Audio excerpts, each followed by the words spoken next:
I'm Jamie, and welcome to SciFiVision Presents Wilderness Shows with my co-host Scarlett and special guest Cyborg Queen Media. And I'm going to bring Jazzy in here. Let me add her. Hi.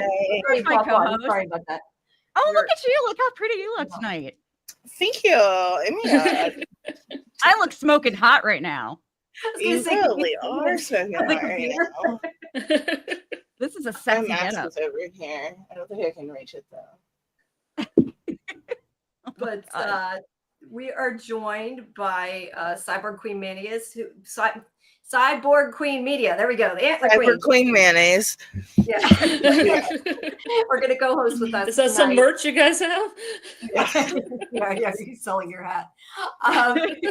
Make sure that you do visit their YouTube, which is in the description. We were going to try to do a YouTube raid, but we kind of didn't figure it out. So just make sure you join their channel as well. And if you're on SciFiVision, make sure you join Cyber Queen Media. And if you're on Cyber Queen Media, make sure that you visit SciFiVision. Yep. All righty then. And you can also listen to our podcast, The Antler Queens, wherever you listen to podcasts. Awesome. Yes. Make sure you check out. Yeah. We also, by the way, we also cover From and Severance, and we will be covering Dexter and Alien Earth soon too, as well. Nice. Awesome. Yeah. Looking forward to Alien Earth.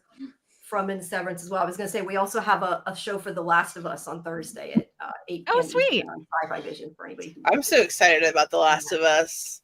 We just watched it. We just had a watch party. I haven't Nice. watched it yet. I was waiting for this. We're gonna watch it after this. Awesome. All right. Well, let us get down to Yellowjackets. So, what did you guys think about this? This is a crazy finale. You guys saw it a while ago, but what did you think? Yeah, I loved it. I know it's getting. I feel like it's getting mostly positive reviews. I know it's getting some mixed reviews, but I honestly loved it. I think it might be my favorite episode. It's definitely up there for me. It's one of my favorite episodes. I mean, season 1 was so amazing that like it would be hard to touch that for me. But I mean, it was definitely my favorite episode out of all of season 2 and season 3, and probably one of my favorites overall. Yeah, I think it was probably one of my favorites. I just think a lot went down, although I don't know. I expected, I guess, to be a little more surprised because I had guessed a lot of it. I think, and then I thought it was obvious, so I thought it wasn't true, and then it was true, and yeah. Yeah, I hear you. I still enjoyed it. A lot happened. What about you, Scarlett? That's what you thought. The goats didn't like this one. No. You're down a fallen comrade. Yeah, that's fair. Yeah, This was I liked it. negative I actually episode. watched it. I actually probably watched this like 3 or 4 times now, and it gets better every single time I watch it. Yeah, it was just the cinematography was popping off in this episode. Like when it all comes together and you actually figure out everything that's going on and all the different moving pieces, it's so cool. It like, is. All 3 different, like the 3 different plots that were all happening at the same time. Like, yeah, seriously. And like I don't know how it wasn't more obvious to me that like everything was coordinated. Well, Like- it wasn't everyone working together. It was like 3 separate factions all working towards the same goal unknowingly. Right. Yeah, that makes more sense. Yeah, 'cause I was a little confused at first with some of it because Hannah wasn't in on it, and then she was in on it. So Right. Yeah, Hannah was kind of out on her own agenda. No one was willing to plot with Hannah. I took fake ponytails and attached them to my legs. I love that. Oh, you can play with it during the show too to be creepy. Can't get my darn mask. I have it tied because I display it on the wall and I can't get the knot undone. I tied it so tight. So I'll just do it like this. This is my hunting mask. We don't have props. Oh, I have my bird leather mask if we want to be creepy. I mean, isn't that the name of the game? It's a plague doctor mask. That seems right. By the way, I am wearing my PJ Harvey and Nick Cave shirt because there was a PJ Harvey song in this episode tonight. But it was not sung by PJ. It was not performed by PJ Harvey. It's not known as a PJ Harvey song. Is it Mysteries of Love? Is that the one? Yeah. Okay. Yeah, and the funny thing is, I'm not that familiar with that album. I remember it coming out. I love Marianne Faithfull. Yeah, so but I didn't know, so I wasn't that familiar with this album, so I didn't know that song. And when I heard it, I was like, why does this sound like a PJ Harvey song? And so I looked it up, like, oh, okay, that's because it is a PJ Harvey song. Let's see. Let's put up a couple quotes. Jen I said I really loved it in the whole season. We got some good reveals. Yes. Where Chris said for finale, it did what it needed to do, answered questions, and left viewers waiting the next season. And it's also a good season finale in case they wouldn't get renewed. Series, yeah, if it has to. Yeah. M said it wasn't that shocking a finale, so I wasn't blown away. I guess that's my thing. Like, I really enjoyed it, but I wasn't shocked because I thought, nah, that's too obvious. Yeah. But then I didn't expect it, I guess, because I thought that. So you're trying to edit. Well, apparently Siri's listening too. I don't know if you can hear that. She started talking. Yeah. She's joining in the conversation there. I don't think any of them could be like first season where we had like 5 cliffhangers, though, one after another. Like it had 5 endings. Yeah. Like it was almost a choose your own adventure. Yeah, definitely. Did you guys feel... Sorry. Oh, no, I was just going to say, I remember the first time that I watched it, I was actually really shocked that Jeff and Callie just up and left. Oh, that part. Yeah, I was shocked by that. I didn't. Yeah. I thought they were going to leave. I wasn't shocked it was Callie, but Scarlett's been telling me all season I'm wrong. So. Oh, what?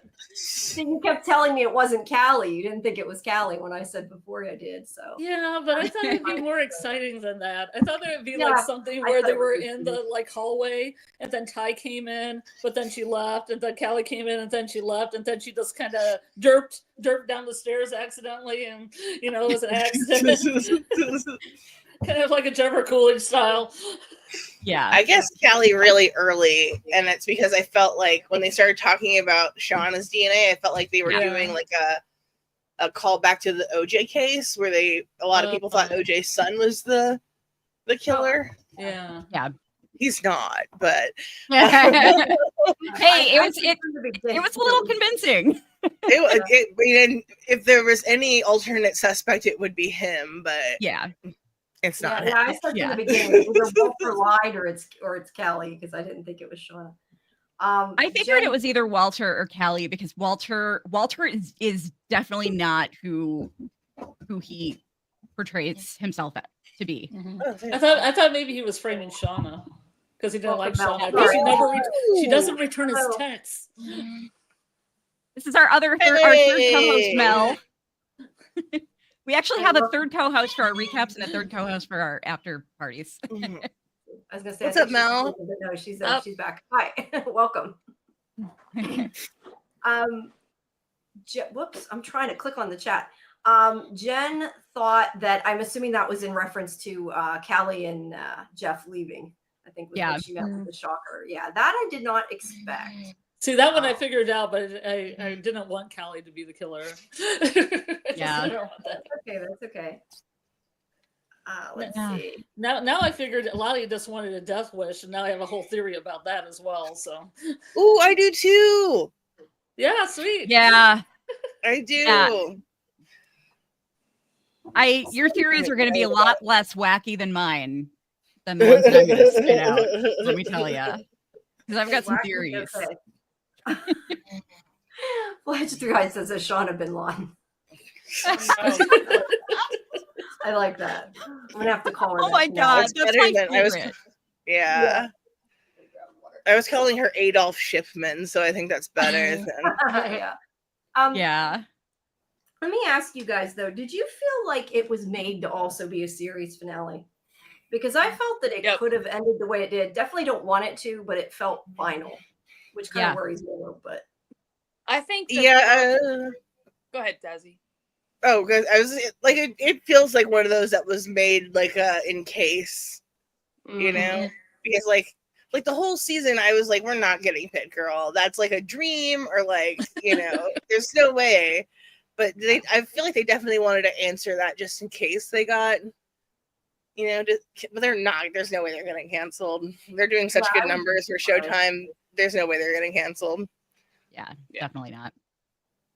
Definitely not. They better not, because like we have an influence on. Well, you specifically have an influence on season 4, so.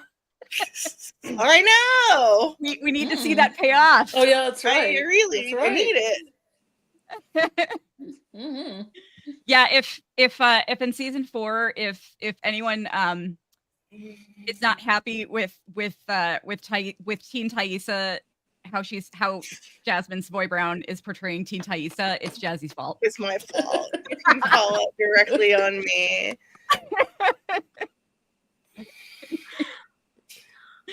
Jen said, I didn't think we would get Pit Girl either. I was pleasantly surprised. I think, they teased it for so long. I kind of wondered if we were actually... They would just run it halfway and then stop the episode and tease it for the next season. Yeah, right when you're drawing the card, right when it's drawn. I thought it was kind of brilliant, actually, that they... that it happened the way that it did because of all the jokes about Mari not being too bright. Yeah. And she just like falls in the same spot as she fell in before. And Lottie even like told her, she kind of warned her there. Yeah.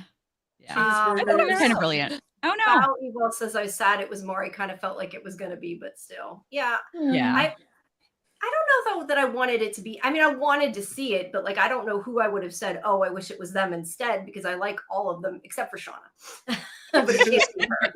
Some of it was like just what people thought from the beginning was Mari. The person standing looking in the pit was Van, even though they were like they changed clothes, but the co-ed naked soccer shirt is forever. Yeah. Yeah. It's... A lot of stuff changed since then, and I think most of the stuff that they showed was actually from the pilot. Like, as far as I don't think they recreated too many scenes. You know what I mean? Mm-hmm. Well, they did some of it because I saw something with the director talking about recreating. I don't know how much, but I know some of it they did. Yeah, they definitely recreated some of it. I saw some side by side, and it was crazy how close it was. Yeah, it was ridiculous. That was a while ago. Yeah, so maybe there was more than I realized. So sometimes I'm like trying to read them before I put them up, and I'm like trying to read it. Juan says, was Pit Girl because she had the bow and arrow that the coach saved her to be the anchor, and then when they killed the coach, they killed the anchor? Well, that's interesting. Oh, that's interesting. Yeah, that's interesting. I more just thought of the hot chocolate, but no, that is interesting. Pour one out for our homegirl. Yeah. What is up with the hot chocolate, man? Hey, they said it's a thing. Chocolate, you die. So hot chocolate. Yeah. That might be a thing. I'm too sexy for this pit. Too sexy for this pit. Oh shit! That's great. That's I awesome. wish she had a one-liner. She didn't have a one-liner before she went out. And it's so disappointing. I know. I think I walked back to civilization to fuck your dad. It's like I was gonna say I jumped into this pit just to fuck your dad. Yeah. Something. Scarlett, what was your Lottie theory? I have a theory that Lottie wants a death wish because in season 2 she almost had Shauna beat her to death. Yeah, that's one. Every time she picks up a card, she looks really excited that she's going to get the queen card, especially this time, and very disappointed when she doesn't. Like she wants to be chased and killed. Well, part of me actually. Sorry. Oh no, I just wanted to add something on to that really quick. Part of me feels that she set up that hunt in season 2 to kill herself. Yeah. I mean, she was in a cave talking to the rock, like for every last breath, like she wanted the rock to come and take her. Yeah. It was just like, poor Lottie. And then like when she met herself, she was like, oh, we've been waiting 25 years for this, to meet the child of the wilderness that will throw you down the stairs. You'll see the power. I think she wanted to see the power of the Yeah. wilderness, but kill her. And yeah, she wants nothing to do with that nonsense. Yeah. It So would I have don't been know if that lines interesting. up with yours, Jazzy, at all, but that's part of the devil. Mine's pretty complicated, but here it goes. So Okay. in season 2, when Lottie has that vision and she sees like the candles in the basement and everything, I feel like a part of that vision, she saw herself, pass away. And so in this episode, when she's seeing herself, like that's a part of her vision we didn't see, is what we saw at the beginning of this episode, is her like coming to find herself and bringing her adult self to the place where she will ultimately die. So like when she gets to her dad's house and she sees that basement, that her saying is, "Are you here?" is her asking if like the person that was going to kill her is here, because she knows this is where she dies from her vision back in the wilderness. So okay, that doesn't happen then. So she sets it all up to look like it did in her vision. And once it's completed and once it looks exactly like it did in her vision, she comes upstairs and the next person she sees is Callie, which is why she says, "Is it? Oh, it's you." Like because she knows Callie is like the one who's going to kill her. But so she also got the tape. She also took the tape, so Callie. Yes. So it's a little bit of a self-fulfilling prophecy, then, it sounds like, from what you're saying. Yeah, it looks like she's setting up her own death. So do you have I'm going to bring Mel back in here. Let's see if ultimately, I think the person that she was practicing saying, apologizing to in the mirror was Travis, because she knew that she was about to pass, and she thinks that she's going to like apologize to Travis for her role in his death. Gotcha. I still think Lisa is Travis and Lottie's kid. I'm dying on that hill. Okay, I have a question. Travis's kid.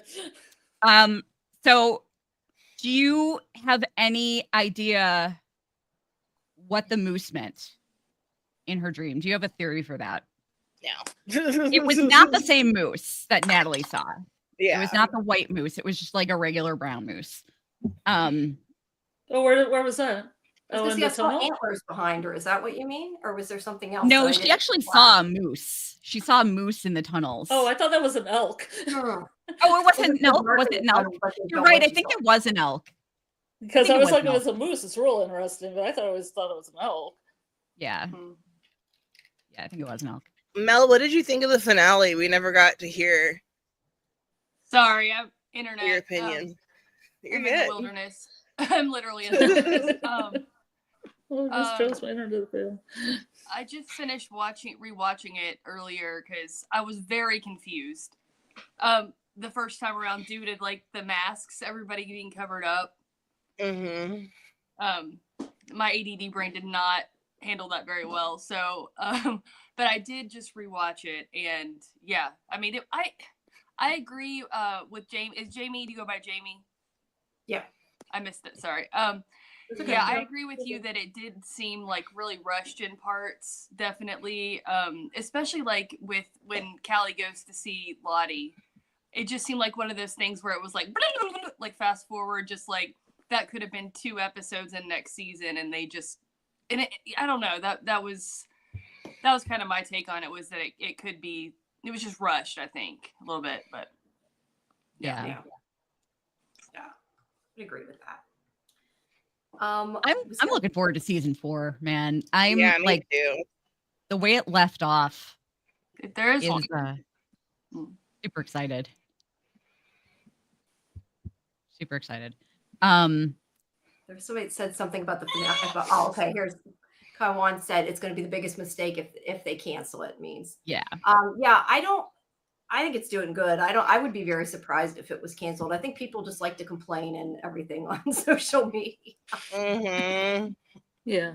We'll say too many bad things. Yeah. Fletcher said, I love that season finale. They remained loyal to the original pilot and story. It was a good episode. Yeah, I like that they did bring in a lot of the stuff from the pilot, like we had said, and whether they used clips or refilmed it all, we don't know. Sorry, I was looking at what you said. And I hate I hate to say it, but the teenage actors, you can't have them teenage forever because the guy who plays Kevin is 33. Yeah. Eventually you're going to have a season that's post-rescue. I mean, Dawson's Creek went on for a long time with that. I mean, we believed it. And we believed it. Yeah, that's true. like Jonathan Jackson is still like 17 or 25, whatever it was. Yeah. Yeah. Yeah. Yeah. But see, there I feel like they had less working against them because they were on longer. Their seasons were longer. They were on for more years. There wasn't all this waiting in between seasons. Like they just got hit with so much shit, with so many obstacles. First there was COVID, and then the strikes. So it's like you just kind of gotta suspend disbelief. And we've also changed the way we make TV. Like we used to make people work 14 hours a day, 6 days a week, and never see their families. So people complain about it a lot, but a lot of it is just because we're treating actors and crew like people now. And I have a harder time feeling. I've worked a lot of 12-hour days. Yeah. And it's still plenty of work. I mean, the whole reason they did the strikes was try to get down to a 10-hour workday, and they were like, "Nah, it's not happening." Oh my God, that's crazy.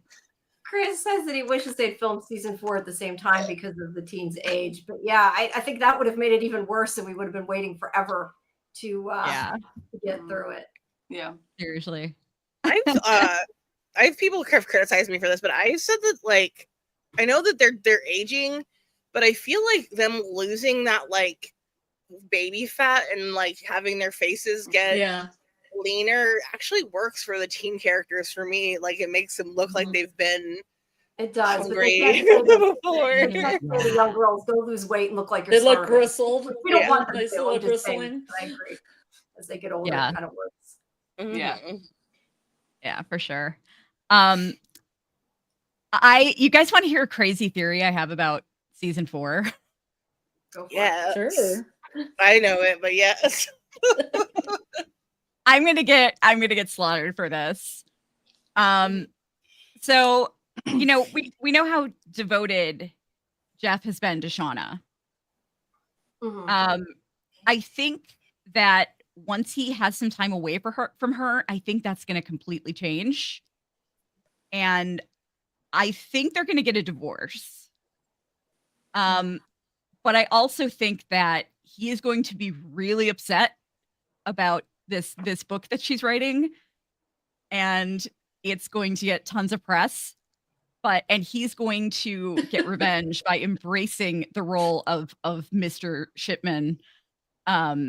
And it's going to be like Jeff and Shauna at each other's throats in the press. But I also see potentially a revenge hookup between Jeff and Misty. No. No, that part I'm going to say no. There was actually something that made me, I didn't just like throw it out there. There was actually something that made me think about it. I can't remember what it was, but I just like suddenly started seeing all these parallels between them. And I was like, I could actually see maybe like a revenge hookup. So Shauna's going to write a tell-all book from her angle of fun. It's going to be like, it was totally fun out there. I didn't pick up on that, but that makes sense. I think it would have happened. I think it would have happened already if they just couldn't keep their hands off each other. I think after 30 years, I think maybe that ship has sailed. I don't know. Yeah, I don't know. He might want to have revenge. She's right with saying that. He might be looking for somebody to piss her off. Oh yeah, revenge maybe. She makes out with Jeff in front of Walter. Melissa and Ty. I don't think it's going to be one of them. So yeah, definitely. Okay, so speaking of Jeff, and sorry because I wasn't here if you already talked about it, but the part where Callie's telling Jeff what she did, I had to go back and I was trying to look at what Callie was wearing for any context. But was that before they fled and went to the hotel or after? Or are we not supposed to know? Because does he know the whole time? Because, clearly she killed her before they left because Lottie was already dead. Yeah. So, I mean, I think I just totally missed it if it were supposed to be like a clear, I took it as after she told Misty she knew she had to tell him. That was how I took it. And then they left and she told them to leave. Okay, I mean, that's what I assumed. That I went back and I kind of thought maybe it was right after and Jeff knew the whole time. But I guess there's no way to know for sure, right? I mean, I don't know that he maybe. Well, she said something like she was sorry she took so long to tell him. That's the only reason I would say probably it was after. But okay. I mean, there's nothing to say that for certain, but that's my guess. Okay, that makes sense. I was looking and it's like she's wearing the same outfit almost, or it's like you can't tell. So I was like, I went back and I was trying to see if there was some kind of context clue to, but that would have been crazy if he had known the whole time, though. Yeah, I'm still thinking of Kelly's idea about Shauna writing a book. Now she doesn't have her journals and it's all her imagination, and that's gonna be crazy. Yeah. No, I mean, and see, here's what's upsetting me about that is it's messing with my head now because I'm thinking about all of the references in the show to like alternate realities and like whose reality are we in and like all the stuff that doesn't make sense, which I personally am totally on board with carbon monoxide causing all of the weird hallucinations and shit. But what if we find out at the end of this that this is just somebody's account of the events and it's like highly dramatized, and maybe that's the explanation for why Lottie didn't fall through the pit after Travis built it. I thought you were gonna say Shauna writes a book and then they make a series that maybe shows right after Repo Divorcees, and it's all just like Desperate Housewives and over the top and people having fun. We were having so much fun out there, so much partying. Oh my God. Yeah, she's you guys. What? Jeff and Shauna. Oh my God. Okay, this is what I want to happen in season 4. Jeff and Shauna are going to get a divorce, right? And then Shauna gets a book deal, makes shit tons of money before they get the divorce. And then Jeff takes and she somehow ends up on, well, the repo wives are going after their rich husbands. The repo divorce wives are going after their rich husbands. So, but it would be kind of like an opposite. I just wanted to see Shauna on repo divorce. Repo wives. I wanted to see Simone on Repo Divorcees. Yeah. Stuff.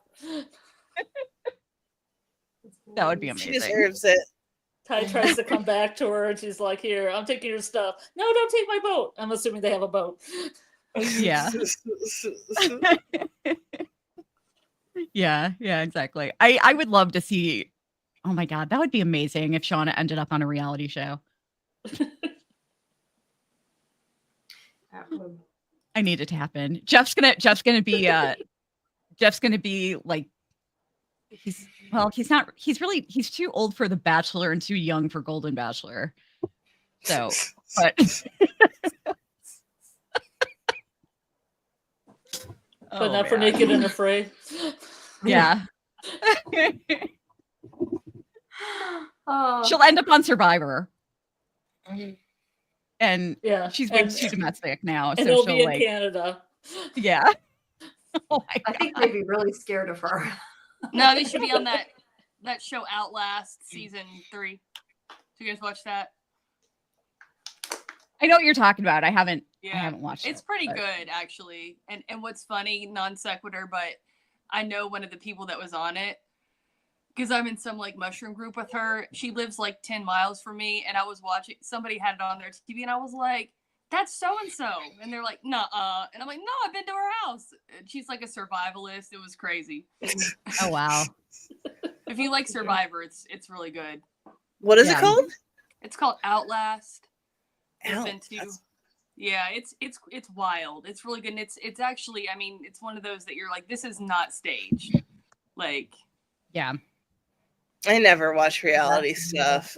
I don't either. I'm way out of the loop, but I don't either. And then I saw somebody I know, and I'm like, I need the tea on that. Yeah.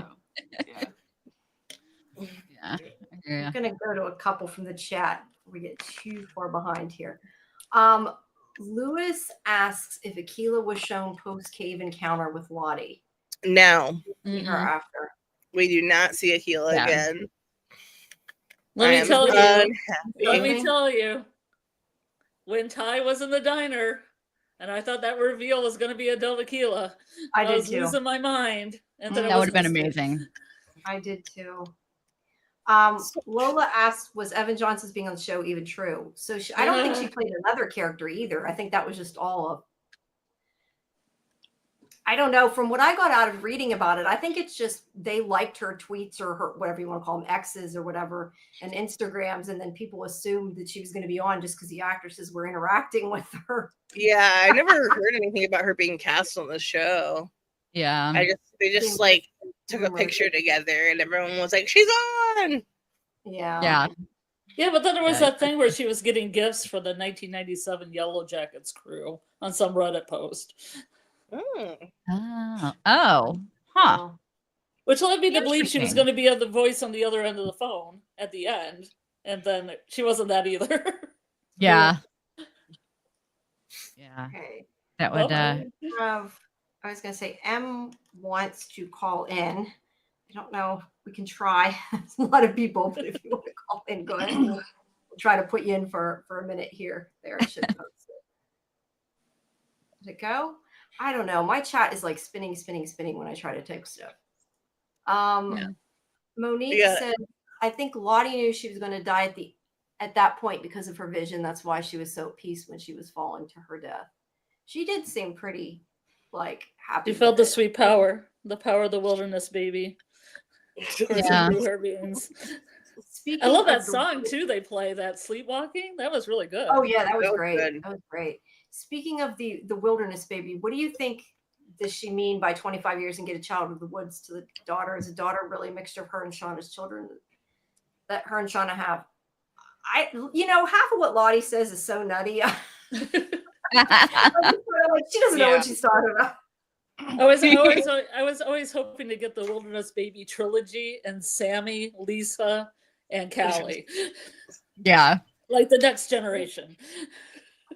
I mean, she would have been related direct. She would have been like full siblings with the baby, Shauna's baby. Yeah. So I don't know if that's a connection.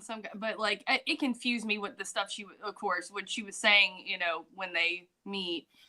Lottie always seemed to like claim ownership over the baby and like was calling it their baby and like we have to take care of our baby. So I feel like since their baby died, she's just projecting that onto Callie. Like Callie belongs to the group collectively, and it's Callie is the host of the energy of it. Came out with them, though, that's for sure. The default wilderness baby. Yeah. Yeah, that's so weird. Eddie says our child stuff was creepy. It was very, very creepy. It was weird. Yeah. I don't know. Sometimes I don't try to understand what Lottie means, if I'm honest. It doesn't have to make sense. But it's like she means what she's saying. She really means it. Yeah. Couldn't I have just gotten one more, like, go fuck your blood dirt, Lottie from Mari before she got that bit? Oh God, that line was awesome. I love that. It's so great. Yeah, that was one of the best ones of the season, I think. To interject, Kiki says, because we had talked about this earlier, so she thought Lottie was apologizing to Lisa. You said I thought that too at first until I saw the like opening scene of the last episode. That's the only reason I think that is I think she was aware she was going to die. And like it would make sense for her to be apologizing to Lisa. She definitely saw Lisa next, but the basis for my theory is that she assumed that she was going to be like on the plane with Travis. The plane. So, do we have a reason why we think only the other two were on the plane? Like, why she never saw the plane?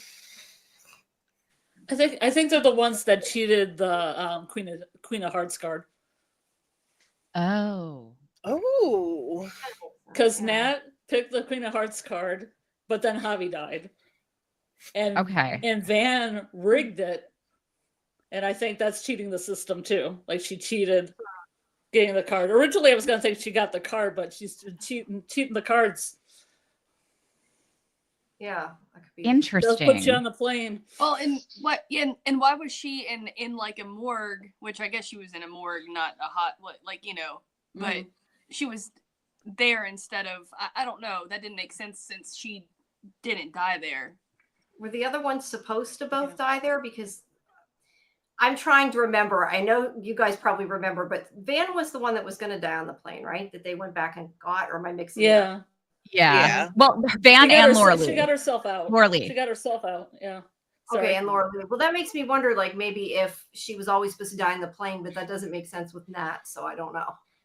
I actually have thought before that it could be a parallel universe thing. Like, if that ends, I don't want that to be the case with the show. I can see that.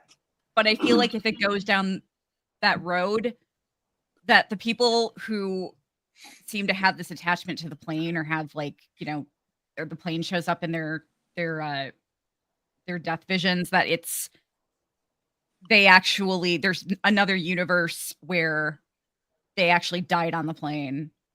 There's like a parallel universe where they died on the plane, and and there may be a parallel universe where they all got on a commercial aircraft and it didn't crash. You know? Or some of them took a commercial aircraft and ended up at nationals, and the ones who took the private jet crashed and died, or, you know, crashed and got very stranded. final destination-y.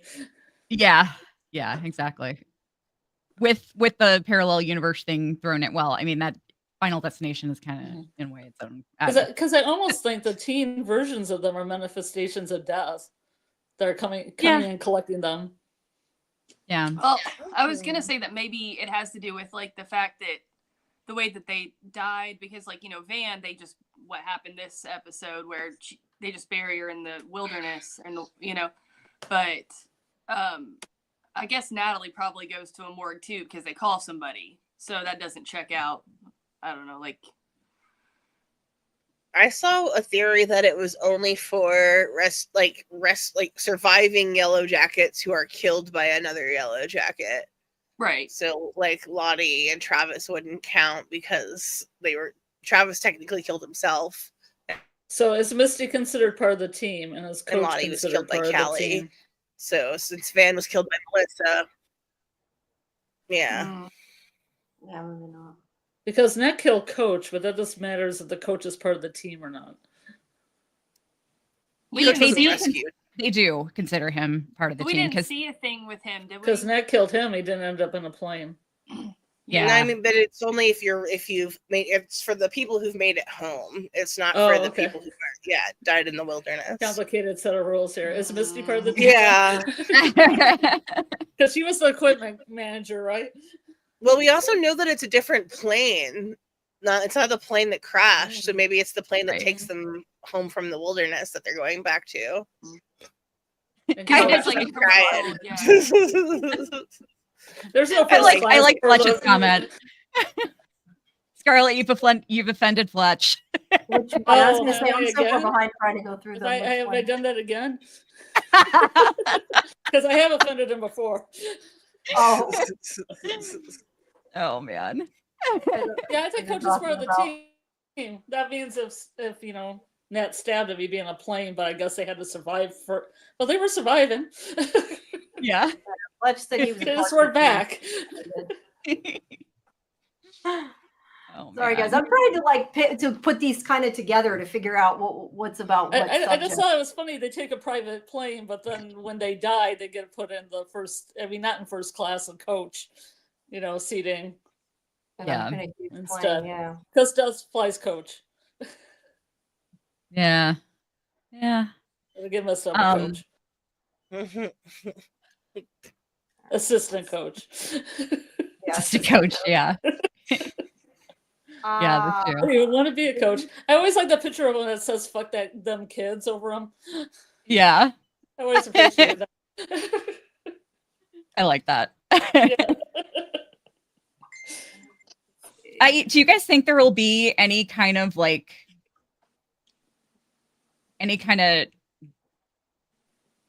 fallout or like investigation into Van's death? Like, I don't know how many people she was they close buried with. her in the woods, so how are they gonna prove that she's dead? I don't understand why like she got rid of the body, because they could have blamed it on Melissa. Maybe I kind of I mean, I feel She couldn't have. Yeah, go ahead, Mel. She couldn't have like ripped her heart out and ate it. I don't know if that was premeditated, but she couldn't have done anything like that with, if she had told anybody. I assumed that was a callback to when Travis ate Javi's heart. Yeah. I thought it was a liver. Oh, yeah. I thought it was her liver. Oh, yeah, we had this discussion. It looked like a liver, but I think it was very that calls back to Silence of the She Lambs. stabbed her in the. Beans and a good Chianti. Fava beans and a good Chianti. The foie gras. Her talking about her fatty liver. Nirvana's heart-shaped box. It looks like a liver to me. It doesn't look like a heart. I watched it really big on my television. I think I assumed for some reason, because she's holding it like, it just seemed very dramatic. Like it's like she stabbed her up closer to her chest, and then she's like holding it like your liver. You're not like, my liver. Your liver. Yeah. But the liver's so delicious. All her folic acid will live on in me. Why? I mean, I know it was a throwback, but like, what was, I guess, the purpose for that? Because I more didn't understand why she hid the body, but I guess you're right. If she's going to cut her heart out, she would need to. But like, she covered the carpet and everything, because she was rolled up in that carpet, and she didn't unroll her out of the carpet, so she's like stabbing through the carpet as well. I noticed that too. It didn't. Not that I'm an expert, but it didn't check out. Yeah, they couldn't. I don't feel like they could have like blamed Melissa without everything coming out, right. Without like shit hitting the fan and them having to tell everyone. I thought they were just going to torch her house, and Alex and Lyle were going to come home and the house is totally on fire. Yeah, oh man, 3 different people's blood in there and jam on the walls. By that scene, though, her saying that she's going to remember every part of whatever she says, every part of herself and all that, I assume then she's going to stay being, I don't know if you want to say good tie, but not be split at this point. Would you guys agree with that? Because that's kind of how I took that scene. That she's not going to be split, that she's just going to be like her regular, that there's no more. That she's aware of both of them and won't be split. Yeah, because she says she's going to remember it all. Mm-hmm. I think that might be the case, but I think there's a strong likelihood that something is gonna. I think she might be okay for a while, and then something might happen to trigger Issa to return. But she may be gone. I don't know. She may be gone for Issa. May be gone for good, because Van seemed to bring out Issa. I was gonna say that, and I was gonna not make it. I gotta make it gay just a little bit, but like they talk about before they're about to get like thinking about getting rescued, and they're like, "What are we gonna do?" This is like the mid '90s. Like, what are we gonna do when we get out of here? We can't be us together. Yeah. And so it's almost like once Van's gone, she's able to say, "Well, I can be myself, but I'm still going to remember you as myself," like I didn't know. I thought maybe that was sort of a analogy for that, but yeah, I don't even know if I think Van's death may have been the death of Issa. Yeah, exactly. That's what I mean, that she's going to be Ty from now on, and that she's going to be able to remember everything from the past with her. Yeah. Which is great, because Ty is, I mean, if that's the case, I could easily see Ty ending up being the hero of all of this, because like everything unhinged that she's done, she did as Issa. I mean, Ty is like, Ty has her shit together for the most part, you know? Like she was always like more compassionate than a lot of the other girls. Like she seems to be more emotionally stable than anybody as Ty, not as Issa, but as Ty. So I mean, I could kind of see her like being the hero of this whole thing, but she's also blaming everything on Shauna at the end. And I don't think that's going to go well, because that to me says that everyone's going to get a turn in the hot seat, including Thaisa. You know? Yeah, I can see that. Yeah. Taylor says, sorry, I never know when to like interrupt with chat things. So if no. Tell me to shut up. Taylor says, I feel like it should be normal Ty from now on, or else Van's heroism wouldn't live on. Yeah, because she brought her back. I think that was kind of why Van, the idea that Van died, and that was her. I forget what she said, but what her reward was, I think she said. Yeah, was bringing Van back. So yeah, I kind of feel that way too. Yeah, she indirectly sacrificed herself for Ty. Yeah. Eddie said if Van was reported missing, Ty would be the first person they look at. That's a good point too. They would come to her. Yeah. But did Van have any, I mean, was there like, cause we know like from the, I mean, I can't remember like, but she just seemed estranged from everybody. Like she just kind of had kept to herself. Yeah. Like, and then she owned, I mean, like she had her own business or whatever, or wherever she worked, and like lived upstairs. Like she just seemed like she had a very like isolated existence. So we don't really know. She did before, but considering she was with her at the hospital pretending to be her wife, I think some people know about Ty now. They would have. Yeah. But they didn't report her death, though. I mean, yeah. The hospital didn't say this person died. I mean, like, I don't know. True. Nobody reported it. Yeah, because I don't know if she has family and friends, Well, her mom's dead. Yeah. AA said they couldn't have blamed it on Melissa because before she even killed Van, they admitted they knew what happened to Adam Martin, so now she can blackmail him. I hope we don't have another blackmail timeline though, just because I don't need to see a second one. We've already been through plenty. We've had. I just don't want any more investigations. I just don't want any more investigations, unless it involves like figuring out why Adam was stalking Shauna, because we never got an answer to that. There was only one blackmailer, and it was Shauna's husband. Yeah. Melissa wasn't trying to blackmail anybody. No, but she could. I just hope not. Yeah.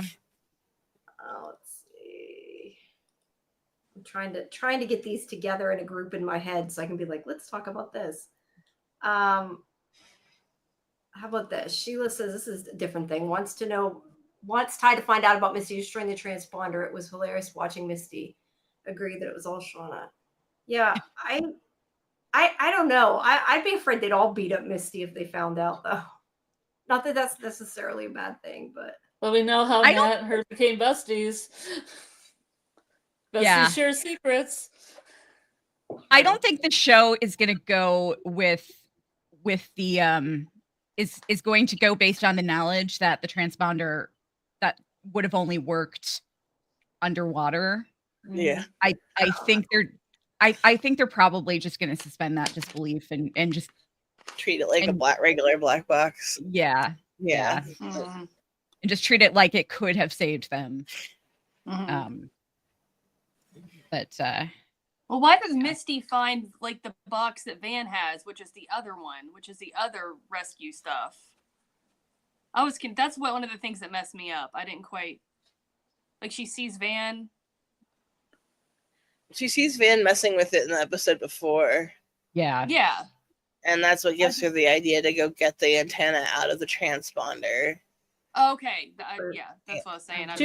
Van was kind of mucking around in part of the plane that they had pulled there, I think. Yeah, I wasn't sure where she was at. It did kind of look like where she was going through the wires and stuff. Mm-hmm. Yeah, I just was a little bit confused about. Yeah, I was confused by that. Yeah. Yeah, makes sense. By the way, did I already mention this on this stream or not? Since I feel like I should mention this since we've got a lot of your folks here in the chat. I No, I did mention it, didn't I? That I think everything that has happened in the wilderness is like due to carbon monoxide poisoning. Yeah. Yeah. I think it's all done. I think my theory is it's all summer party makeouts. Slumber party makeouts. I can't even read my own name. Slumber party makeouts. Yeah. I really though. Oh, they didn't do my name. I keep obsessing over the dream in the classroom though. And I feel like I need to know what happened to Aquila, because I feel like that dream was saying that someone needs to take out Shauna. Oh yeah. Even though they tried. Yeah, I mean, even though Lottie was saying, like, you can't let her die because we'll all die, like, we know that Lottie is not exactly a voice of reason. And I think that dream was trying to say that they need to take out Shauna. And I think the reason that Melissa killed Van is because I think when she closed the flue, I don't think she was trying to kill them. I think she was trying to communicate with the wilderness. And I think that perhaps after, like, when they were still in the wilderness, Melissa and Aquila may have talked about Aquila's visions. And so Melissa, I think we may get a gas vision from Melissa, like a flashback of what she saw when after she closed the flue and they all passed out. And I think that the reason that she like drove up to New Jersey instead of just like, you know, sending Shauna a letter with the tape. I think the reason that she drove down to New Jersey is because it was like so in her head that she finally decided she wanted to take Shauna out. And when Van couldn't kill Melissa, I think Melissa was like, well, that's a problem, because if you have the opportunity to kill Shauna, you're never going to do it. And they all automatically sided with her too, which was a problem. Yeah. David had said, I assume this might have been in the past, but Melissa should have taken out Shauna when she had the chance. I think anytime Melissa had a chance, she should have taken out Shauna. But does anybody here think there's a connection between the vision dream with the snap bracelet around her neck and Melissa strangling her or trying to choke her out? I hadn't thought about that. The thing that bothers me about that dream is that Aquila and Van also saw the no-eyed man and Shauna. They all saw him. He was in the background. Yeah. It's just like a shared delusion, or personification of death. Yeah. They all seem to see it the same, which is well, like in Ty sees him when she's altered too. It's like maybe like a symbolic of being in an altered state or something. I don't know, like a shared. Like when people trip, they're like, I always see. I mean, I don't trip like that anymore. Yeah. But you know, like people say, oh, it's like there's common like threads. Yeah, there's like common threads. You know, so maybe just like a sign of being in an altered state. Speaking of which, was Travis like? I know there was something in one of the previous episodes of this season where it's like something about a drunk Travis or something. Oh yeah, angry girls and one drunk Travis. Yeah, but wasn't he like looks like he was drinking some? He was real drunk in this episode. Yeah, so Mari's berry wine. Yeah. Let's talk about that. I was trying to find. I knew there was a comment on it. It felt weird. Why would Travis know Javi or Jackie's thoughts? They can explain it. I thought he was tripping. I don't know if he actually knew what he was saying to be. Yeah, I don't think so. He said that before, though, like, we're not really here and it's not really reality. And, you know, seems like he's just completely having some vision of you and Jackie making out. cool. I'm a 90s dude. All right. He was making out at the slumber party. Yeah, seriously. It was a distraction. I thought he was just trying to get Shauna to slow down before she, because they're trying to make their plan go off. But I wasn't entirely sure because he did seem like he was really high. No, he was. Yeah. He had a glass of the wine in his hand. Yeah. Yeah. I think he's just checked out. I mean, I think especially like he got started with like what the cave stuff and the mushrooms. Yeah. He's like checked out. And then of course he goes on to have substance abuse stuff. Like I think this was just the beginning of his like, fuck it. Fuck it. Yep. I'm not here. Like, yeah.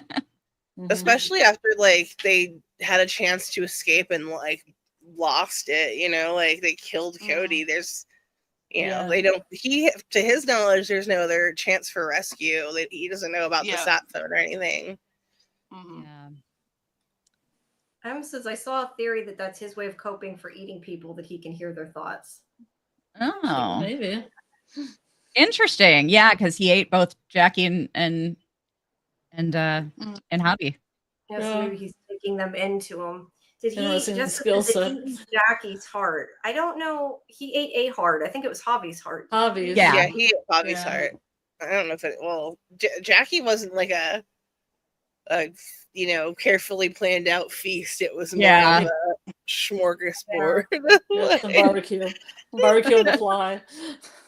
Yeah. They just a grab and go situation. Yeah, they went straight up feral on Jackie. I mean, that was so crazy. She was perfectly cooked. Yeah. They just went to town. She looked delicious. Yeah. I've eaten her. There was an article. So I guess the reason that Van said to Ty, "You ate her face," is because when they were filming it, Jasmine just got a little too crazy. It's like, went to town on her face, and so they added that in. That's so funny. That's hilarious. I did want to the one thing I want to get here, I see a lot of people are talking about is Crystal. So I think was it this episode or the last episode that I think it was this episode. This episode. I think they debunked that because Van and Ty talked about Crystal. Yeah, I never understood why people didn't think Crystal was real. Crystal's real. Other people talk to Crystal besides Misty. No, because what the pro Crystal isn't real people like me say is that Misty, they don't like Misty so much that when Misty came up with an imaginary friend, they all went with it because they didn't want to be around Misty. And they're like, good, she's with Crystal again. That's cool. There's two of you now. That's sweet. Just go do your own thing, Misty. Well, here's a number 2 card. Empty the shit bucket. He wasn't in any of the pictures either, but I thought that was saying for sure she was real because they said that. But in this episode, a good evidence for it. But in my heart of hearts, the heart wants what it wants. Yeah, Crystal was my girl, man. She would have been my bestie in the wilderness. I loved Crystal. Yeah. We could have an adult Crystal. There wasn't any bodies, so adult Crystal could be. Yeah, we never know. We wouldn't know if it was her. It says, we know people spoke to Crystal. There were cases where groups of people were hallucinating the same things. So if the Raiders are going, they were just going with it because they didn't want to deal with Misty. Well, sounds like some people agree with you and some people Misty's just singing by herself in the corner, and they're like, that's cool. But who would have taught her the monologue? Yeah. That's true. 1 point for Crystal being real. I know we're not on Maury, but I gotta put this up because it cracked me up. Chris, it's just funny. That's so funny. That is pretty funny. So it's too soon, but still, props. It's too soon. You're right. It's too soon. Oh man. Need to eat a cheeseburger and drink a Slurpee in our honor. So wait a minute. So they put Ben's head on like a pedestal or something, almost like they were honoring him. But then they just cut off Maury's hair. Is there a bald Mari head sitting somewhere? I mean, that's because Shauna was getting a hair fetish. She was like playing with I don't understand the hair thing. Yeah. That's serial killer that stuff. was Shauna's. That was Shauna told him to do it, and they did it. Is what happened. I mean, I think the hair thing is like similar to when serial killers keep trophies of their victims. Yeah. I feel like that's what Shauna's doing with that hair. She was all like, she was kept Hannah's hair and she was like petting it in bed. Like, she's weird. You ever try to get blood out of hair? It's not good. It's not. Yeah. It's tainted after that. I don't know why you would want that now, but anyway. Well, maybe that's why she wanted it. Who knows? Maybe. Yeah. We are. We're an hour in. Do we want to switch over? Sure. How do we want to? That's what I was going to say. How do we want to? What exactly do we want to do? Just tell everybody to move, or? I'm gonna. Yeah, I'll post the link in the chat. I'll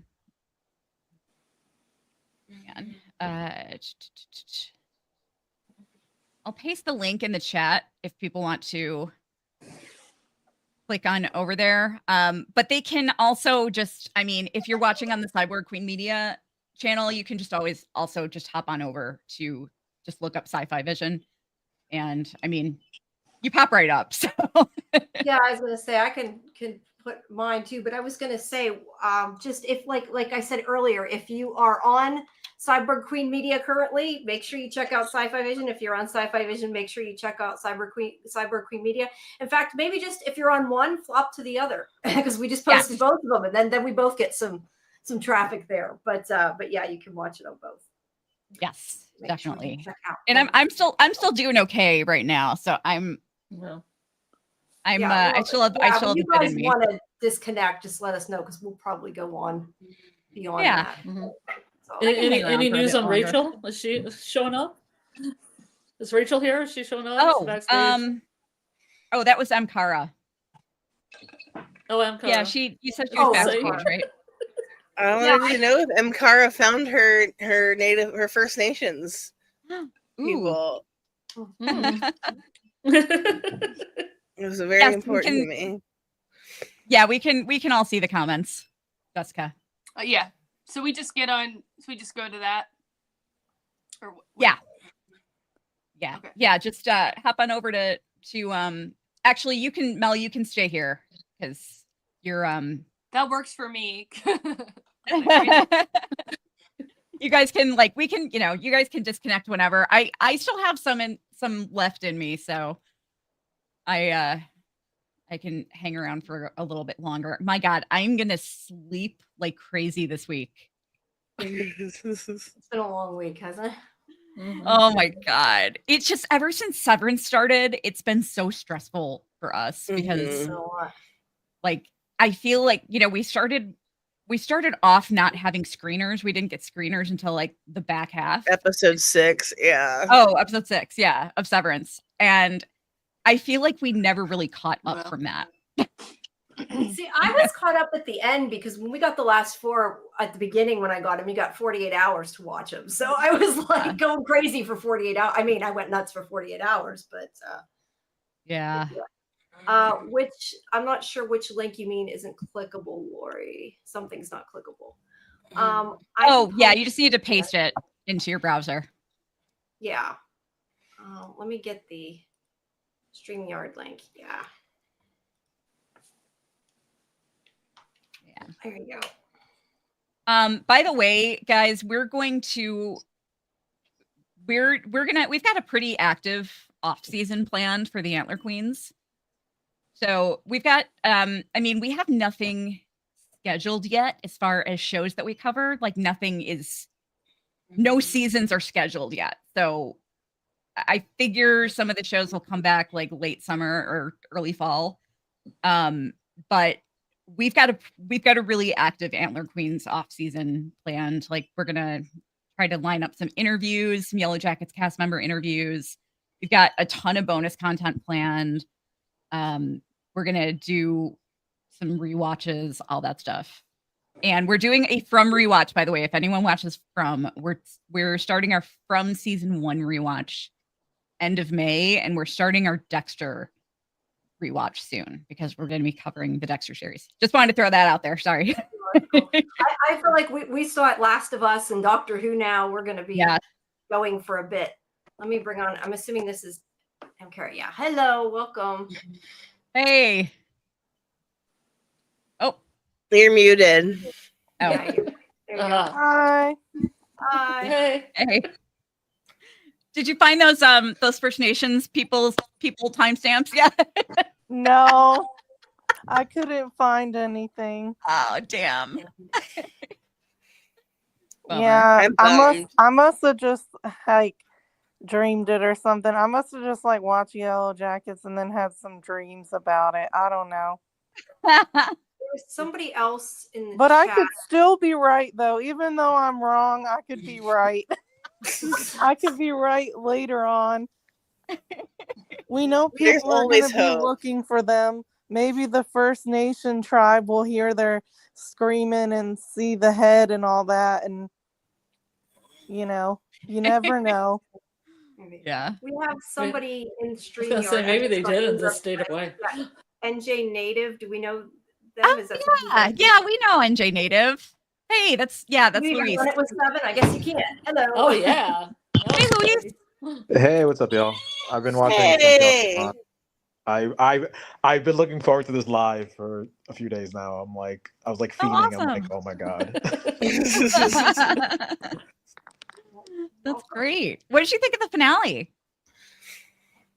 So there were parts that really got me. So one scene that actually got me. So when Misty confronted Callie, right?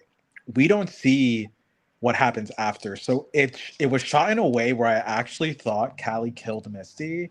And when she was saying, "Oh, I killed someone," I thought it was actually going to reveal that it wasn't her who killed Lottie, but she killed Misty. Like, that freaked me out. I'm like, oh god. But then it was resolved that she did kill Lottie. But I thought about the motifs of like ascending a staircase to like heaven and like her fall from grace. It was just like very motif heavy, which I thought was cool. Yeah. But yeah, I liked it. Also, it's the actress who plays Thaisa. Her name is Tawny, right? The way she plays the final scene where you think she's talking to herself, but maybe Aquila, like it's shot in a way where maybe she's switching between her alters. I thought that was really masterfully done. Yeah. I loved that scene. I loved it. I was shocked that it was Misty. I don't know why, because it sounded like there's not many choices, but I was like, oh, like, it really blew me away. Like, it was such a great parallel with the pilot, because it's like Shauna and Thaisa meeting up at the diner, and they were a unit, and then like you see it again, you see the scene paralleled, but this time it's Ty and Misty. I think Thaisa was even wearing something similar too. I have a question for Kelly when this is. Yeah. I want to know why you recommended us watching Old Wounds, because me and Jamie couldn't figure out why you suggested that. I forgot to tell her you answered that. I was going to ask you that too. But no, you have to tell everybody. No, I said it was just the car scenes with Walter and Misty, because he was listening. He had all show tunes. That's all that he had. Oh, okay. Yeah, right. And then when Slayer. In his stalker outfit. He's in his stalker outfit and he's listening to Slayer. Oh my god, we got what might have been my favorite comment ever this week. And someone commented on our video. You all obviously haven't met my mother, whose only exception to Slayer is show tunes. How's it going? It's obvious that Walter is just like a personality he made to target Misty. Like, yeah, he had a whole thing of all show tunes. Mm-hmm. Like, where's the rest of your music? Why are you hiding your extra music, Walter? I think he's going to.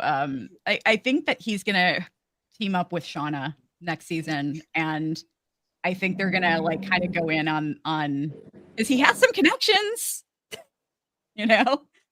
I think they're gonna go in on something together, and it's gonna be like Walter and Shauna versus everybody else. But then eventually Walter will want Misty back, and so he'll screw Shauna.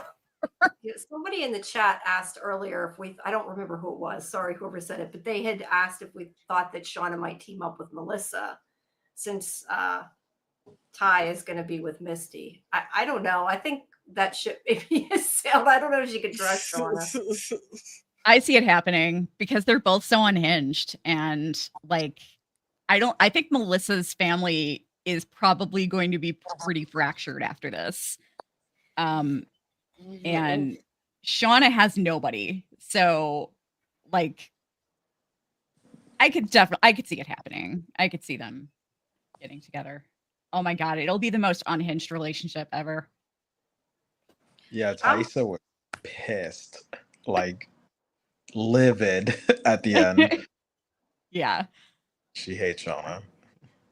Yeah. Yeah, for sure. Like Shauna is in a bad place. I mean, I expect to see her wearing the heart necklace next season. Here we go. Fletcher agrees that Shauna teams up with Melissa because she's all alone now. I could see them doing that maybe in double crossing each other though at the end because I don't know. Yeah. Jen was talking about at the booth scene. I expected to be Misty if she wasn't talking to herself, but I think if Akilah is alive, Melissa will know where she is before Ty. I do hope we see Akilah, but I'm starting to lose hope seeing an adult Akilah. I don't know. What if what everything we're seeing is Akilah's book?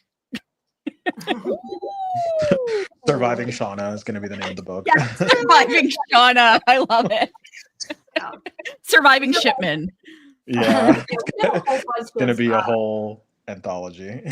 Yeah, we've got a whole bunch of comments actually about the book. So why don't we go to some of these? Eddie said, "Fun in the Woods" by Shauna Shipman. Let's see. Fletcher thinks that I think because that was still part of the book, that Jeff gets killed by Shauna. I don't know. But I don't think Jeff's gonna make it. Yeah, don't say that. I think he's too pure of heart. Maybe. But Jessica says it's a good argument for Jeff to get custody. I agree with that. With that. So Lewis says, what did you think of Shauna saying she couldn't remember the events of the wilderness like a trauma response, suppressed memories? Yeah. The fact We've that got a lot of yeah, I think I like her like thing at the end that just reveals a lot about her. It's almost like, I don't know, not to pathologize it, but it seems like she's got like some kind of personality disorder. Like she's always had it because she just like some kind of borderline like anti-so. I mean, not, and I don't mean that. I mean like literally like in a clinical way, because the end reveals that she does not seem really like a bad person. It's like she can't connect with anybody. Yeah. And like, her best friend died at the very beginning and, or whatever. And I don't know. It's like you feel almost like a little bit of empathy for her. Like she just dissociated and like, just can't connect with people. She couldn't connect with Callie. She couldn't really connect with Jeff. They just had always been together, so I don't know. So I agree that could be just part of that, just, I don't know. I had a harder time this season. I don't know, feeling any empathy for her though, if I'm honest. Just like in this episode, she was happy when Maury was going to get killed. Like I know that she's fought with her, but to be like smiling. Yeah. Oh, that was creepy. That was creepy. That was creepy. Yeah. But I mean, it's almost like that just is indicative of like her having some kind of disorder that she can't empathize in an actual way. And it comes to the end and it's like crashing down around her. She's realizing like, oh shit, no one's out to get me. When she finds the letter from Melissa, she like that sort of thing makes her actually think about it, I got all screamed at on Reddit for this, but I continued to say I think that Shauna is suffering from some form of PPD or postpartum psychosis, and like everything that Maybe. like her entire pregnancy is all the things that you're supposed not supposed to avoid, like a massive trauma, her best friend dying, lack of nutrition, lack of prenatal care, like, and PPD can last for like up to 5 years after your pregnancy. Like, she's full of hormones. She's batshit crazy. I empathize. I think if you can have empathy for Lottie, you can have empathy for Shauna. I agree. Yeah, I agree. And she could have had something and that triggered it too. And you know, like, I agree. Yeah. She lost her baby and she hallucinated that all of her friends ate it, and she still doesn't know if it's real or not. Like, they're all full of gas and mercury, and like, I just think everyone's having a bad time. I still think they're drinking bad water. I don't know how they're not. I'm they don't for know how sure they're drinking bad water. Not sure. Yeah. They don't have like life straws out there drinking from the, you know, water sources or anything. So. Yeah. You know, I don't know why, but for some reason it just occurred to me. So Shauna has bitten Van, Mari, and Melissa. She's a biter. Technically bit Jackie's ear. Yeah. Fletch said she's a psycho the way she reacted to Mari. She's always a psycho. Lori is waiting. I don't know. Can we add? I guess we can add one more person. We'll see how crazy it gets. Hi, Lori. Hi, how are you tonight? Hey, how are you? I wanted to. Can you hear me okay? Yeah. Oh, okay, good. I wanted to add something about Melissa's note that Shauna was reading. It's interesting because in the note, Melissa's saying that she wants to put this past her. She wants to, you know, forgive herself for what happened in the past and move on. And Shauna cried, of course, right? So you're thinking, oh, okay, this really got to her. It made her feel the opposite way. So in other words, Melissa's note actually made her angrier. And it just shows you how bitter she is and how it's more than PTSD with her. She definitely has some kind of personality disorder, and she's very, very angry and actually a mean person deep down. Right? I mean, that was very, that was really interesting that it made her so angry, that note. Yeah. So one thing that I've been thinking about that kind of relates to that is, so the three people that wanted to stay in the wilderness, right, which were Shauna, Lottie, and Ty, they each had different reasons. Lottie wanted to stay connected to the wilderness. Thaisa was very about her image, where she's like, we need to wrap things up in with a bow. Am I going to be able to go back to society and not not have this follow us? But I think Shauna was just power, right? I think she knew she was finally in a position of power. So I think, kind of going to what you were saying, Lori, about the letter, I think at the end, she has lost all her anchors to humanity where Jeff and Callie can help ground her. I think we're probably going to see her revert back to more primal, more like vicious, more dangerous. Well, but I do think about that a lot, where I'm like, yeah, I agree with you. And if you think about it, she doesn't really have an identity. She never did. She was always Jackie's sidekick. She, like, if you would say, who is Shauna? She couldn't even answer that question. But in the wilderness, she said, I was a fucking queen. She said this, I was a queen. And now she says, I wasn't a mother. I wasn't a wife. I was a queen. Yeah. So that's her whole identity. It's interesting because I wonder if she, when she came back, if she had gone on to college and had a career for herself, I wonder if she would have had a different destiny, a different path. Because Ty went to law school, Misty became a nurse. They all went on to do things with their lives, but Shauna did not. So she's still holding on to the past, to the she's wilderness. She's still with her high school sweetheart, too. She's exactly right. Yeah. She never moved on. Yeah. She didn't even change that. Yeah. I mean, she also kind of, she really got with Jeff when she came back from the wilderness because she felt guilty. Yeah. And she I was felt gonna like say she her had, best friend's high school sweetheart. yeah. Yeah. And Not her own. She didn't even choose her own. and she probably like I'm guessing Kelly was an accident and she probably didn't want to have her, but then Jeff probably got really excited and she probably didn't want to hurt him by saying that she didn't want the baby, and so they had Can Callie. you imagine how traumatic being pregnant for Oh her my must have been? Seriously. I think about that all the time. Like, just like Shauna is sleeping not next to Jeff with a knife in her hand. Like, Yeah. Shauna is not the kind of person too who's going to talk to Jeff and be like, I can't do this. Like this is too much for me. She's that quiet person who just like goes with the flow but really does not want to. You know. And I think they made it a point that Callie is Shauna's age when she went into the world, like when she was also stranded. So there's mothers and daughters and that legacy of it's very interesting when you see it. I felt bad for Callie when she was like, does my mom not love me? And then Lottie's just like, ooh, I don't know that how was to so chilling what Lottie said to her, right? Wasn't that awful?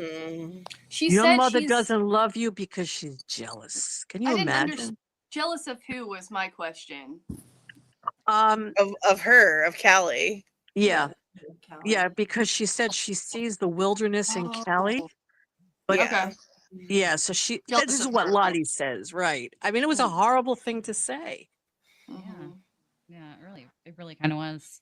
But I think I could see her being jealous of Callie because Callie didn't have to go through what she went through, but though seems more uninhibited than Shauna. Like she's not afraid to do crazy shit, like going to clubs on Halloween underage and and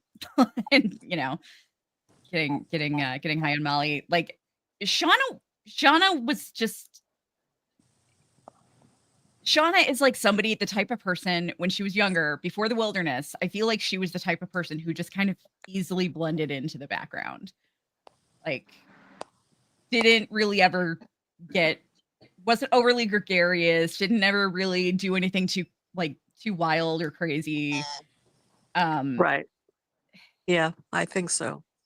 I feel like if that hadn't happened and she had gone to college, I feel like she probably would have gone a little nuts in school too, but yeah, obviously, well, not as nuts as she went in the wilderness, right? And then she's like, I mean, that's not uncommon for, I don't know, not to be all Freudian, but for like a mother to be jealous of their kid because they're getting to do things they didn't get to do or living vicariously, and then you see like Shauna going and stealing her weed and stuff, like and like trying to be a little bit bad, just push the envelope a little bit, so.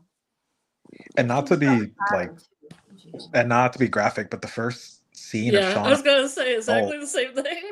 Is her like I think masturbating to I think Callie's boyfriend. Like there's from the get you see that there's a lot of kind of desire there from like that life that she lives. Yeah, I think you're right. I think she's envious of Callie that she has a childhood, that she actually can be a normal teenager, and she didn't have that.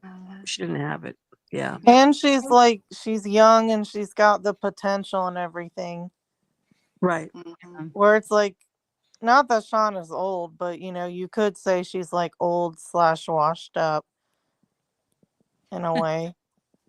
And I also think when she was like writing at the end, I feel like that was her very much like romanticizing her time in the wilderness, because she made it sound so amazing how I was a warrior, I was a queen, like you can tell she really liked that part of her life. I was the queen of Lyme disease and malnutrition. But I like the way she said, we all were having fun. Is that what she said? We're having fun. Yeah. It's like, no, you're the only one that was having fun. Yeah, exactly. Yeah. When she said that, I was like, speak for yourself, Shauna. Yeah, I know. Yeah, one thing that I one thing They had that shot of everybody looking miserable when she was talking too. Like, we're having fun, and then all the people were just like Van had her like head, her head in her hands, and everybody else was just looking this miserable. Yeah. Yeah. I totally forgot what I was gonna say. I'm like trying to write it down. I can't remember. Sorry. I hadn't thought of the Lyme disease thing or any sort of tick-borne illness. I mean, that's real. Right? So I hadn't even thought about that. Yeah. Especially because it can lay dormant. She could just be now getting it. Exactly. Yeah. There's a multitude of Canadian ticks girls should have gotten. True. You said dysentery earlier. Like, that's huge. Oh, yeah. No one's ever sick. No one's ever sick. Like, and they're drinking. Like, not that we know of. Nobody's like, I've gone to the bathroom 25 times today because I drank that. Anybody? Only Jackie got a rash. Yeah. I remembered what I was going to say.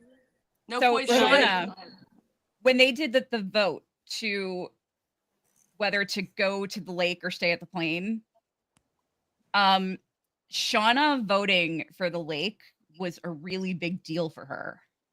And I loved that they had her, and I remember when we covered that episode way back when we first started, I talked about how much I loved that they showed Shauna actually straight out telling Ty when Ty thanked her for having her back during the vote. Shauna was like, it wasn't me having your back. It was just what I thought was right. And none of us know, but that's just what I feel is the right decision. And then you compare that to nobody will stand up against Shauna during Ben's trial, where like Shauna was like, "No, you're all gonna vote my way." Yeah. That's a good point. Yeah. She's really become a little dictator. Yeah. Well, what'd you call her? Adolf Shipman. Someone said Osama bin Laden, and that's pretty darn good. Hannibal Lecter as well. If you take away how Jackie treated Natalie, Jackie actually seems like a pretty nice girl for the most part, and I think that Shauna just had this image of her because Shauna played into a role. I think Shauna was she was like Jackie's sidekick, but I think that was kind of by choice because she didn't really feel comfortable like stepping into her. Oh my God. Sorry, Shauna, I was waiting to put it up to you. You're done talking. Sorry. It killed me. Please don't assume this is what you're laughing about. I love that. Yeah. So great. We need to make a poll with the best Shauna names and yes, have people vote on them. We'll have to remember to do that. I also don't think Shauna really knew who she was. Right. Which is common for a lot of teenagers. They really don't know. But Jackie was like the most popular girl. She was a cheerleader. She was, so she already had her identity all carved out. Was a cheerleader? Wasn't she a cheerleader? Or I don't think. Well, maybe not. Maybe not. No, she's the captain of the team. That's right. Yeah. But she was also very popular in school, and it was safe for Shauna to be in the background under her wing, I think. Mm-hmm. Yeah. She was she had some protection from Jackie. I mean, no one was really gonna mess with her because she was friends with the popular girl, but at the same time, she could easily blend in and didn't feel pressured to ever be in the spotlight or ever kind of step into her own identity. And I think she was kind of happy just being in the shadows. Yes. And I think she had a lot of resentment over that, even though it was all pretty much her doing. But Jackie also played into that though. But I think that she assigned an unfair amount of blame to Jackie for that. And so she kind of had this like she started building up this image of Jackie in her head as just this really like domineering person that just like controls Shauna like a puppet. And it's almost like that's what she's turning into now. You know what I mean? Yes. But how did she get back at Jackie? By sleeping with Jeff. Yeah. It was like a passive aggressive thing. Like, okay, I'm going to get back at you. Yeah. Oh, I thought it was a a substitution for Jackie herself. Yeah. That was the other part of it. Uh-huh. Yeah. She wanted to. I don't know about that. I maybe, but I think it was more like she had like a bromance with her. Like she really admired Jackie. She just loved her in the sense where she admired her so much. I don't think it was sexual. I think it was more about ingesting Jackie the way she literally did. She literally ate her. Literally, yeah. You don't believe? It's Laura, like when Van. You don't believe. This. Let me say one thing. You don't believe in the slumber party makeout? Well, he was on something when he said it. Who knows if it's true? Yeah, maybe. Well, she did. Shauna did imagine Jackie telling her in season 2, because when she was talking to Jackie, she was basically talking to herself.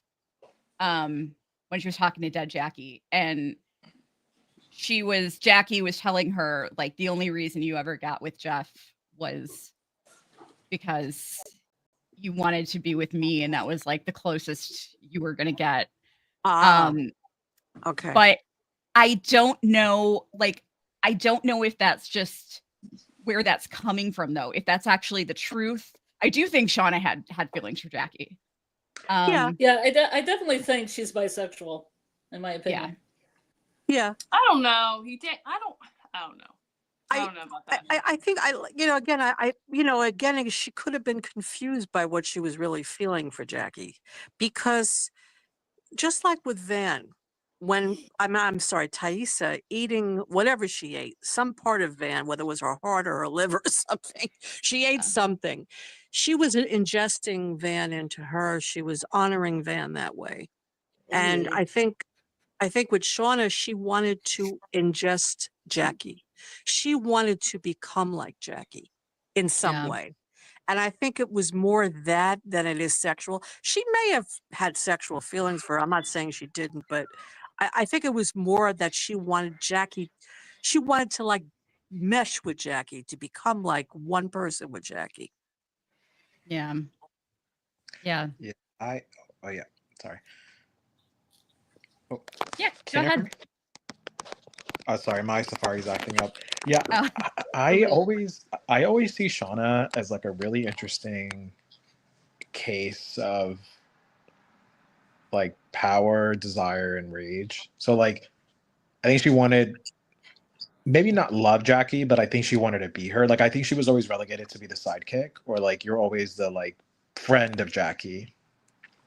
And I think when I think about, because when Shauna became the butcher, like when she got the knife because of her skill, I think that we were seeing a shift to like her having a use on the team from their lens, or her having power. And I think, and like why I say rage specifically is because a lot of them have lost, something like Javi passed away. The father died in the first or second episode. Van got eaten by wolves and like torn apart. So, and I'm not here to judge like if Shauna should have rage or not, because I think she's like, she's she's dealing with like postpartum, but I think her having all that pent up, you can see that rage come out when she is finally getting power, and then she's like, well, I want to stay in the wilderness because this is the one place that I can have power, right? If I go back to the the real world, I'm going to be more so relegated to XYZ. And I think you see this a lot because Shauna is truly haunted by Jackie. She's haunted by her in like her visions. She's haunted by her with who she ended up with. She even sees a lot of Jackie in Callie, like in the Halloween episode where she's dressed up as Callie, or sorry, or Callie has the. So it's just interesting that I think a lot of it is like about that power. Because I don't know. I always think about like what are their motivations for either wanting to stay or go back. Like Natalie wanted to get the F out, right? She's like, I'm over it, I'm done. She's like, y'all can have it.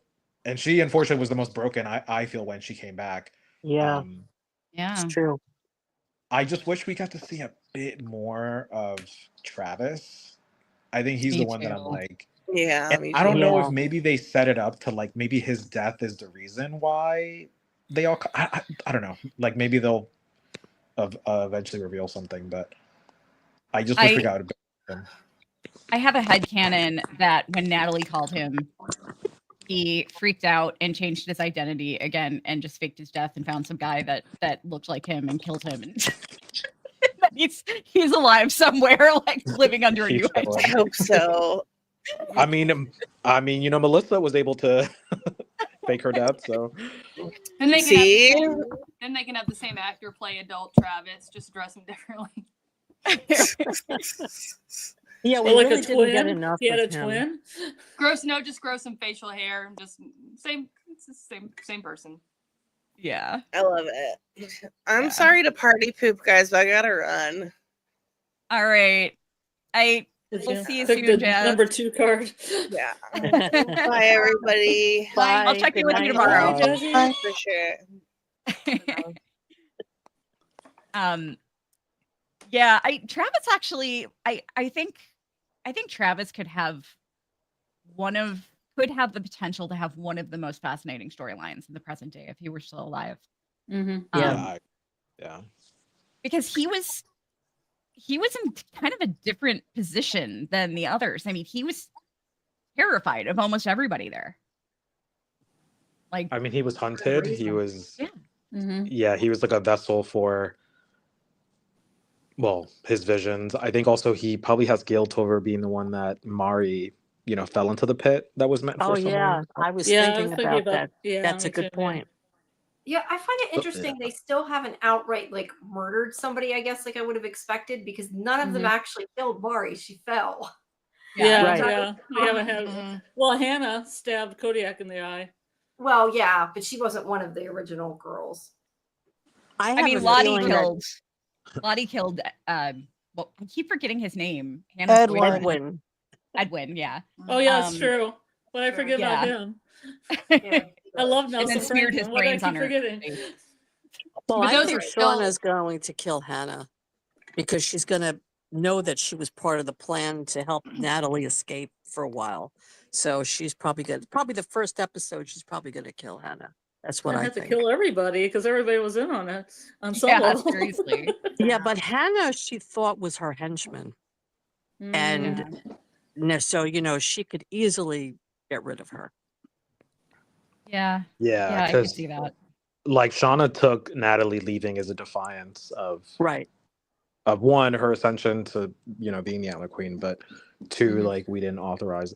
I'm just curious if the next season is going to be Natalie just in the wilderness trying to survive, or is she going to come back and then, you know, are they going to hold her prisoner? Or I'm just curious of how they're going to explain. Will they finally figure out?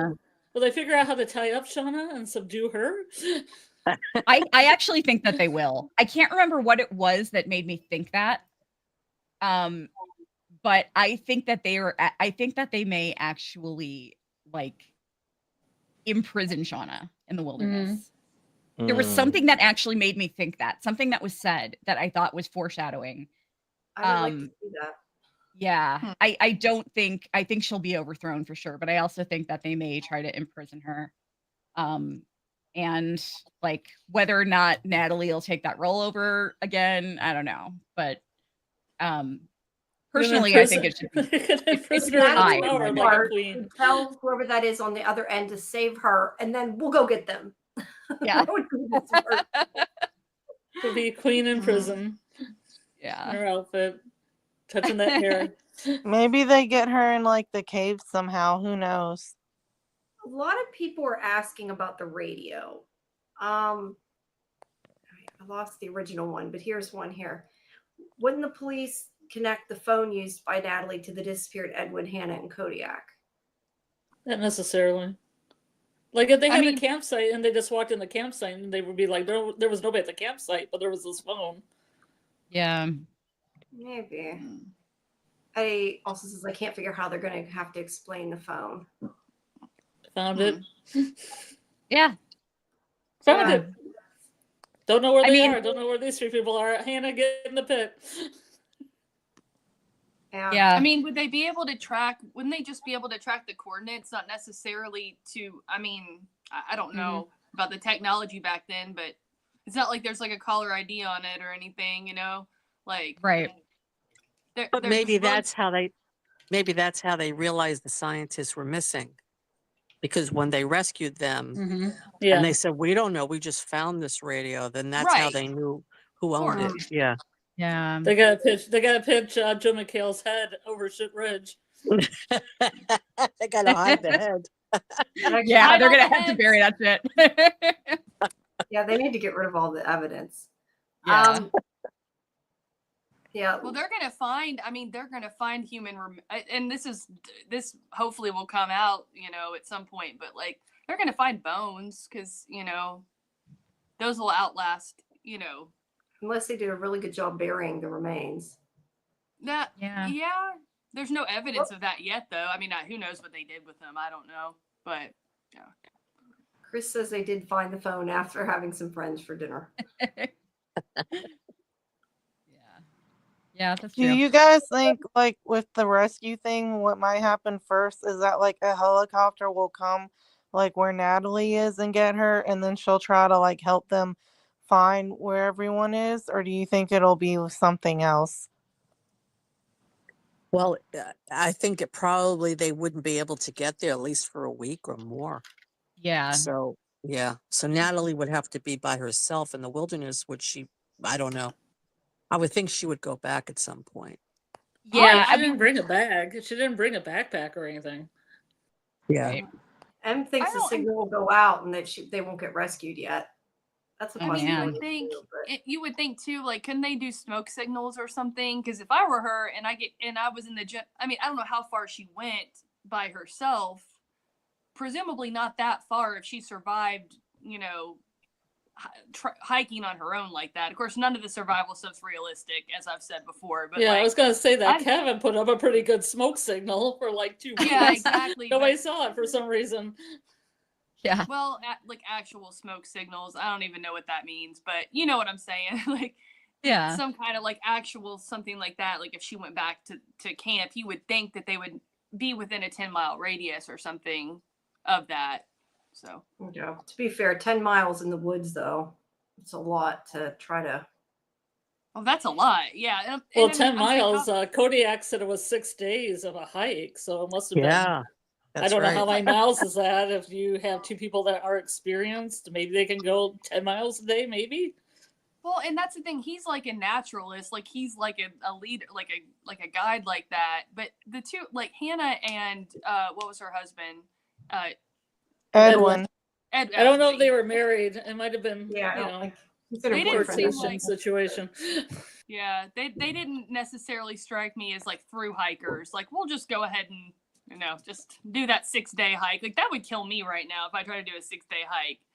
So yeah, a lot of this the math isn't mathing on a lot of that. So we but it seems like if they did 10 miles a day, it'd be 60 miles, which is within that 100-mile radius. Well, we know that they got rescued in January, and it just started snowing, and they're in the mountains. So yeah, true. Should put them at like October, maybe November, maybe October, because they're in the Canadian mountains. It's a little after Canadian Thanksgiving, which is October 13th. So maybe like November.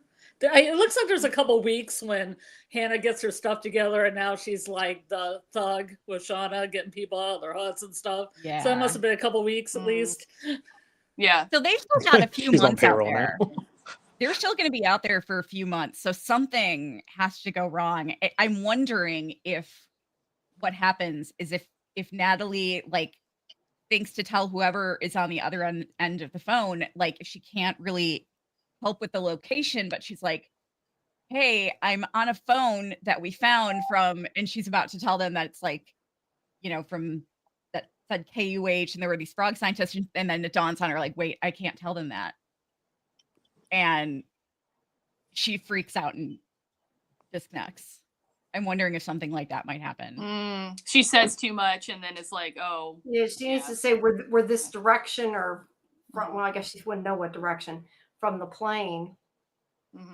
Yeah, but yeah, I don't know. Maybe they rescue her and they can't find them after because she can't give them directions. Well, she was with. I'm pretty sure I remember her in the rescue, seeing her in the rescue scene. I'd have to go back and watch to be sure, but I think she was there because I think I remembered seeing her with brown hair, like in season 2, at the beginning of season 2 when they showed them being rescued or getting on the plane to come home or whatever. Which episode is that? I need to go back and watch some of this stuff, but I think it was I think it was episode 1, season 2, episode 1. Yeah, I thought it was season 2, episode 8. I thought there was something in season 2. No, that shows. No, it was the first one. I remember this because they showed there was this big montage with that Sharon Van Etten song, 17, and it was right after they got rescued. And I remember that song was in the first episode. So yeah, it was definitely season 2, episode 1. But yeah, they're gonna be out there for a few months though, so something goes wrong. For sure. How many rescue attempts do you think they've actually tried to do in general for like the Yellowjackets? Oh, like, man. because Hannah was saying how they look for months, so like obviously they've tried before. Yeah. So it makes me wonder like how many times they've tried at this point. I think they allude to the plane was like 100 miles away from its course, so that's why it was hard.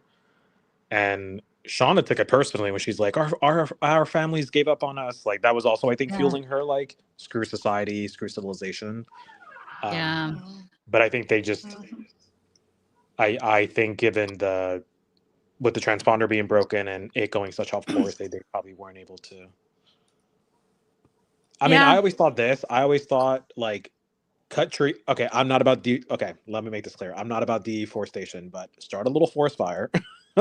Like contain it. I was gonna say try to contain it. Maybe by the lake. We're turning you into Smokey the Bear. Yeah, exactly. I don't know why they hadn't done that sooner. Honestly, like that's been my. But didn't the cabin burn for days or something? From what they said, nobody noticed that, so I'm not sure. Yeah, I thought they said it burned for like weeks, actually. Yeah.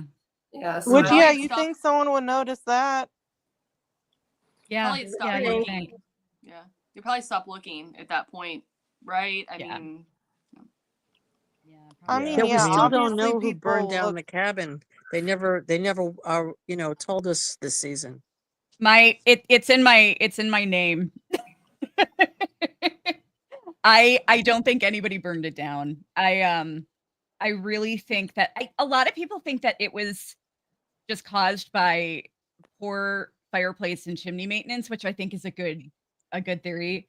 But personally, I think it's due to the zombie fires, the underground zombie fires, which are apparently all over Canada, the Canadian wilderness. Like, and they can erupt at any time during as it goes from winter into spring, which is when the cabin caught fire.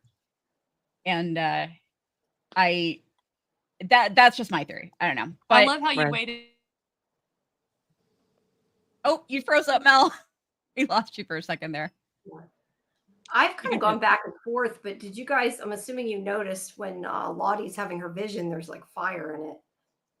So I don't know. They've kind of insinuated a lot of different people started the fire at this point. So it's hard to know. I know. Yeah, I really don't think it was anybody. And honestly, I think I think that the reason that they couldn't get out is probably just because the doors swelled shut. Which can happen. I mean, I got locked in my bathroom, and not in a fire, but because it was like there was something wrong with the lock, and the humidity in the bathroom caused the door to somehow well enough that I couldn't get out. and I was trapped in my bathroom for like 3 hours. Oh wow. Yeah. So yeah, that I could could happen. see. Sure. Yeah. Yeah. Yeah. Yeah, but what I wonder too is like when they tried to rescue them, since they obviously didn't find them, I wonder if the people just assumed they were all like eaten by animals or something like that. Yeah. Because that would make sense for not really having any remains and all that. Well, I also think that if there is a problem in that area with carbon monoxide poisoning, rescue They'd be teams more might versed, only yeah. search for like a certain amount of time before giving up because they might just figure like they're probably not going to survive out there. You know? Yeah, that's a good point. But yeah, that's what I think is, and the carbon monoxide from the zombie fires, like, I mean, it would explain so much. It would explain like the bear being sick. It would explain like the crazy hallucinations they're having. It would explain a lot.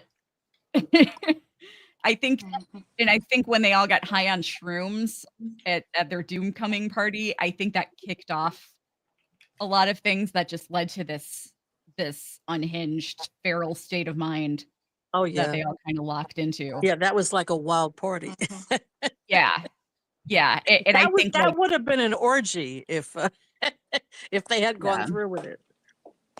Yeah. But actually, Shauna would have killed him. Actually, so yeah, she definitely would have killed him. Yeah, that was their first hunt.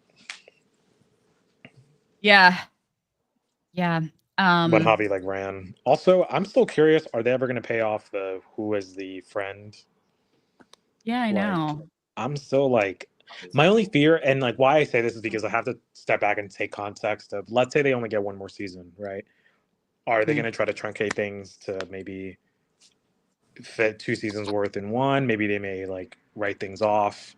I think it's going to go back to the 3 main folks of Thaisa, Misty, and Shauna being the final 3.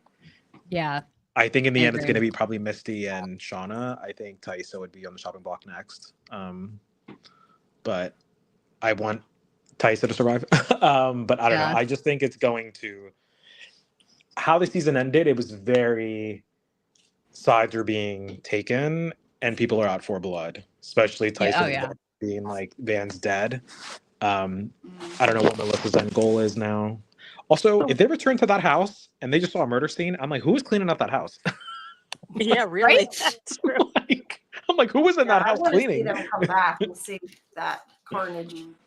I also find it strange that she's not angry at Melissa. I mean, she's blaming Shauna for all of it, but actually Melissa is the one that actually killed Van. Yeah, right? it's like drew the nut. So it's just, to me, I think. I'm curious, and Misty just seems so over it to me, which is so funny. Like, it's the first time I've seen her just truly be like, oh yeah, you know what, I'm like, it didn't feel comedic as her character. It felt very, I think she's locked in. But I am curious. And with Ty, I mean, she and Van they loved each other.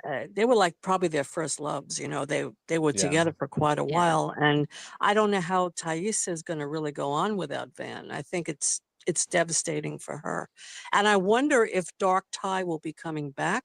Do you think Dark Ty is gone forever, or is she going to come back? I don't think Issa. I think Issa's gone for good. I think Van actually kind of brought Issa out. And when Van died, once Van was dead, I don't think there's a reason.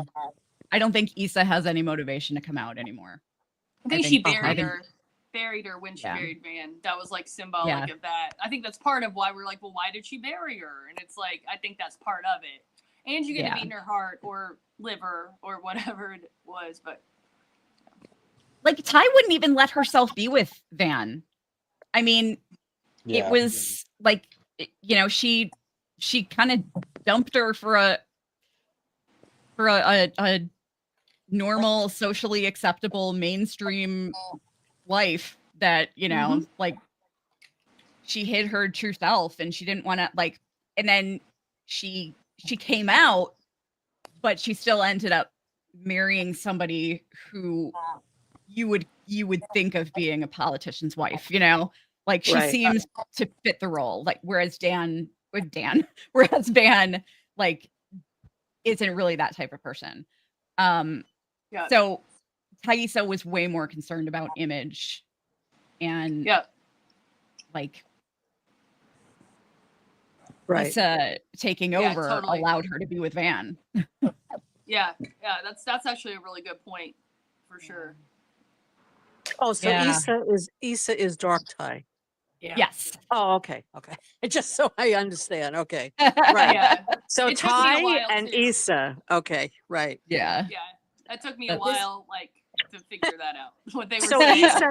so you don't think so? In other words, by Van dying, that means Issa is gone forever now. Thai won and Issa's gone. Yeah. I think all that Issa cared about was Van. I don't think Issa cared about anything other than Van.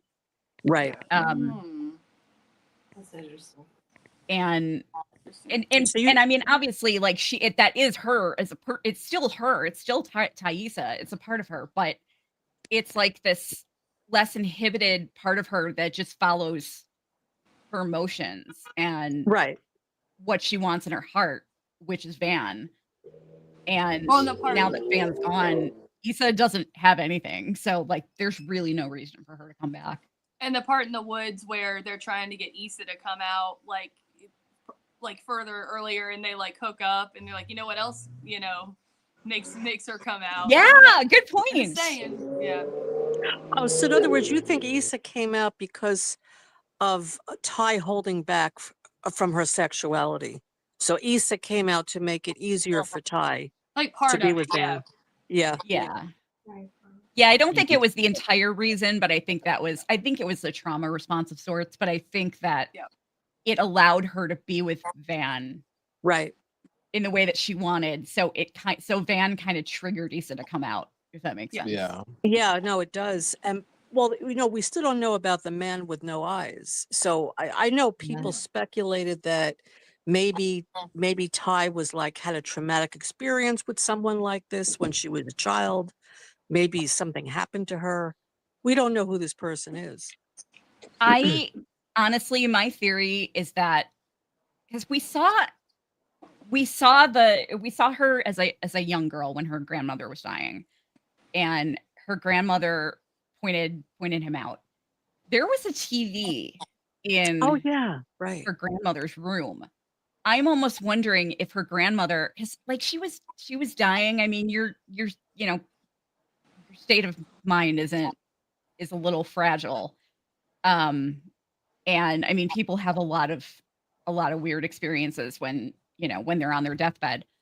And I think it's very possible that maybe the TV had been on and like Thaisa's grandmother, that commercial came on for the ice cream parlor. Ooh. And the reflection of the TV could have shown up in the mirror, and it might have really freaked out Thaisa's grandmother. And therefore it freaked out Thaisa. Right. And that would have been, she would have associated the no-end man with her grandmother dying, which is a really traumatic event. Yes, that makes a lot of sense. Didn't her grandmother have dementia also? I'm trying to remember. I think she had some dementia. She seemed pretty with it to me. Like she just kind of really freaked out the one moment that she saw the no-eyed man, and that was it. Okay. But yes, I think that they probably just saw, because we saw him standing there in the mirror, like he was just standing like a person, like a person standing there. But I think that might just be like an exaggerated memory, and they really just like saw the reflection of the TV in the mirror. That's what I'm guessing, because I thought it was an odd. You don't often see bedrooms in TV shows that have TVs in them. You know what I mean? Right. Yeah. I think the only thing that makes it, because I thought about that as well. The only thing that I think made me think differently tonight is I don't know who mentioned it, but I think they said in the shared hallucination they saw the No-Eyed Man. Yes. So if it was only Thaisa, and Van didn't know about it until I'm assuming later. So if that No-Eyed Man appeared in some other form outside of Thaisa, because I don't think Thaisa had a vision in the caves, right? Wasn't part of that shared delusion in the like classroom. Yeah, no, she didn't. Yeah, so that's why I'm like, I wonder if it does have some supernatural piece. I think the like triggering action was when Van said that she had cancer. I think that was when Issa came out to be like, Van needs someone who will do the hard thing to help her, and I think that's when like she came out fully. Yeah, that's interesting. Yeah. Yeah, I think that's a good point because, like, if anything, Issa will, like, you know, fight for like survival and fight for what she wants. Yeah. Chris Orlando said maybe the grandmother hated ice cream. But on the commercial, there's originally another guy who's the mascot, and the other guy comes in. Oh, like that's she's right. kind of imagining the death guy. You know what? Okay, I actually have a theory about that. And it relates to there being a different person in the there being a different mascot and the No-Eyed Man showing up in the shared dream. I think there's a possibility that they could have switched out mascots because he terrified children so much. That's a good point. If that makes sense. So this might be a memory like from when they were really young that they just repressed, like seeing this No-Eyed Man in the commercial. And they may have all been completely terrified of him, but for whatever reason they don't remember him, but he showed up in their dreams. You know what I mean?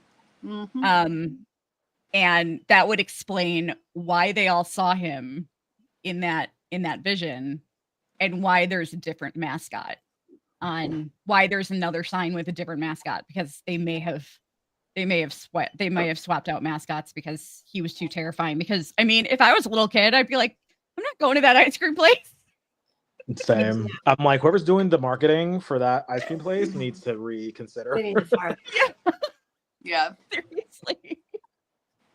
I'm like, I don't know who thought that would be appealing, but it's not. I was just going to interject. I put up a poll a little bit ago for who you think is going to be the last person that survives for people to. It's on YouTube. I think you can only see it on our YouTube. But anyway, if you have a vote. Nice. Did you guys put a number so you could hear ice cream flavors like Grandma's Attic and Despair? Yes. Yeah, there were some really great ones. I don't remember them all, but there were. I think they were all band related because there was a cranberry one. Yes, Cranberry Smashing Dreams. Pumpkins. I remember Cranberry Dreams. Yeah, Smashing Pumpkins, Cranberry Dreams. Something. Yeah. Yeah. Yeah, that actually sounds like my kind of ice cream place. Like I love unusual flavors that aren't too weird. They're just like, you see them, you might see them every once in a while. They're not completely outlandish, but they're not like cigarette ash. Cigarette. Yeah. Cigarette ash. There was like a ranch ice cream or something that came out. Oh God, no! I would not try that. Mac and cheese ice cream. Yeah, there's the mac and cheese ice cream too. Actually, I could see that maybe being okay, but I wouldn't go for it because I don't like anything that's too rich. But you guys, I had the most disgusting thing the other day, and my husband loved it. Popeyes has frozen pickle lemonade. Ew. And my husband wanted to try it. I love pickles. Yeah. And he's like kind of okay. He's kind of lukewarm. He loved the pickle lemonade. I took one sip and wanted to vomit. It's oh my god. I hate, as much as I love pickles, I hate the taste of sweet pickles. So it's just made it a little bit. Yeah. Oh God, it was so gross. It was so gross. I've been like tempted. Yeah. Ugh. I'm still having I can still taste it. So awful. And I only had a sip. Don't they have like a whole pickle menu like they came out with? It's like they have like a new pickle menu, and then they're like, you know what we should do? Put some pickle juice in lemonade. That'd be a good idea. Yeah. If you like sweet pickles, then you might like it, but I hate sweet pickles. I like them nice, and I like kosher pickles, and that's it. Like, I mean, if it's not a Clausen kosher, then forget it. I'm very picky with my pickles. Still not sure pickles should go in drinks, whether they're sweet or not. Yeah. Yeah. Seriously. Wow. One thing I saw on, I think it was Facebook,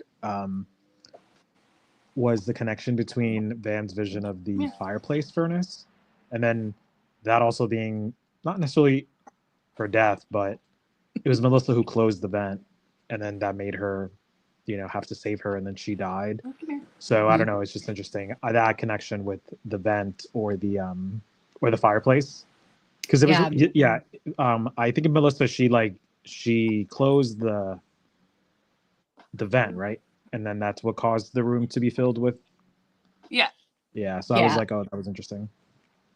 Yeah. Yeah. I really think she was trying to communicate with the wilderness. And I'm hoping that we'll see that vision. I'm hoping that we'll see a vision that she had at some point, though she may not have had. I mean, she wasn't unconscious yet. So she may not have had a vision at all. But it'd be cool if we saw one. Yeah, because have they all had vision? Well, actually, no, because when Nat died, she was not. They were in the forest, but yeah, I really wish we got to see what Travis like. Yeah, that's something that just keeps bothering me. Wish we got to see. And then we only know about his death through Lottie. How do we know she even was telling the truth? We don't really know. To this day, I don't think I still think something was happening there. She's an unreliable narrator. I mean, she probably has no recollection of what actually happened. Well, she's delusional also, so she can think something was happening when it wasn't. Well, what do you think happened to Travis? I mean, we know he died. Do you think he committed suicide? Do you think somebody killed him? I think he overdosed, didn't he? Thought he overdosed, or do we not know that? No, he was trying to himself on the crane, right? Yeah, he was trying to communicate with the wilderness. Essentially, he wanted to communicate with the wilderness, but why? Here's what I don't get. Like, why would he do that on a crane by himself? I mean, there doesn't that just seems. He's like, here, let me down before I die. Like, there's other ways to almost kill yourself. Yeah. Yeah. I don't know. I mean, however. And then Lottie's saying he gave him her bank, all his money, which that was so weird. Did he do that? Yeah. I won't let you go unless you give me your bank, your money, and then he said okay, and it was he's like, "What's your Zelle? Wait." I mean, I think it's possible Lottie could have been there, but I feel like her version of events probably isn't what happened. I feel like it's possible maybe he would have asked her for advice, but then I could have seen her pushing him to do something he doesn't want to do, and then he's all like, no, and then maybe because of that, it's like he dies because of her pushing him, if she's trying to get him to go up there and he doesn't want to, and then I don't know, he gets hurt by it and it kills him. So I feel like it could be one of those things. He wanted to asphyx cut off his oxygen. He wanted to asphyxiate himself so that he could regress to a transient what do you call it, a mindset of being back there, communicating with the wilderness. You know, it would have been interesting if Shauna had some kind of vision whenever Melissa choked her. Yeah. Right. That's what I was thinking when she said that. Yeah. Oh my God. It's so funny. I'll be in the middle of a recording or a live stream, and every once in a while I just get hit with a new theory. And I'm like, crap, I gotta go right now. And when we're done with this, But like, what do you guys think? Do you think it's possible Lottie could have killed Travis by accident and she just like blocked it out of her memory or something? It's possible. Yeah. I mean, he did give her all that money. Yeah. How did she get all this money? Maybe he didn't give it to her. Maybe she was just able to get his banking information by lying. Maybe she said she was like his cousin or something. Or maybe she even said that he's my husband. Like we just like recently got married, so like, or something like that. Who knows? They usually fact check that pretty well. If you're Yeah, they do. Yeah. They do. But Unless I do he signed think- something over to her, maybe. Oh yeah. Yeah, true. that's what I Well, was he thinking. left her. I thought he left. Didn't he leave her like all his information? Or that's what she said. Yeah. I'm like going back and forth now between. I'm confusing myself. It just sounded very fishy at the time when she was telling I that agree. story. I said, this Yeah. doesn't make sense. Well, season 1 ended with like, who's Lottie Matthews, where she was gonna. It sounded like she was gonna be the villain, right? Or some cult leader. The thing with Lottie though is she's so super eager, almost to the point where she's reckless. If anybody connects with the wilderness, right? Like she was pushing Aquila to, to like go into the caves. Like anytime anybody has a connection, she will like she fiends off of it. Even if it's not her when she's disappointed. I mean, look at her obsession with Callie, right? Yeah. So I don't know. There's just a certain eager-ness that is very reckless of her. And in the last episode, just for clarification, because I, basically just, piggybacking on what you just said, Aquila devised the plan with the Melissa and Jen and Maury that they were going to do a hunt, and the best way to do it is to poison the animals, because they knew Lottie would then say, "Hey, we need a hunt," right? Yeah. So she knew that Lottie would jump on that, which she did, because Lottie says, "Oh yeah, the animals died because the wilderness doesn't want that. They want us to hunt one of us. We need to sacrifice one of us," right? And there's one extra layer to that. Why Aquila did the killing the animals is because she told Lottie that she had that vision. So to gain her trust, I think that's when Aquila was like, I have to pick something that seems believable. I already told her I had this vision. Let me, kill the animals. Like I think she actually did that on purpose, even though it hurt Aquila because she loves the animals. Oh yeah. But I think it was like very much to gain her trust. Can we just look at Fletch's comment really quick at the bottom here? Because earlier I was saying this is something that I wanted to talk about. This is the thing that just hit me a few minutes ago. Earlier I was talking about how I don't think Ty is right to pin everything on Shauna, because like when the show started, it was like Misty who was the one that people needed to watch out for. And now suddenly it's being spun like everything is Shauna's fault. But so much happened because of Jessica Roberts, who was hired by Ty. Like, I think Jessica Roberts looking into people triggered a lot of their trauma. So I think that they are all going to end up in the hot seat. I think Ty might because Ty seems to be the most emotionally balanced one, in my opinion. I mean, when Aisa isn't taking her over. And I was like, well, I don't really know how that much in the present day could be her fault. But Jessica Roberts, I think, was a huge trigger.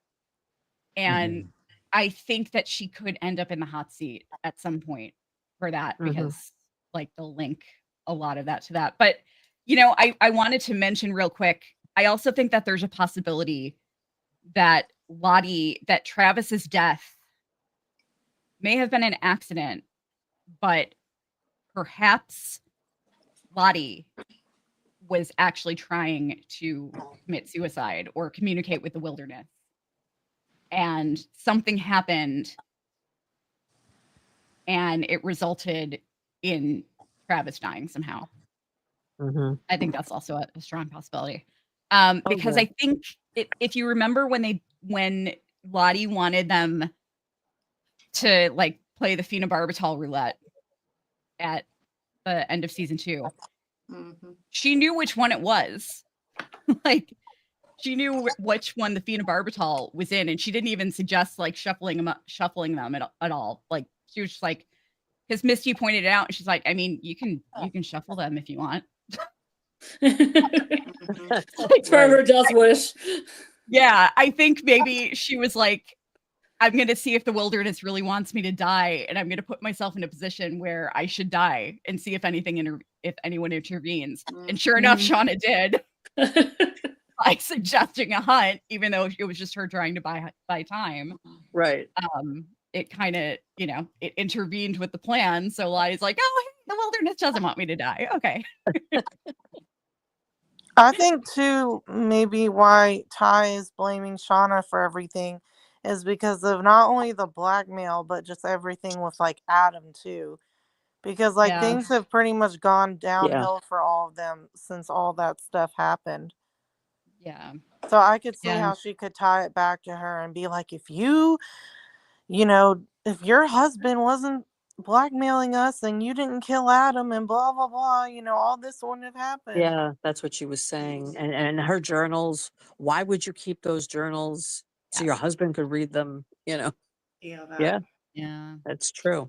Speaking of I think Ty also has to feel guilty because Ty, well, I guess it was Issa, because Issa was the one that was in the like, she was the one that guided Ty to Van, right? Yeah.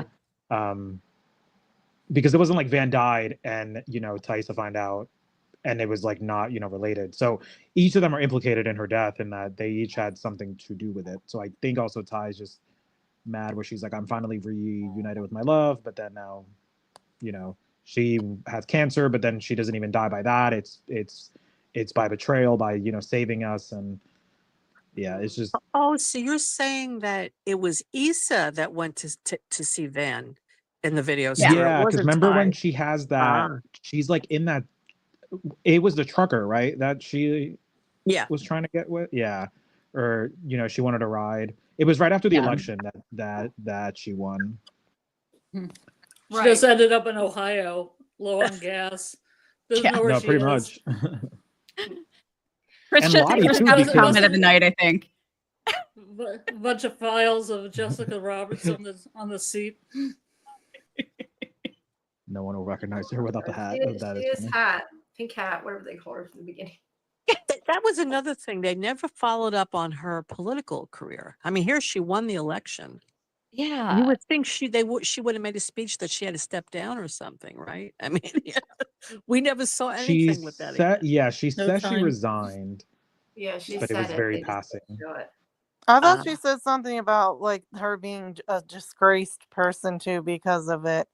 But I feel like that's really all we heard was the resigning and that comment, if she did say that. Yeah. Yeah. Yeah, it was very fleeting. Yeah, definitely. I was just gonna say I am actually my body's kind of given out here, so I think I'm gonna have to sign off for the night. But this was great. I had so much fun, and the chat was wonderful. If you guys aren't subscribed to Cyborg Queen Media, we're going to be doing a whole bunch of Yellowjacket stuff during the hiatus between seasons. So like we plan to, our goal is to put out like a couple of episodes a month, more once we start rewatches, of course, and that kind of thing. But yeah, it's follow us on social media. We're at Cyborg Queen Media everywhere except for Twitter, where we're at Cyborg Queen TV. And we don't use social media because we hate it. So we pretty much just auto post, and we are desperately looking for a social media manager. So if that's something you might be interested in, we have links to applications available on our community tab. So please check that out. Oh my God, we need so much help. I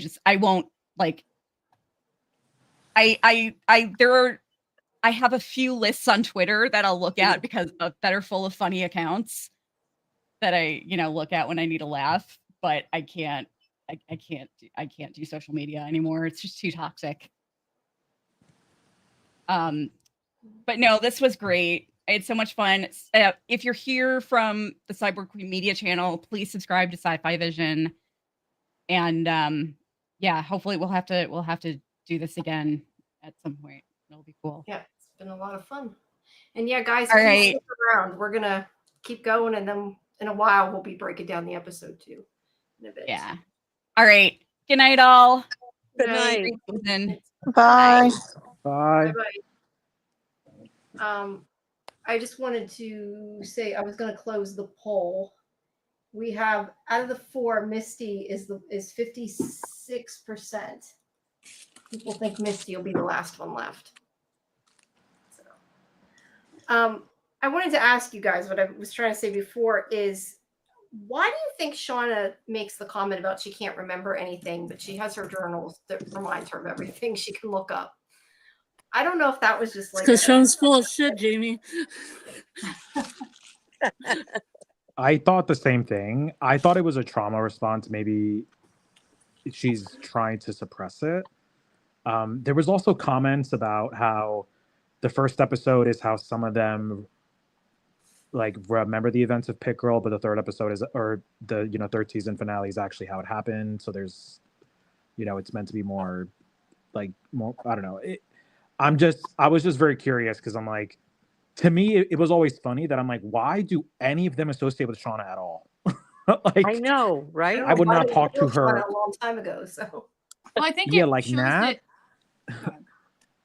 Yeah, it's just funny. Well, I think that they didn't speak to each other for so many years until that Jessica Roberts came in the picture. That Ty hired her to investigate everybody. Yeah. Up until that point, I don't think they were in contact. I think the only well, ones. and the postcards that Jeff sent and the blackmail. Right. That's right. I think that Ty and Shauna kind of kept a loose connection. Yeah. But that was it. They weren't in contact with each other. Yeah, but they went to Shauna and Jeff's wedding though, a bunch of them. But wasn't that like right when they came back, pretty much? No, it's 2001. How many years later was that? Well, 1998, 1999. Oh, yeah. So I mean, so they stayed in touch all. for a few years. Yeah, and then that was it. Right. But I think naturally people grow apart anyway. If they go to college and. Oh yeah. Oh yeah, Sure. but to me, Natalie was in her right mind to be like, I do not trust any of you. Like when she had that shotgun out, I'm like, she's doing it right. That's why she moved to California or whatever. I think she was in California for a while. Yeah. Yeah, she was. That's right. Taylor says that Shauna mentions in season 2 at the compound, she's like, if I have any memories I'm suppressing, I don't care to bring them back up. She's trying to now, though, so it's kind of is counter to what she said. But well, now that everybody left her, Jeff left, Callie left. Yeah. She's lost her identity because her only identity was them, really. That's so true. She's remembering who she was at that time, and she wants it back. She wants to reclaim it. So now she wants to remember it. Yeah. And also, aren't all those journals from when she was there, like writing in the journals? Right. So I that think was there's a before good she chance became the queen. So yeah, I think there's a good chance she probably blocked some or a lot of it out as a way to like keep going and survive. But now that she's like at this point, it's like I want to remember. Right. So now I feel like maybe she's like in a way almost romanticizing it because it's like I was the queen, I had power, blah blah blah. So like now instead of it being like I was angry and this happened and I lost my friends, it's more like I was the queen, I was on top, I had the power, and right, like I didn't owe anyone anything or whatever.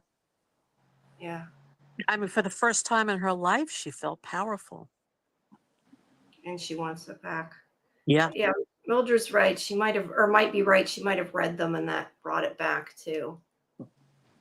It's interesting because she was writing about, because that's how Jackie found out about Shauna and Jeff, right? It was through the journal that she read.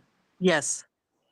So it's interesting how, to me, it's just interesting because Shauna, and I'm not going to debate the ethics of like, because with Shauna, she's like, we had to do what we had to do to, survive. So there's a piece of that. But I also think she wants to dodge accountability from like, yeah, she did lead with rage to like kill Ben or, this and that. So there's a lot of layers there that I'm like, I'm curious if she's pressing it because of the pain, if she's pressing it because she's very much like, we had to do what we had to do to live. Now she doesn't want to repress it anymore, which is a problem. Now she's leaning in. Yeah, she's now like, I have lost everything. Now it's time to go back to that. I think that the trauma was, losing Jackie and then losing the baby was both those things were just so traumatic for her, especially the baby, because I think she blamed herself for the baby. First of all, she really didn't want the baby at first, and she tried to abort it, but then she stopped herself. She asked Ty to help her, and then she said, "No, I changed my mind." So then she wanted the baby, but I think there's a lot of guilt there that she lost this baby. She couldn't protect it. She couldn't, it was stillborn basically.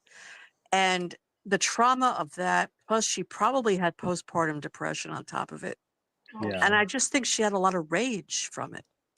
Rage from losing that baby, rage from getting pregnant, rage for Jackie dying because they had a fight that night and Jackie went outside to sleep and she died. So she felt responsible. So I think all that guilt and her feeling shamed and responsible for everything turned into a rage. And the rage, instead of her becoming depressed, which happens when you're very angry and you kind of like suppress your anger, it turns into depression.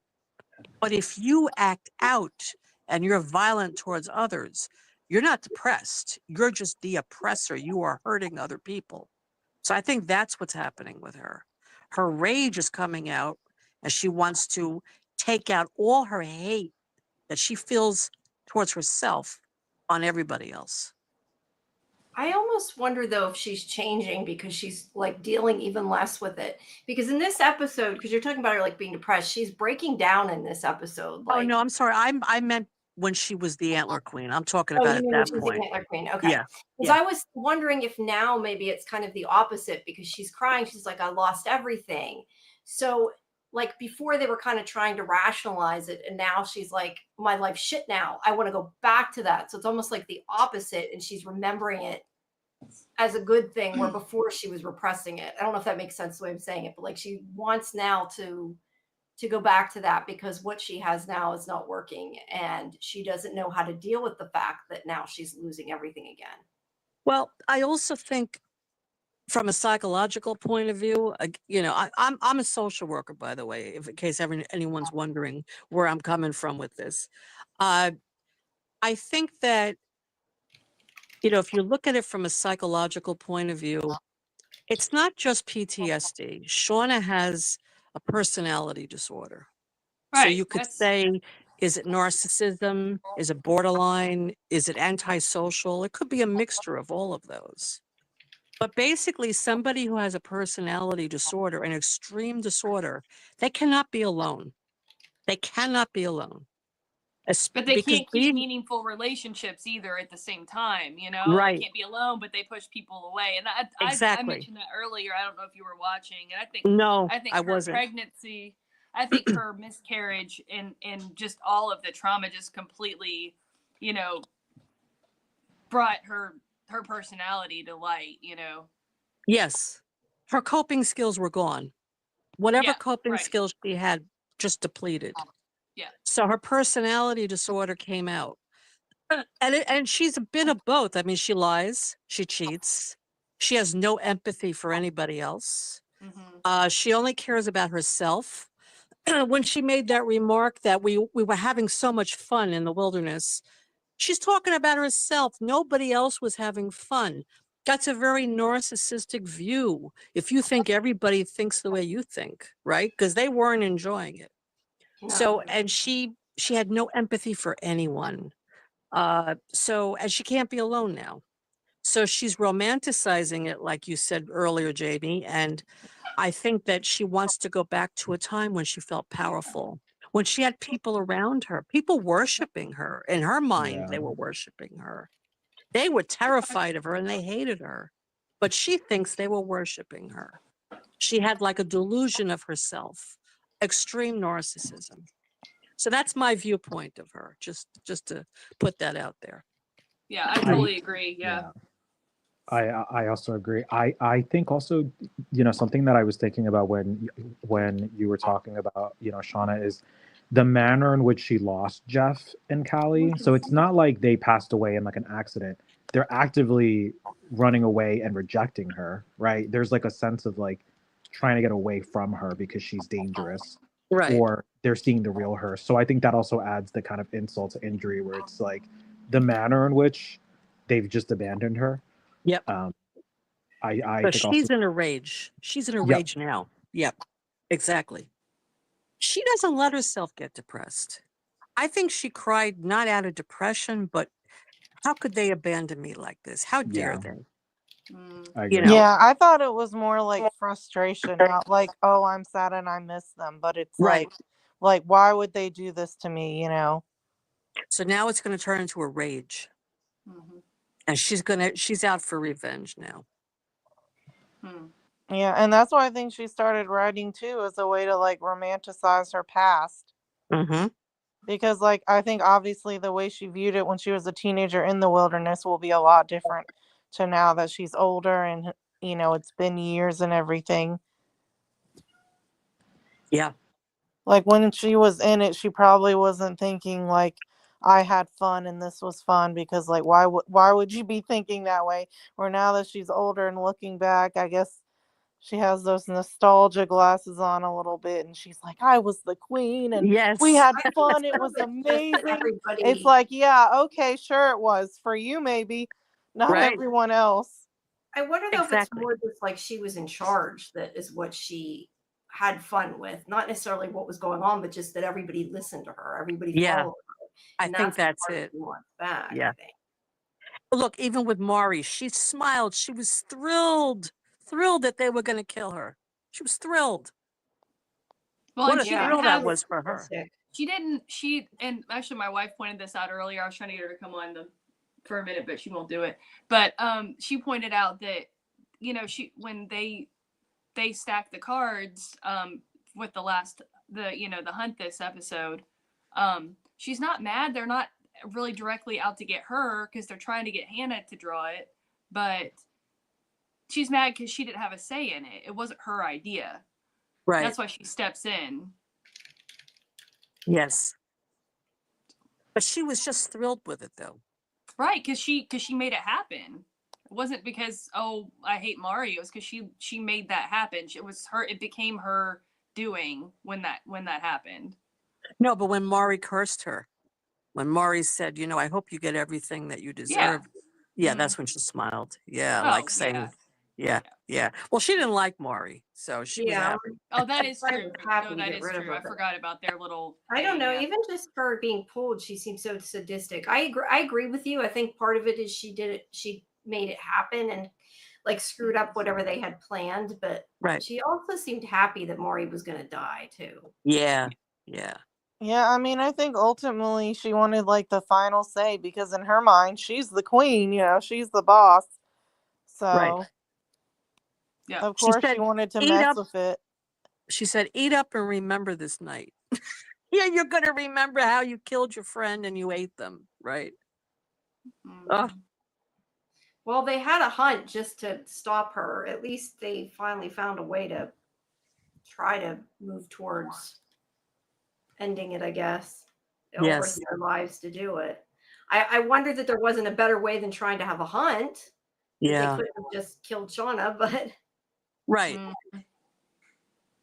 I mean, when she's sleeping, somebody can just knock her over the head with something, and that's it. I mean, I don't understand why they're so afraid of her. Yeah, like that's something I've thought of too, that like they could just like drug her or something when she's asleep so she'll sleep longer.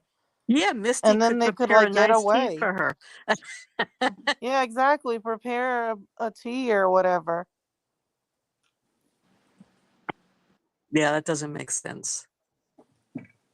But just saying she knew they were doing that to Hannah, and with her putting up before Maury, that would place the card on Maury instead of Hannah. That's why she was happy.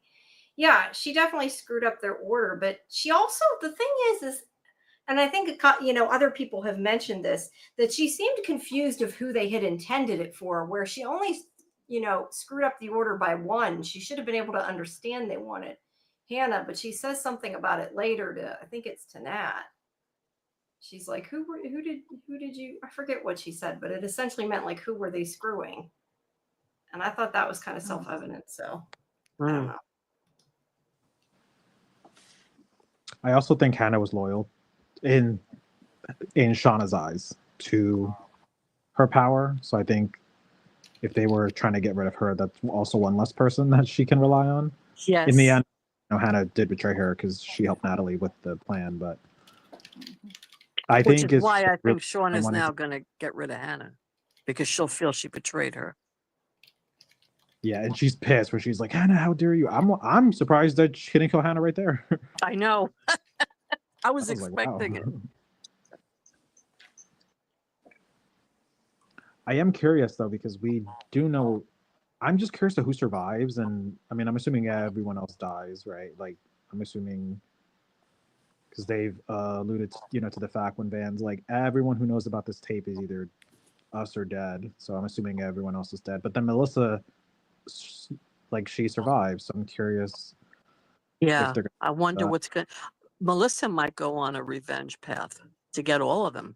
Who knows? Because they screwed up her life now. I mean, because Alex is going to come home with their child, and she's going to see all this blood all over the walls and everywhere, and Melissa's gone, right? I mean, they screwed up her life. She was happy. She was happy with Alex. Granted, it wasn't. I mean, this is Hannah's daughter, right? I mean, what is she doing? This is Hannah's daughter. But she said they fell in love, so she married her. But again, why would Melissa marry her? Why would Melissa let herself fall in love with Hannah's daughter? Well, I think it's a way of holding on to the wilderness, holding on to the trauma, She said in, I guess like episode 8, I think it was, that, when she's like, why would Shauna ask her, why would you do that? And she's just like, well, I wanted to check up on her. I'm like, did she just find her? Like, how did she find her, Right. Because, she ended up with the tape, I guess, and then she found the daughter. But how did she find the daughter, And I understand meeting somebody and then being like, okay, well, I love this person, whatever. And all that. And of course they would have been fairly close in age just because, she was Hannah was supposed to be like a teen mom or something. But like, how did she find her and why did she find her? She's like, I just wanted to check up on her. But I feel like there's some reason, but I don't think Melissa is a master manipulator. I think she maybe did it out of care, but I'm still not sure why she did it. Why she sought her out.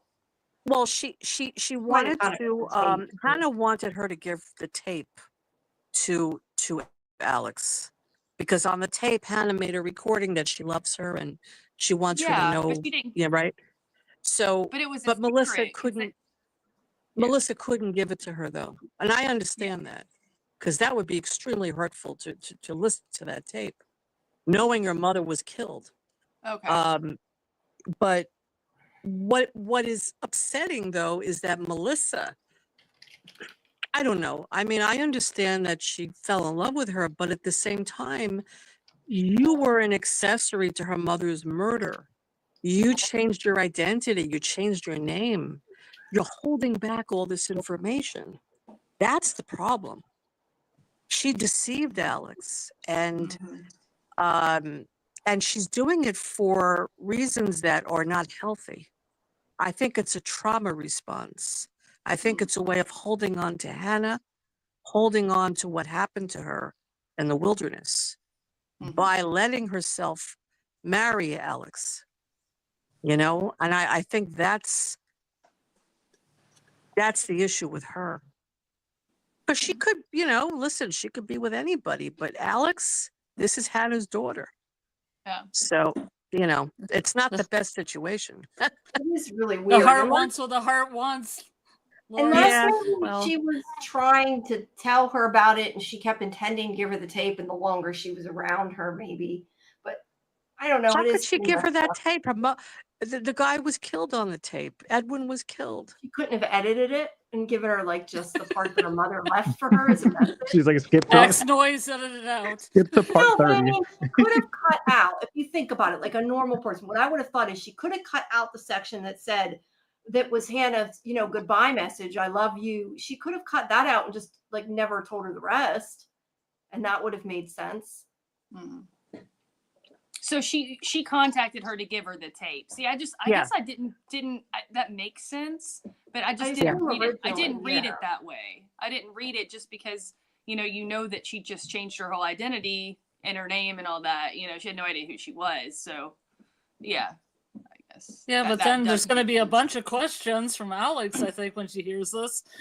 Mm-hmm. Yeah, you know how deceived she'll feel. Yeah, she's at the point now. I think she's past the point of no return. She can't tell her. Yeah, that's why I said she could have just cut that part of the audio out and gave it to her, and then like said, I mean, I don't know, maybe even now she could do that, but now it's kind of like it's been too long. Yeah, but there's also a missing hiker and a missing guide. Well, there's but they a whole could bunch know of nothing stuff about around that. it that's going to have a bunch of questions. That's the relationship. Yeah, but they were teenagers and they were far away. Like Jeff had said before, his excuse was, you know, that could have been 100 miles away. Like, I don't know that she would have necessarily. But if her mother was with the exhibition, then she would know that. I guess I don't think there's any. She would know that they had to have crossed paths. But I mean, she could even like tell a half truth and be like, I found this tape while we were out there, and make it like she died some other way. I just think that there's no coming back from this. No matter what explanation she gives Alex won't want to be with her anymore. Yeah, how could she hold this? How could she hold out on this information? I mean, here Alex probably told her, I wish I knew my mom. She died when I was young. And Alex is, Melissa's hearing all this, knowing the truth. That's that's a horrible situation. It is. She can't make it better.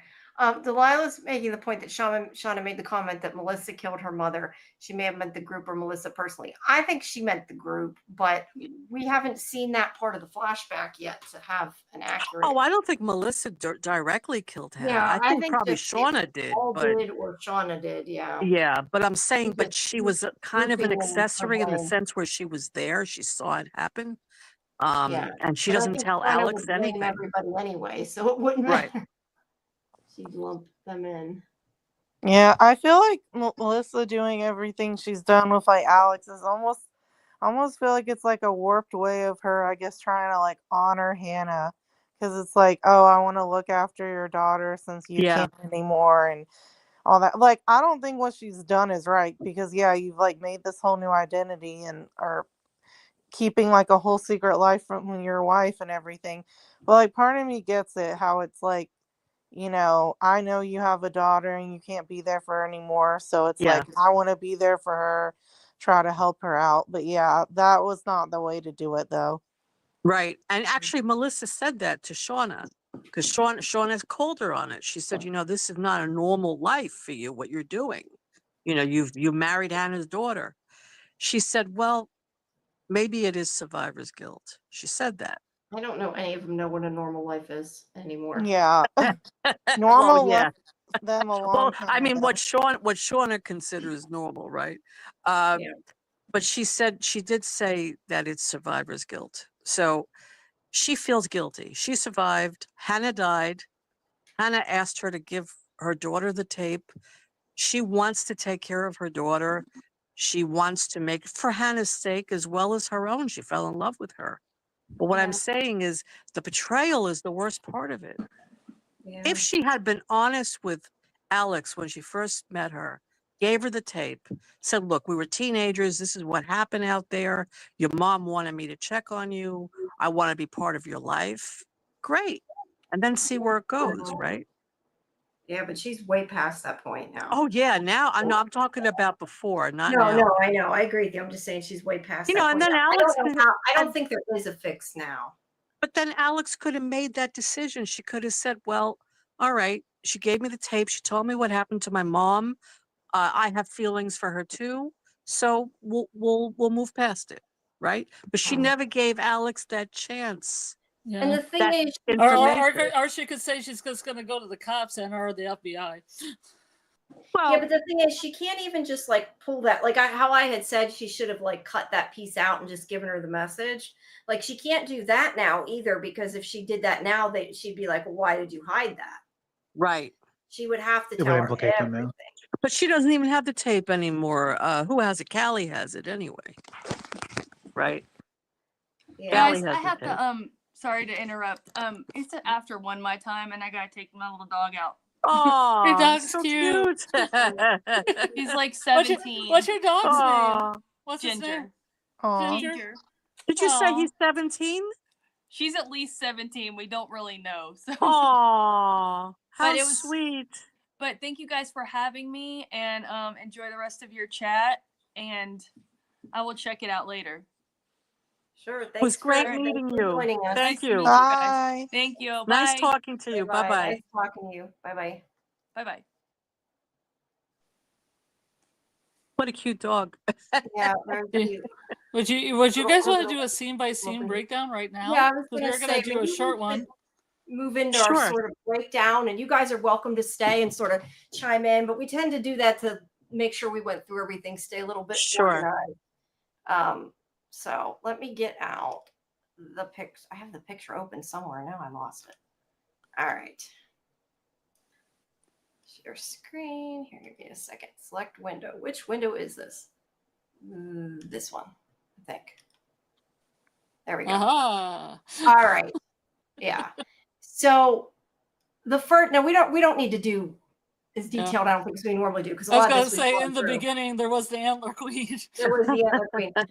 We've gone through this. A lot of this is Lottie's hallucination, and then in between there's the bed check when they're pulling that out and her memories. But do you guys think? I was going to ask you. Do you think that everything was from? Because we sort of talked about it, but didn't actually make a definitive answer, that Lottie seeing herself when she was an adult, like, is that her seeing it in the past? Because it seemed like some of it was a hallucination of her adult self, and some of it seemed like it was her having a premonition. So I don't know. I was curious what you guys thought about that. I honestly didn't know what was going on in this scene. I was very confused. That's fair. You're putting the ball seemed like a dream. To me, it almost seemed like it was a dream or something. Right, but I guess I'm saying, like, what part of it of her as an adult was teen Lottie dreaming, though. It wasn't all like her adult self dreaming about her teen self. I think some of it, her teen self, was like seeing what was going to happen.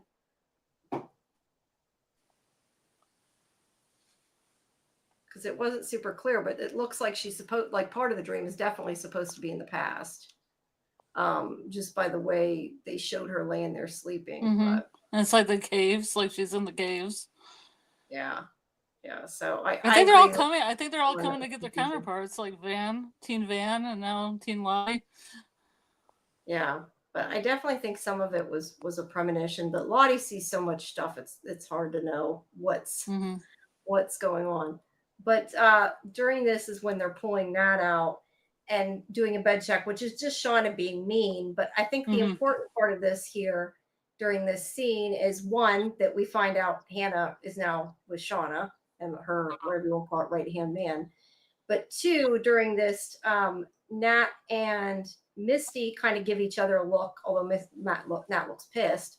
And Misty also looks at Van, so we kind of get the clue that maybe something is up that something's going on. And we also see the flashback, and this is what we sort of saw part of last week. There's her angry face, which is that she finds out that Misty knew about I know it's not the black box, whatever you want to call it, the transponder.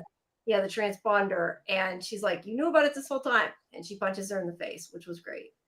But Misty is, instead of focusing on that, she's like, yeah, but we might be able to use it to get home, which is, was the smart thing. And I think obviously she's going to forgive Misty if it means they can get home. Mm-hmm. That's going to keep that secret. That's why they're besties now. Yeah. Or were till she died.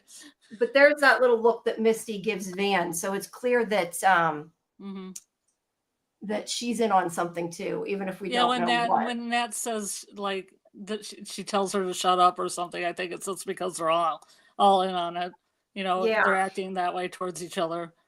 Yeah, the thing is only part of it must have been figured out though, because it's only Van and Ty that decide they're going to rig the, pulling the queen. So I don't know if they just like assumed that one of them was going to die as they did this, and they all made the agreement they were okay with that. Yeah, but Santa, it's fine. I guess because they intended to let the wilderness decide. So, and then somewhere here, there it is. There's he was target practice. So yeah, that's great. And by the way, anybody wants to jump in, just interrupt me. And I mean, you got to throw that head off of shit ridge is what you got to do. Yeah. They got to burn it. They got to burn it. They're going to have to do something to it. That's for sure. That's true. But Shauna, though, seems in this scene to be starting to get suspicious, I think. Like, she knows something's up, but she doesn't know what. And here's, like I just said about Lottie's dream in the cave. And she looks really different. Sometimes Courtney's face looks really different. She looks older, I think is what it is, like, suddenly. Oh, maybe they try to make her look a little older. Maybe, I don't know. But you said there was an elk here. I couldn't see it. The screen was so dark, so I don't know. No, the original one. The original one she had when she walked into the basement with the candles had an elk. Oh, okay. I thought, so it wasn't in this episode then, you mean? No. Okay. Well, then that's why I didn't get a picture of it. But here is the Antler Queen. Okay, now, it looks like only, well, no, I guess the other hand has nails like that too. I don't know if that just kind of represents like that, like Shauna is not a nice Antler Queen, maybe, or whoever. Well, she doesn't know at this point what's gonna happen, but I don't know. I would say the fact that it looks more like a monster, although that is shot really pretty, but that like the Antler Queen there's almost like roots growing out of her hands, like she's one of nature. I kind of thought it looked like tree roots too, and I don't know that was more just like a aesthetic choice or had a lot of meaning, but it was cool the way they did it. And the music was really good too. That sleepwalking song. Yeah, the sleepwalking song was twice, right? Because they had it again whenever Callie pushes her down the stairs. Yeah. So it linked them together. She likes to scream at things. Yeah, she does. So it shows her. Now, this is the thing that confused me too. That's at the cabin, right? So, and it shows her as that age and as a little girl. So yeah, I'm not sure what these kind of represent, if they have meaning. I mean, we see in the next scene she sees this fire with the that's a really cool shot burning.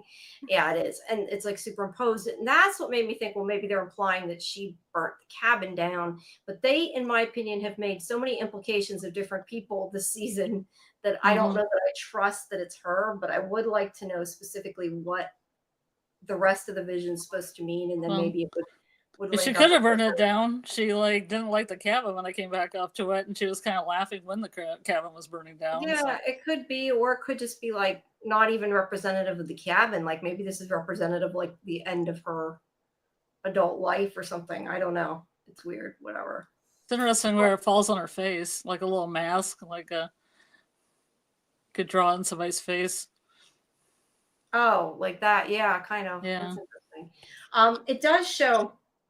I forgot that I had deleted. Yeah, I can't believe they haven't addressed the symbol either. I wish they would. All I know is the writers in that have said that when people were getting tattoos of it, said they might want to know what it means first. But Well, I have a necklace, but you can always take off the necklace, you know. Yeah. I think I might get like a pin or a shirt. I don't know that I really want it around my neck though, particularly. I'm paranoid. But I agree. I wish they would. Now, see, they do go back to her there. I had forgotten that I had made, when I was doing this, I decided that it had to be the teen Lottie's vision because it shows that in between. Because that was in order. Like it showed that and then went back to her screaming and then went back to. It says as her best wild days when she was having fun. Yeah, I know, right? I don't know why Shauna, I don't know. You know, that's my other question too about her. Shauna saying everybody's having fun. Does Shauna actually believe that? Because I think if she believes it, that's an even bigger problem than her just, saying it. Yeah, but she's delusional. She's definitely delusional. So this is where she sees herself as an adult, in the autopsy room, the morgue. And herself asks, let's see. Does it flashback? Because I don't have it written. She says, did she miss anything? Her adult version says, and she says no. And she said, do you remember what we promised? And then said it's time to meet her. So what do you think that it's time to meet her part is about? Because that confused me even more. If she means death, if she means Callie, if she means the wilderness. The wilderness, yeah, I don't know, because she might have even just be meaning like it's time to go see Callie because I know I'm dead now, and this is like, because it's sort of but I guess it would have already happened to her though because she's dead. I don't know.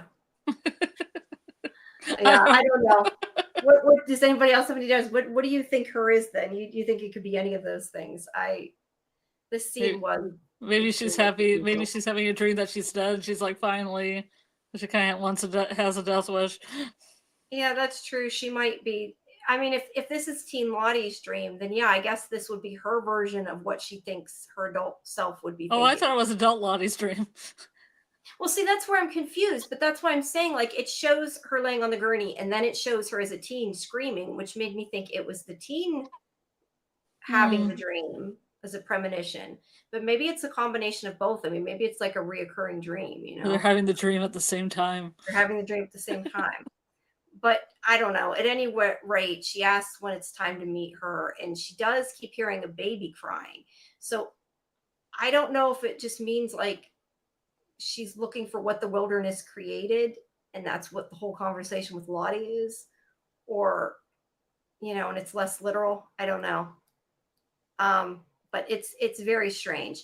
But it changes into her on the steps, which is why it does seem like a premonition, but it also seems like a dream the adult one has. So I'm honestly not sure. Yeah, because it almost seems it's from the teen perspective until she wakes up, the adult version. Yeah, and then it's the adult version stream. Yeah, so it seems to be a combination of the two. And that's why I said maybe it's reoccurring. But either way, she's walking in the water, she walks up the steps, and this is obviously where she dies later. And then she wakes up and she's dreaming and she's like, are you there? And I think we had said earlier that maybe are you there was her waiting for Callie to kill her because she knew it was coming. If it's, is a reoccurring dream. Or the wilderness. Yeah, it was really weird. It went right into the titles after that. It was really weird jumping to the titles. Yeah, it did. So then we have the scene with Shauna driving Ty into the middle of the woods. She tells her to stop. She pulls out Van's body. We kind of talked about a lot about this at length earlier. She has memories that are happy. And this is where she says, let's see. Oh, I have written also the mystery of love plays. And she says, I'm done forgetting Van starting now. I'm going to remember all of it, all of you, and all of me. And she says that before she cuts her. And I do think, I said this earlier, I do think she's like saying, I'm not going to let myself forget the bad things I've done, the bad parts of me. It's all part of me. Can we put up a poll to see if people think it's the heart or the liver? Sure, why not? Or other. Sure, why not? What does Ty eat? Heart? Van's heart? Van's liver? SciFiVision's thing, obviously. Other. Here we go. And we should say too, you can answer the poll if you're on the other channel, just jump over. Actually, I probably should get everybody the link.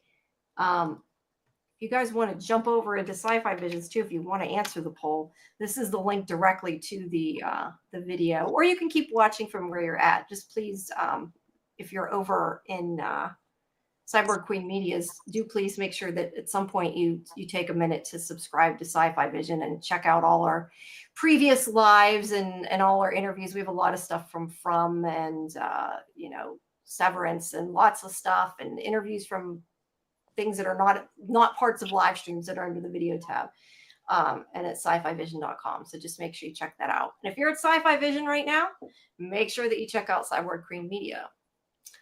All right. Half the time when I say that, it comes out Cyber Queen. I keep having to overpronounce it Cyborg Queen. Okay. See, I didn't think. Can they not see? They can't see the link, can they? I didn't think. You guys can't see the link because you're in her room. Well, just go to on YouTube. It's under SciFiVision. Just one word and type it. You can find it really easy. Thanks, Rooney. Yeah, I didn't think. You guys can't see it. Only the people in the chat can see it. So if you want to join the chat, you have to search. But yeah, although the link for our channel is in the description of, or the link for the stream on our channel is in the description of that Kelly put in the description of the video, she said. So it should be in the description as well, because I put both of them in ours too. But yeah, I put the poll up. So far, we have 67% people think heart. So, yeah, I agree, Jason. I think it's her heart. Looks like a liver. I think the prop department just didn't do the best job. That's where I'm going, and I'm sticking to it. It's easier to eat a liver in the liver's defense. It is, but I feel like it makes more sense if she ate a heart. Just because it makes more sense if she ate a liver. The whole season's been about the liver. I don't know. I don't know, but she's eating something. It's delicious. Whatever. She's actually eating an eggplant. That's what she's eating. Oh yeah, probably. Did she say that, or are you just guessing? No, it just looks like it. It does kind of. Well, they made Jackie out of rice paper and jackfruit. Maybe this is a similar jackfruit. Yeah, I don't know. I've never eaten raw anything, Fletcher, other than tried fish that was sushi or whatever. But other than that, I've never tried to eat raw. So Carpaccio. All right. So Callie's vaping under the bleachers. Misty comes up and she wants to talk to her. She first asks her if she poisoned her. She gets her to admit that she gave her something that night. And then she shows her, she says, did you find what you were looking for that night or the night before you killed Lottie? Because she has on the phone the picture of Callie with the necklace on. Now, you had asked me this before, and I agree totally with what you're saying. I'm not sure how her having the necklace on proves that she killed Lottie, other than maybe she thinks Lottie said something and she went nuts, or she's just digging and hopes she'll admit it. Because I know you asked me that, and I don't have an answer for that. I didn't quite understand that either. This episode has so many confusing things. Sorry, I didn't know why the necklace was. I didn't know why the necklace was such a big deal. Yeah, I'm not sure. Oh, she already left. I thought it'd be a more picture of her with Lottie in the basement or with candles or something. Yeah. And no, Fletch, the thing is, the photo isn't at Lottie's house. It's at her own house. We already know that because we've seen this scene. It was when they were making dinner for her mother. Mm-hmm. Yeah, that's true. Right. I don't know when they took that. Well, that's what it looked like to me. I thought it was supposed to be. Maybe I'm wrong, but. Yeah, but it must have been before Shauna had the rager. Well, that's the outfit she was wearing when Shauna ripped the necklace off her. Mm-hmm. Oh, that's true. She wouldn't have had the necklace after, so that there's a good chance it is then. Yeah. Yeah, but how it told her, I don't know. But she admits it, which is the main point there, is that she admits it. Yeah. And they flash back, and they show when she found the package there with the tape. And then she went to see Lottie and talks to her. And that's where Lottie says it's you. And she follows her into the stairwell. And, I got all these candles. Yeah, I was going to say, it's interesting that she did not ask her why there were all these candles set up on the stairs. Because that would have been my first anybody question. That goes in that authorization area wondered why there was candles here. Well, maybe nobody goes there, but I would have been like, are you trying to have a seance? Are you having a romantic date? Like, what the hell, Lottie? That would have been my question, but no, she doesn't question it. But that's one of my least problems with some of the the holes in the plot. That's not a big deal. But let's see. I'm just saying, a janitor or anybody nobody walks in there. Yeah, apparently not. Is this that stairwell? Yeah, apparently not. But she tells Callie that she'll tell her anything she wants if she asks her. And that's when she's like, why doesn't my mother love me? That I look in her eyes and she's so cold. And she tells her, it's like, is it like looking straight into the earth? And she's like, yeah, sort of. But I don't think that she necessarily thought that, but she agrees with it. Dead eyes. Yeah, dead eyes. And then Lottie starts talking about it and says that she knows it and feels it. And how she says basically that when she held the gun, she knew about it, and that she drugged Misty, and all this was done by it, the big evil wilderness, whatever. It's capital IT. And, the capital IT. And she feels it more strong, that her mother felt it more stronger than the rest of them, and that now it's growing in her. And she's like, what, like adrenaline? And she's like, no, it's the pulse of life. That's why we did what we did, why we couldn't stop. And she's like, you mean eating each other? And she's like, also hunting each other. And I don't know that she knew quite the extent of everything, but she's like, these little terrible things. So then she asks about the tape, and she's like, the tape doesn't matter. And then this is where she gets into the weird conversation that we discussed earlier, where she says that it brought Callie to her. It's our child. And she says that the power starts to flow through you when its will and your will become one and the same. And she basically is just telling Callie that she's crazy like them. And she wants her to listen to her, but she's like, no. And she says that the wilderness took our baby and gave us you. Now, she means Shauna's baby, but it's really still messed up. But she freaks her out. And Lottie basically says, I've been waiting for you, and that you're just like your mother, but worse. But she means it in a good way, obviously. But in the best way possible. Callie. You're like your mother, but more. But more. Yeah, you're right. That's what she says. Sorry, I got to keep moving. I have a latex seat cushion that moves around, and it's not helping my back because it keeps sliding around. That's why I keep moving. But I really think, though, what Lottie said was awful. I mean, your mother can't love you because she's jealous. What kind of thing is that to say to somebody? It's horrible. Right? Yeah, somebody wants to be pushed down the stairs, Lori. Yeah, she's like, she's jealous of you because you have more of this. You have more of it than she does. Right. So yeah, I mean, was it an accident? No. But was it premeditated? No. I mean, she pushed her. She would go to prison for it if somebody found out. It was still wrong, but she was shocked. She did it in a split-second decision of anger, like a lot of people do when they murder people. So yeah, it's bad. But the accident. Lysdale covered that all up. Yeah, well, they don't even think she was murdered, so it doesn't really matter. At this point. It's like when Shauna stabbed Adam. She didn't go there to stab him. Yeah. She was talking to him, but in the heat of the argument of the conversation, her anger just came out and she just stabbed him. It's the exact same thing. It's like I'm just laughing because Rooney said she was underwhelmed by Callie's question when she said she'd answer anything. I agree. Oh, yeah. Wanted her to say, why doesn't my mother love me? She probably wanted to say, how can I join with you in the wilderness or something? I made a joke with my boyfriend about how Lottie was going to throw herself down the stairs if Callie kept talking about her mom. And why her mom loves her, and Lily's just like, okay, I'm gonna throw myself down the stairs now. Please stop talking about Shauna.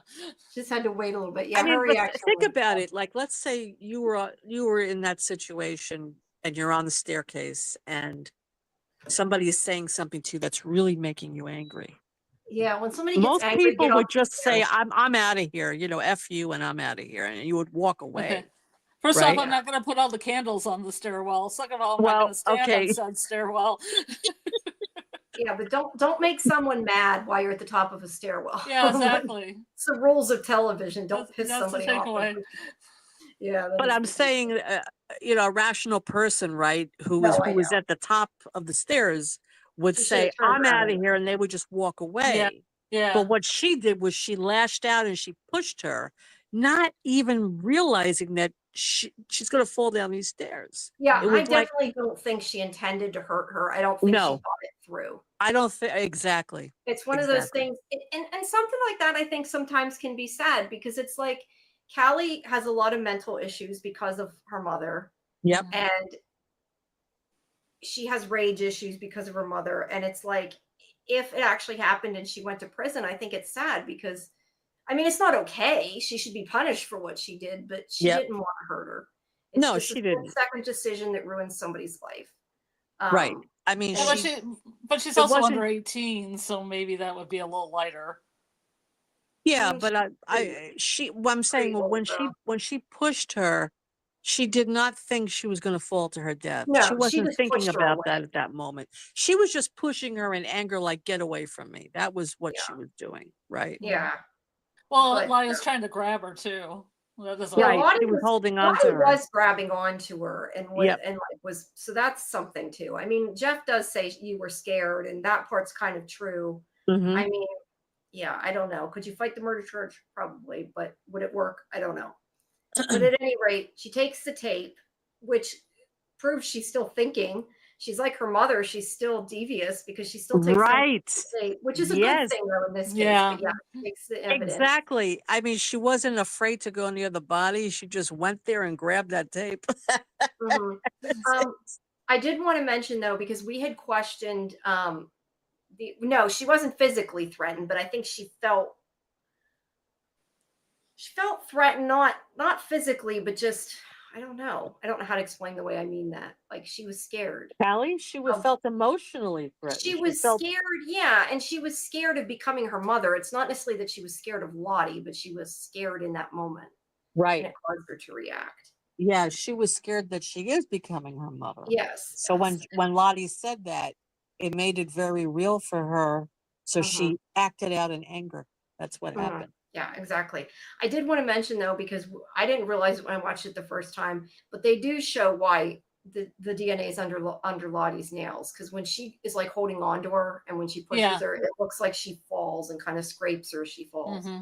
Although the cops in this town are so bad at their job, they don't know. Because hell, they didn't. Except for the one cop that last season told Callie the apple doesn't fall far from the tree, so she's already heard it once.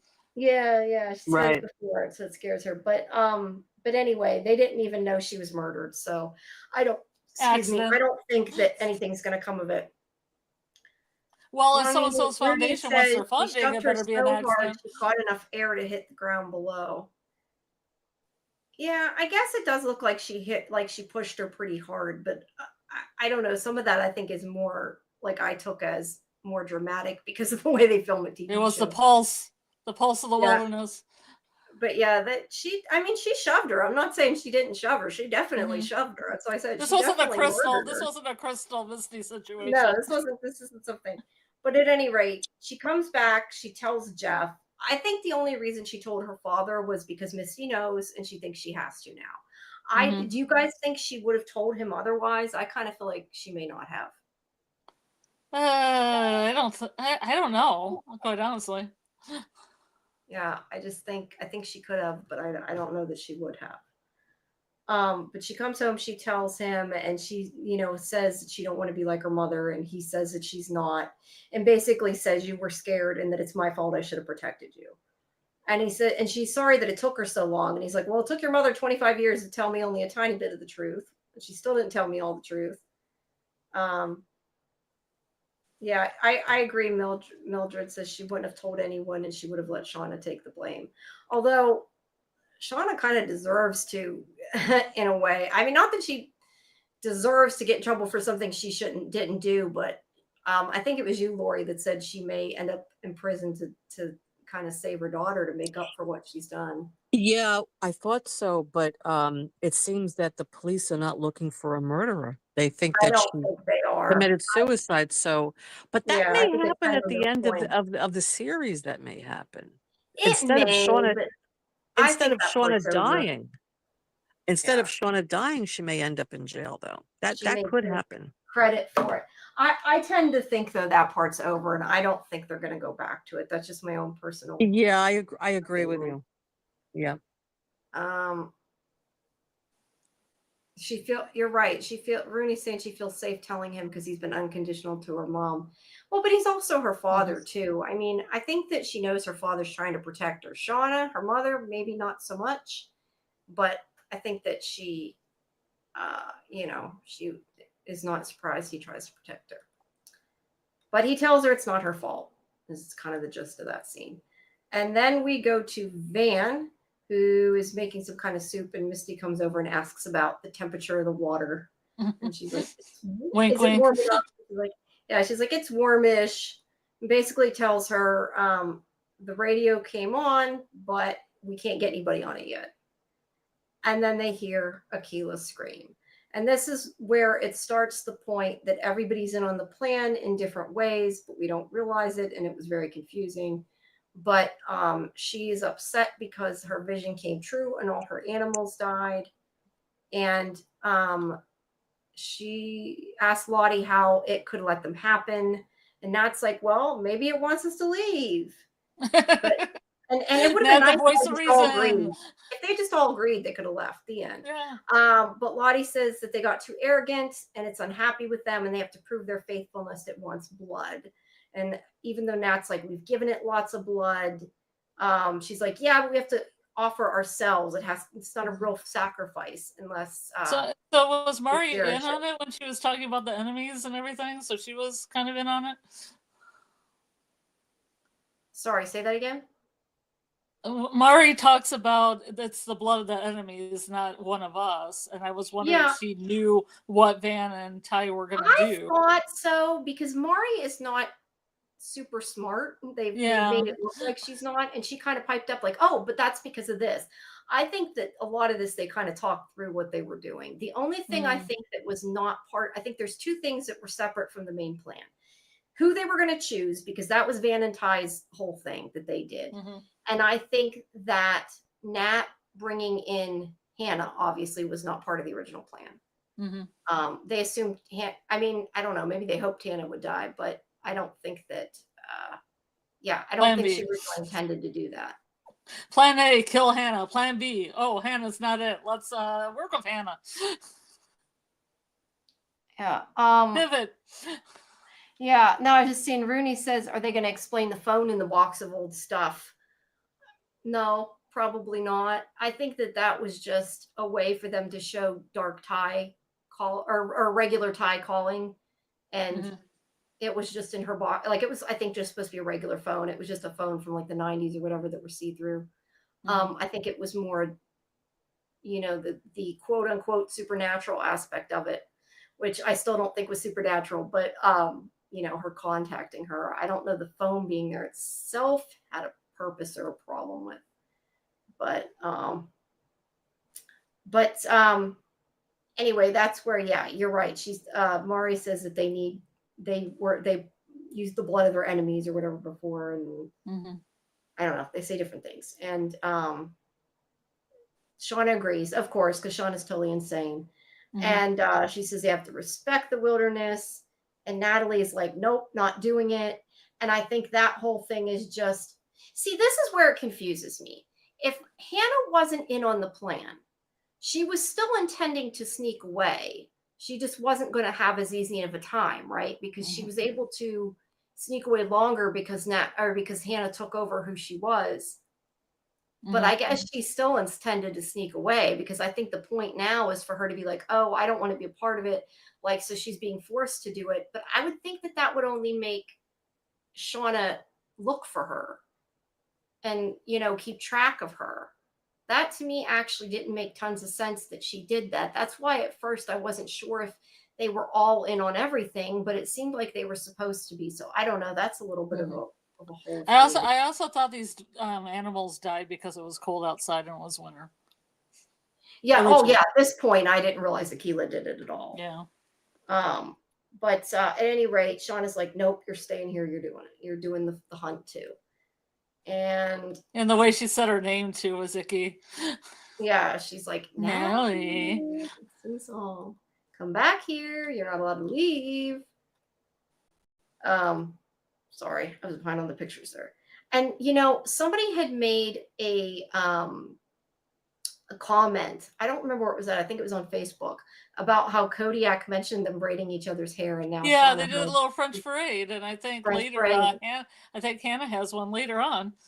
Yeah, so I definitely think she forced people to braid her hair. Not that you can't French braid your own hair. You can. I used to. It's hard though. Sloppily French braid my own hair. You can do it, but yeah, I don't think that that's the case. Now Sheila says she thinks there were two groups and two separate plans. I don't know, because Misty seemed to be either way. Misty was connected to all of it. Misty knew Nat was up to something, and Misty knew that Van was up to something. But at the same point, that part of like I said, that part of Nat's plan wasn't in place. So I honestly don't know. I was a little confused by that. I think there might be a little bit of winging it too once Mari was selected. Yeah. Because you have that whole side thing with Jen and everything. I think everybody was just trying their best to work with the plan at hand. Yeah. Either way, it came together. But I liked the way it came together, even if it wasn't 100% making sense. But yeah, I agree. She did kill Kodiak to not die. But yeah, she's studying them. I think it was intentional. She said that. I don't know if she really wants to stay to study them. I think she'd still rather go home. But I do think that she's studying them, and that to her, that's interesting, probably just as a scientist, point of view. But at any way, they agree they're going to have the hunt, and that they're going to pull cards in the morning. And then nothing like not like staying awake all night to see if you're going to pull a card in the morning. Yeah. Where did I lost where it was. Hold on. Okay. So this is before they go to bed for the night. Van's looking at the Queen card, and this is where they're saying they're not going to leave it to chance. And Van doesn't want to pick somebody to die. She's like, they're all our friends. And she's like, well, not all of them. Let's put Hannah's name in there. Yeah. And, I wanted to ask you, though, too, and Aunt Lori, you too, what you think. Van starts to say that she's the only one that's something. And I was curious what you thought she was going to say. Like, I thought maybe at first she was going to say, like, was innocent, didn't murder somebody. But she killed Cody, so that wasn't the case. I don't know. What did you guys think about that? Yeah, I was wondering what she was going to say. I think she was just going to say, like, Hannah's nice, like, she's a nice person. Or maybe she's the only one that deals the cards, so the guilt's on her. Yeah, I don't know. But sometimes they do that when they cut somebody off. And I'm like, what are they going to say? What are they going to say? Yeah, it's from. It's a lot. It happens a lot in From. Yeah, they do. They do that. And yeah, Rooney, I do think the writers did that to let us know that she's intrigued. She definitely is. And she's the most recent one who has connections to civilization. Yeah, and Mildred's right too. Maybe she thinks she's the only one that can lead them back, but I think she's kind of established she doesn't know how, unless she thinks she's lying. She's got a topographical map, at least.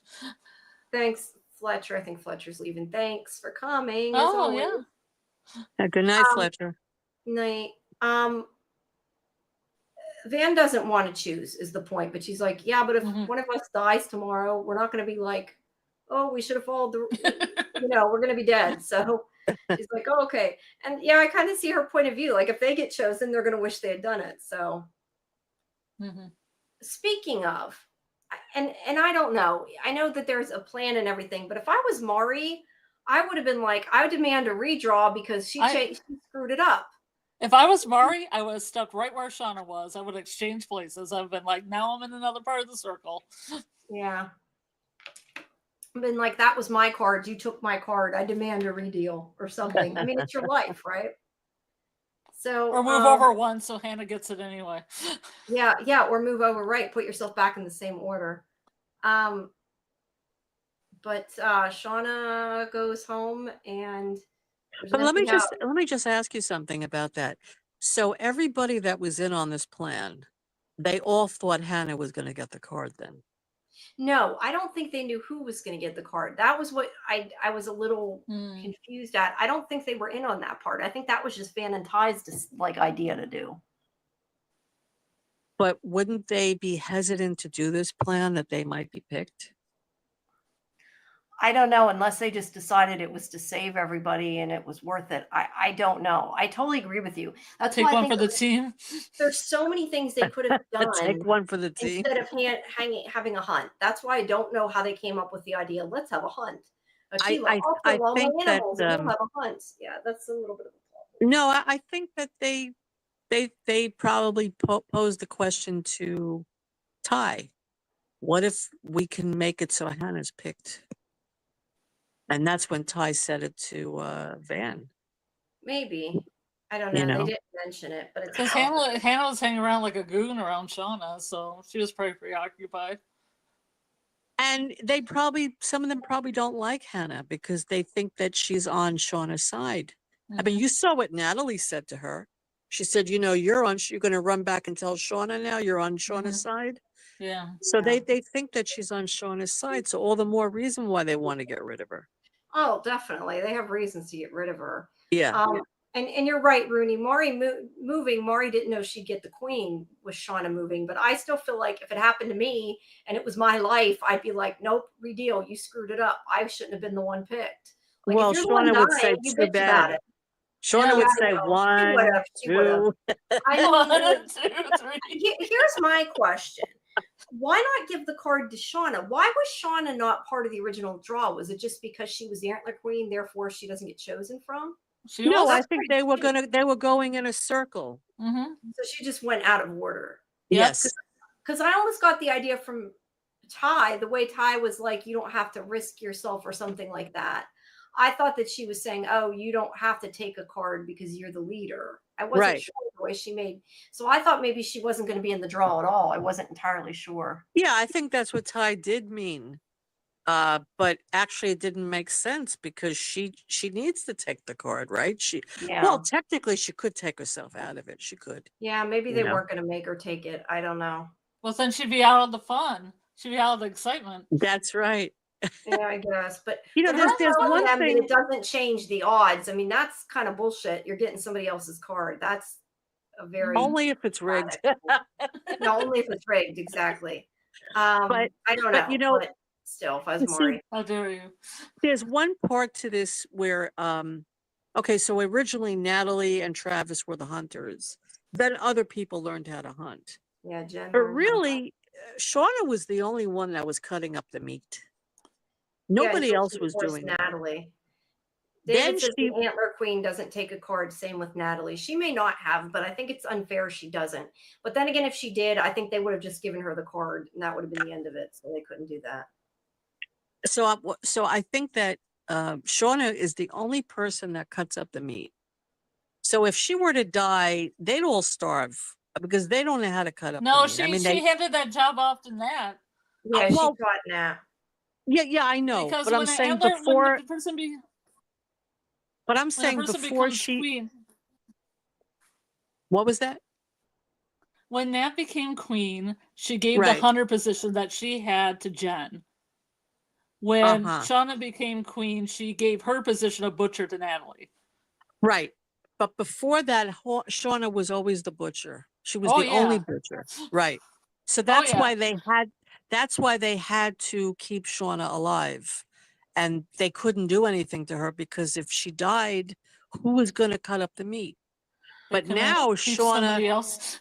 Maybe. I tend to think she might have told people. It's just nobody was willing to cut up human bodies. Well, she tried to teach Jackie, but Jackie was like, ew. Well, Jackie was Jackie. But I mean, that's not to say the other people couldn't cut up animals. We didn't really yeah, see but it. what I'm trying to say though is that of all the people in that group that they need to keep alive, Shauna was one of them. But now, well, that's why Natalie Lottie let Shauna beat her up too. That's right. They needed her. That's right. Yeah. So Natalie now knows how to do it. So they could feasibly take Shauna out because Natalie knows how to do it. Natalie doesn't want to do it though, obviously. But the point is, I'm just making a point that Shauna, as much as they hate her and fear her, she's the one that has kept them alive by cutting up the food for them.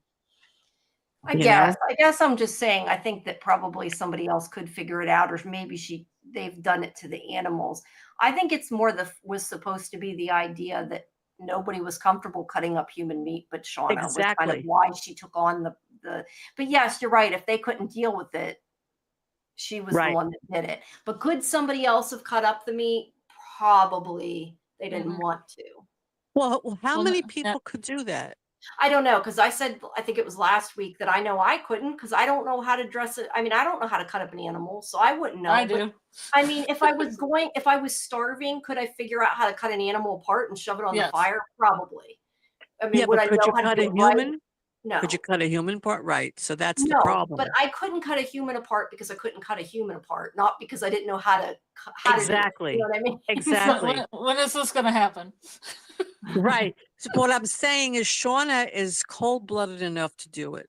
Yes. Nobody else could do it but her. Or the butcher stuff made her colder from having to do that and being the only one. I never knew why they had two hunters. They had Nat and Travis, but they didn't have two butchers. Why did it all fall down on her?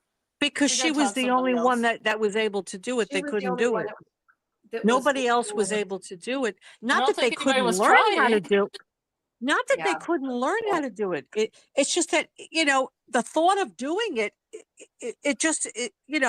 people can't do it. They can't cut up another human being. It's like horrific. Yeah. But Shauna is a different kind of person. So she's able to do it. She's also a psychopath, but yeah, but I think I'd rather be a butcher than a hunter. I'd rather just deal with cutting up. Not if it's a human body. Maybe if it's an animal, maybe. I have a problem with killing animals, and I don't like they kill the animals, but I think I would have an easier time killing an animal than skinning and cutting up a person. Yeah, of course. Unless maybe it was Shauna. No. I mean, we live in a perfect situation. If you hunted and I butchered, it was great. Yeah, but I'm bringing this up because people say, well, why not just kill Shauna? I mean, but then again, who was gonna cut up the meat? Who was going to prepare the Nat food? learned how to cut up the meat. I'm saying before Nat. Before Nat. I still feel like somebody would have figured it out if they had to. I think that somebody would have had to step up. Maybe Travis. Get Travis to do it.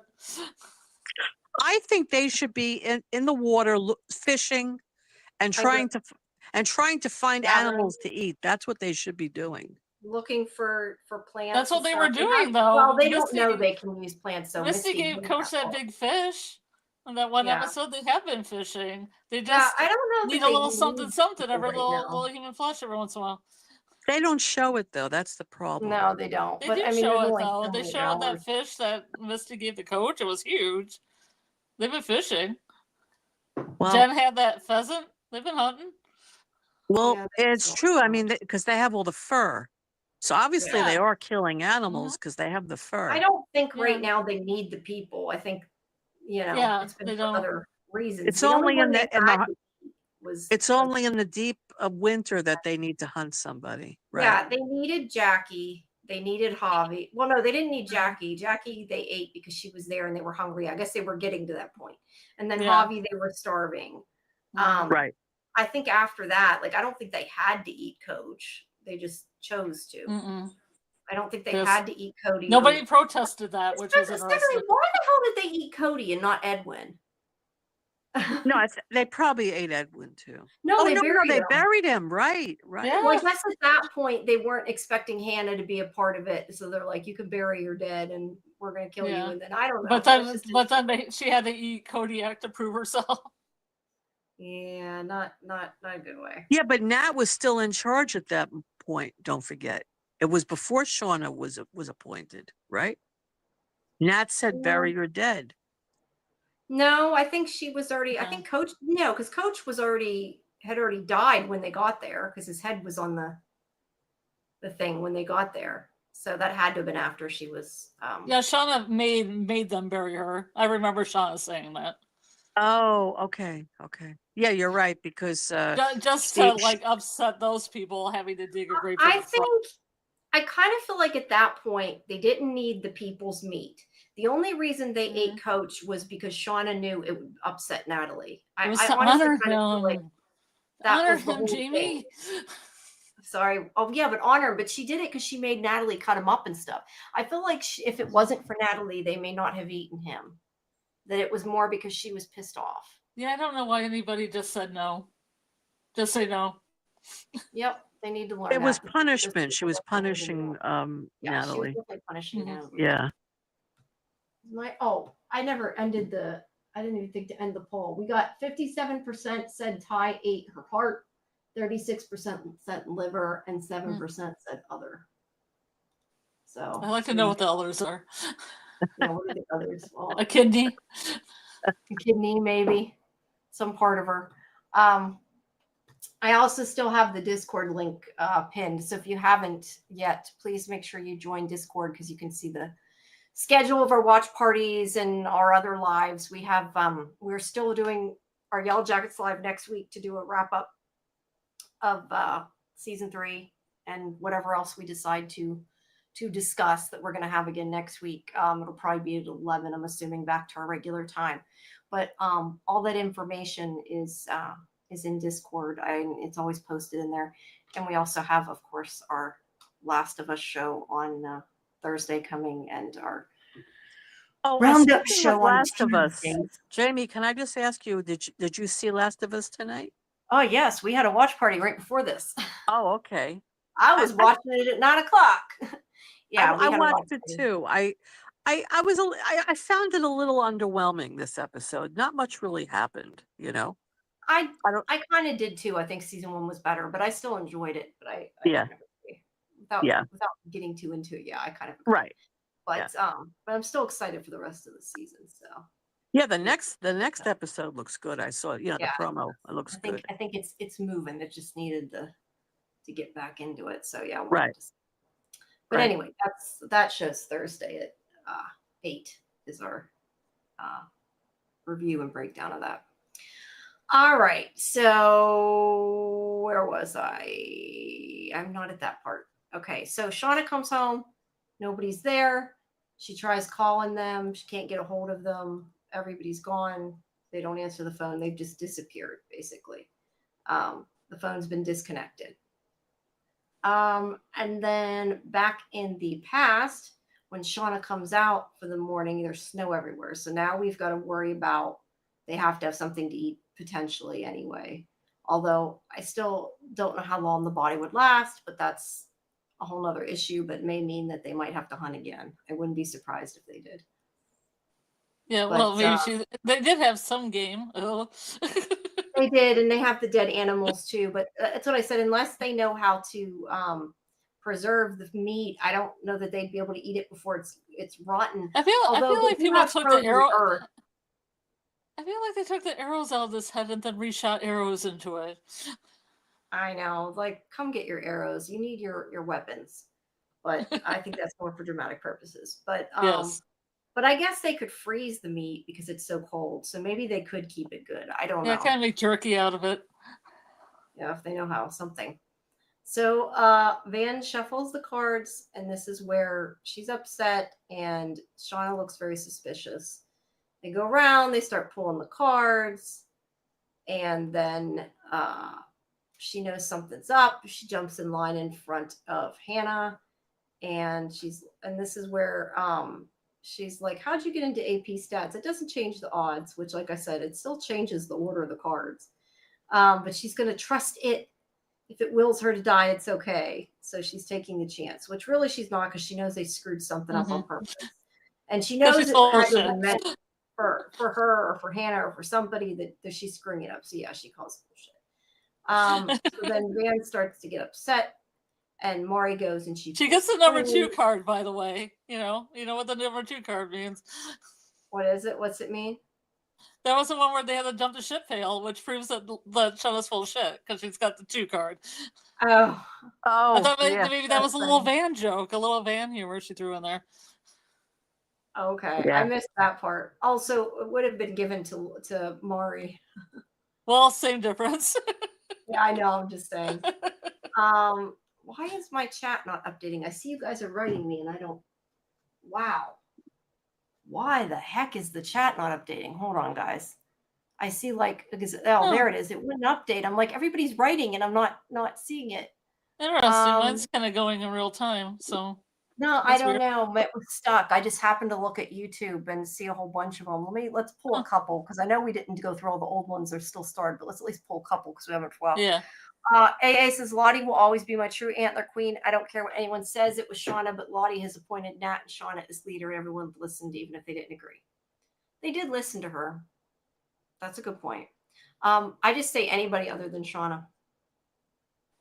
Let's see. Rooney says it felt powerful for her to start making someone else do those acts because everyone else had been sheltered from that and been like, yeah, you do it. Meaning cut up the bodies. Yeah. I think that she liked the power she held over Nat. I agree. And Debbie was just talking about Melanie Linsky. Oh, yeah. She was in Last of Us last season. Yep. Let's see. Okay. Debbie is pissed at Aquila. Why? For killing the animals, you mean? Yeah, I'm not happy with that at all. Okay. Fletcher asks who prepped Maury's body. It wasn't Shauna or Natalie because Natalie was there with them. It was Hannah pretending to be Natalie. So Hannah knows how to butcher. Interesting. Yeah, well, at least she figured it out. Rooney. Now, I made a point of this after. No one has it in there just to kill every death has been at the hands of something else except Lottie's crazy ass putting an axe in the scientist's head, but no one scrutinizes her like they do Shauna. I agree. And that's what I was saying earlier. Like, so far, they haven't outright murdered anybody in the past except for Lottie, because even Maury, she falls in the pit. So they still really haven't done. I mean, choosing somebody and saying somebody is going to die is obviously morally wrong, but they never actually killed anybody. And I've kind of wondered if it came down to it, if the other people would be willing to kill one of their own. I think Shauna would, but I don't think the other ones, I don't know if they'd be able to. I'm kind of curious what would happen if that happened, because I just don't know. And you're right. Hannah did cut up Maury without too much trouble. Let's see. Debbie thinks it's liver. She missed the poll. And I want to eat cancer when it turns black. Yeah, we had a poll of that. Or eating with fava beans and a nice Chianti. Yep. At the time, David says at the time, I don't think they wanted to kill Shauna. Back then, when she was prepping the food, no. At this point, I don't think they'd be too upset. Maybe if she died, I don't know. Shauna fell in the pit. Shauna should ask Walter to rebuild the cabin in the wilderness for her so she can go back to the wilderness. I'm sure Walter would do that because Walter's a great relationship. He's so rich, he could afford it. He could. And yeah, I don't know that he's on their side or not. I don't know. She didn't return his text. I think she's probably on the shit list. Yeah, Mildred says Shauna should run away in the wilderness, be a wilderness guide like Cody. That's funny. They clearly hinted they're up to something. You're right. I'm not choosing all these guys just because there's so many and we're like so far behind on them all. Let's see. It was definitely Van's heart. AA thinks that it was the heart because Travis ate the heart. Shauna. There's always been a heart in each season. I can understand the argument. That's true. Shauna doesn't care about the wilderness. She cares about being in power, so she needs people for that. I agree. That's about The Last of Us. Yes, I agree with you, AA. I think she should treat him better too. Shauna's not like Lottie about the wilderness. Really selfish. Jeez. Sorry. I'm like, that's why I said I'm just kind of scanning because we have so many. Time to make jerky. I agree, Debbie.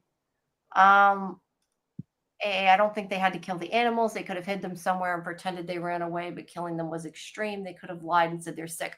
I think the point was, and Scarlett, you can correct me if I'm wrong, but I think the idea was they had to be dead because it matched her vision, and that's what made them have the hunt, was thinking they died. That's why she came up with the plan. Yeah, but you know what? Akila could have had another vision where the animals lived and they had to hunt a human. You're right. Bypassing the animals, but still being a vision. No, you're right. And Ty couldn't murder Coach even after advocating for the trial of his death. You're correct. She couldn't. And AA says that Natalie murdered Coach. I hate that mercy killing theory because the girls could have just let Coach go and welcomed him back, or let him go back to his cave. They could have treated him better. I don't know that part. I believe that was a mercy killing because he was suffering. He couldn't because his Achilles tendon was cut. Yeah, I mean, he's going to have to crawl around. Yeah, I mean, could they have let him go, let him heal, and let him maybe be rescued with them? Yes, but he was begging to die because he was in pain, and I think that she killed him because he was begging her to. Did she maybe think he would survive if she didn't? Maybe, but I think that was, yeah, personally, I think that was a mercy killing. Lottie was the queen maker or the religious authority, like the priest guiding the king, the crown, and the key symbol. A good example of why we would separate church and state. Yeah, Lottie's insane. That's why you don't want Lottie ruling. that's my thing. I don't. Well, though to be fair, all these people were kind of a little nuts. And Debbie we never got quite figured out if what Travis thought about Lottie's little walking on water, walking over the pit thing. Yeah. We never did. You're right. We didn't get. Maybe that's why he started drinking because he was like, I don't know what to do. Probably. Like I don't know what to do now. Akila was my sweet innocent angel. Now she's the worst person there. Not only she murdered those baby animals, but she was the ones that cared for him. I kind of I did not like that Akila did that at all. She was sobbing though when she was making that poison up though. I mean, she didn't want to do it. But I do kind of feel like she could have came up with something different. Yeah, I mean, from a writer's perspective, I think that they did it because it was shock value and we were surprised and we didn't expect her to do it. Yeah. So I think it makes sense from a writer's standpoint, but I don't like it. And I think there could have been a better way. So if you look at them as people as opposed to characters, yes, I totally agree with you. And I don't like that she did it at all. So yeah, I agree with that, Debbie. I don't like they kill so many animals in this show. That's one of the things I really dislike about the show. They're not real animals. I know they're not real animals. They're not real people either, but no, they're not real people either. Yeah, you're right, Mildred. They were a sacrifice, but not in the same way. Yeah, but not good enough. Why couldn't they have just had a hunt with the animal then, you know? They're not good enough. They gotta have one of their own. Yeah. Apparently. I guess so. At any rate, back to this. She's upset it's Maury. Shauna puts the necklace around her and tells her to take her cape off. And somewhere here before she leaves, there it is. Shauna is happy Maury's gonna die. That to me is the sadistic. Yeah, she's like tough break, Mar. Yeah, I know. Yeah, she's really nasty and really mean. Yes. Yeah, that to me was like clearly Shauna is a psychopath because it is one thing to say that they decided they're gonna, go with the wilderness and sacrifice somebody. But if they're truly supposed to be sacrificing something they care about and it's a sacrifice, she shouldn't be like, "Oh, this is fun. Let's kill Maury," which is basically what she did. But it is fun. We're having fun. Yeah. Look at everybody having fun. Look at Van in this picture. She's having fun. She's like, "What the fuck is going on?" That's what she looks at. I do think Lottie looks at it as religious, but yeah, I don't know that. Lottie also was so happy. You see the smile on her face while she's counting. Yeah. I question though some of that. I don't know because I don't know that Lottie was in on the plan, so I'm not Oh sure no, why she she was wasn't. happy. She If she wasn't was in on the happy plan. for the sacrifice, I guess. No, but she That's was what I happy mean. for the hunt. She was happy for the hunt. Mm-hmm. Yeah, She I was agree. thrilled. Wow. Only she and Shauna are thrilled by this. She Mhm. even said it to Callie. She said, "Yes, and the thrill of the hunt, the thrill." Mhm. Yeah, Like she was even excited to like draw a card. She was so excited Yeah, to draw a card, and then yeah, like upset that she didn't get the queen. right. She was like, "Oh, it's my turn to draw." Yay! As I always Aw, I say, didn't win. I think Teen Lottie half the time doesn't know what's going on. So I don't expect her always to make tons of sense. But You when know, she I don't. said that thing to, well, you didn't come to, you're going to come to it with Yeah, Maury. I don't know what she meant by that. Maury, you have a chance. You were here before. So I what She did she, was there before. She fell in that pit I think before. it was if you believe the supernatural stuff, and I don't know, but I think it was her hinting, you were here and you fell in, you knew there was a pit. Pay attention. Was kind of Yeah, what I pay thought it attention. was. yeah, That's what I thought but too. yeah, but if she doesn't fall in the pit, they're going to catch her and kill her anyway. I mean, so what, I know, but maybe it's Potato, like Jen's potato. idea. She still thinks maybe she can get a chance. I mean, I know they Yeah. know she's not going to get away, but I don't know. I think it's maybe just giving her a chance, and even though they know in the end she's going to get killed, I don't know. I so don't like happy teen Shauna moments in the face of murder either. Remy. Totally agree. yeah, but when Travis led Lottie out there, she knew the pit was there, right? And she Yeah, stepped there. Um, Mm-hmm. she didn't know there was spikes there though, but she knew the pit was there. Mm-hmm. But she still didn't fall through anyway, regardless. Um, but it's interesting because Travis left those things there, those spears. Mm-hmm. So you have to wonder. I mean, if he hadn't done that, Mari yes. would have fallen in the pit, but she might still be Mm-hmm. alive. But would they probably would have taken her out and killed her anyway. They would You have know? had to kill her, but as I said before, I don't know if they would have been able to. I kind of question. Yeah, Shauna would, but the rest Donna of them, would. I Yeah. don't know. And that's the thing too. They're all like, we're gonna all go out and hunt, but what happens when they find her? Do they have to Right. have a boat who kills her? Now Do they let me hold her ask you: down and somebody kills her? do you think they really enjoy the hunt, or they're doing it because Sean is watching them? I think they're doing it because Sean is watching them, although I think that they might get into the adrenaline of the hunt and chasing. Mm-hmm. But I think that if they caught her, they wouldn't know what to do. Exactly. I They think that they haven't would had have to a have another condition where boat they've or had to Shauna kill would her. have to kill him. I think So it'd be there like, was let's bring her back to camp and let Shauna take care of it type of thing.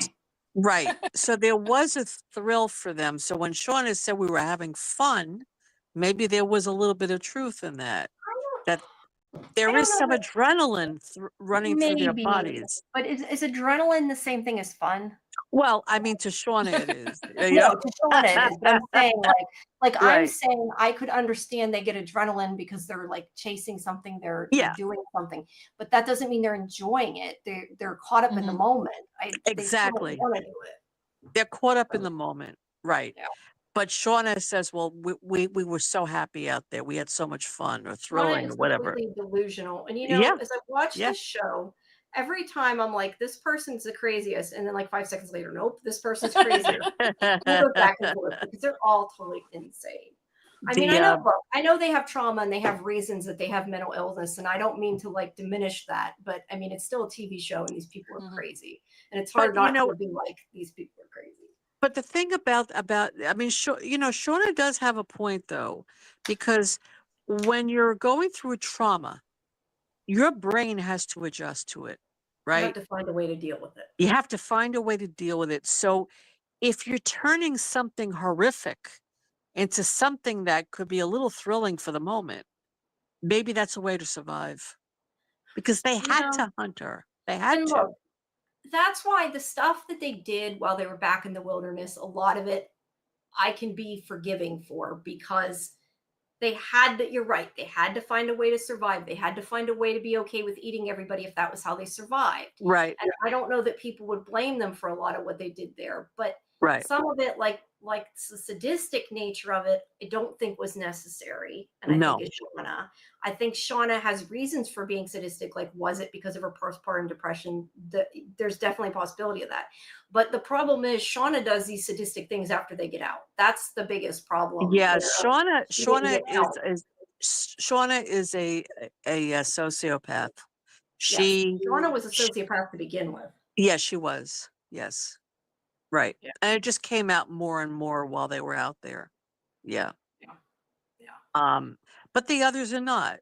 But they have to survive. They have to adjust. And they have to be okay. If they make a decision, we're going to be murdered if we don't kill this person, then yes, they can agree to kill somebody potentially because that's what they're doing to survive. But That's you right. don't enjoy it. I think That's is the right. difference. That's Right. the sadistic part of it. But Shauna character. Sorry, I didn't mean to cut you off. no, go ahead.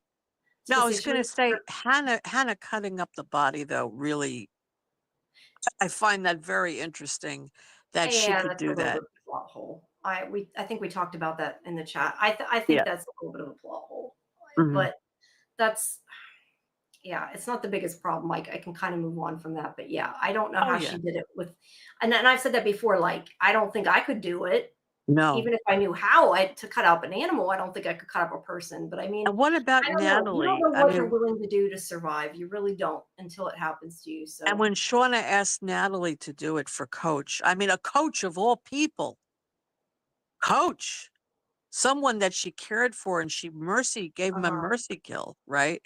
yeah, I kind So of question like she still did it. Like if it was me, I feel like I would have been like vomiting. Like they all are still somehow capable of doing it, apparently. Which I I would don't have know how liked to have realistic seen that her is. gagging. I I would would have too. liked to have seen that because that would show me that she was not psychotic herself, that she really she couldn't deal with this. I agree. And I think that's just lazy writing that they Yeah. didn't do that. But Yeah, I agree. I mean, it didn't really bother me at the time, but like now that I'm thinking about it, yeah, I totally agree with you. I mean, I know she's not psychotic, but I'm No, saying she's not. She's that's not why they written. needed to show her gagging. They needed to show something, you know? Yeah. But Yeah. Or what are you gonna refusing do? her even. I mean, she could have refused her. She didn't even really try to refuse her. She just did what she wanted. I guess she was scared to kill her if she didn't, but She would have killed her if she didn't. but I'm still not so sure that it would be easy to force somebody to do that in real life.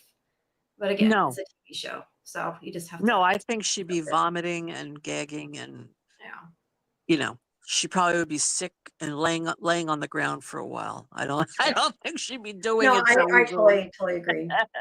But then again, we don't want to spend the whole, a whole episode watching Natalie throw up either. I don't think. No, but I mean, to show a little bit of No, it I would have agree. been natural. Yeah. I agree. Because then you're contrasting Shauna's insanity with Natalie's humanity.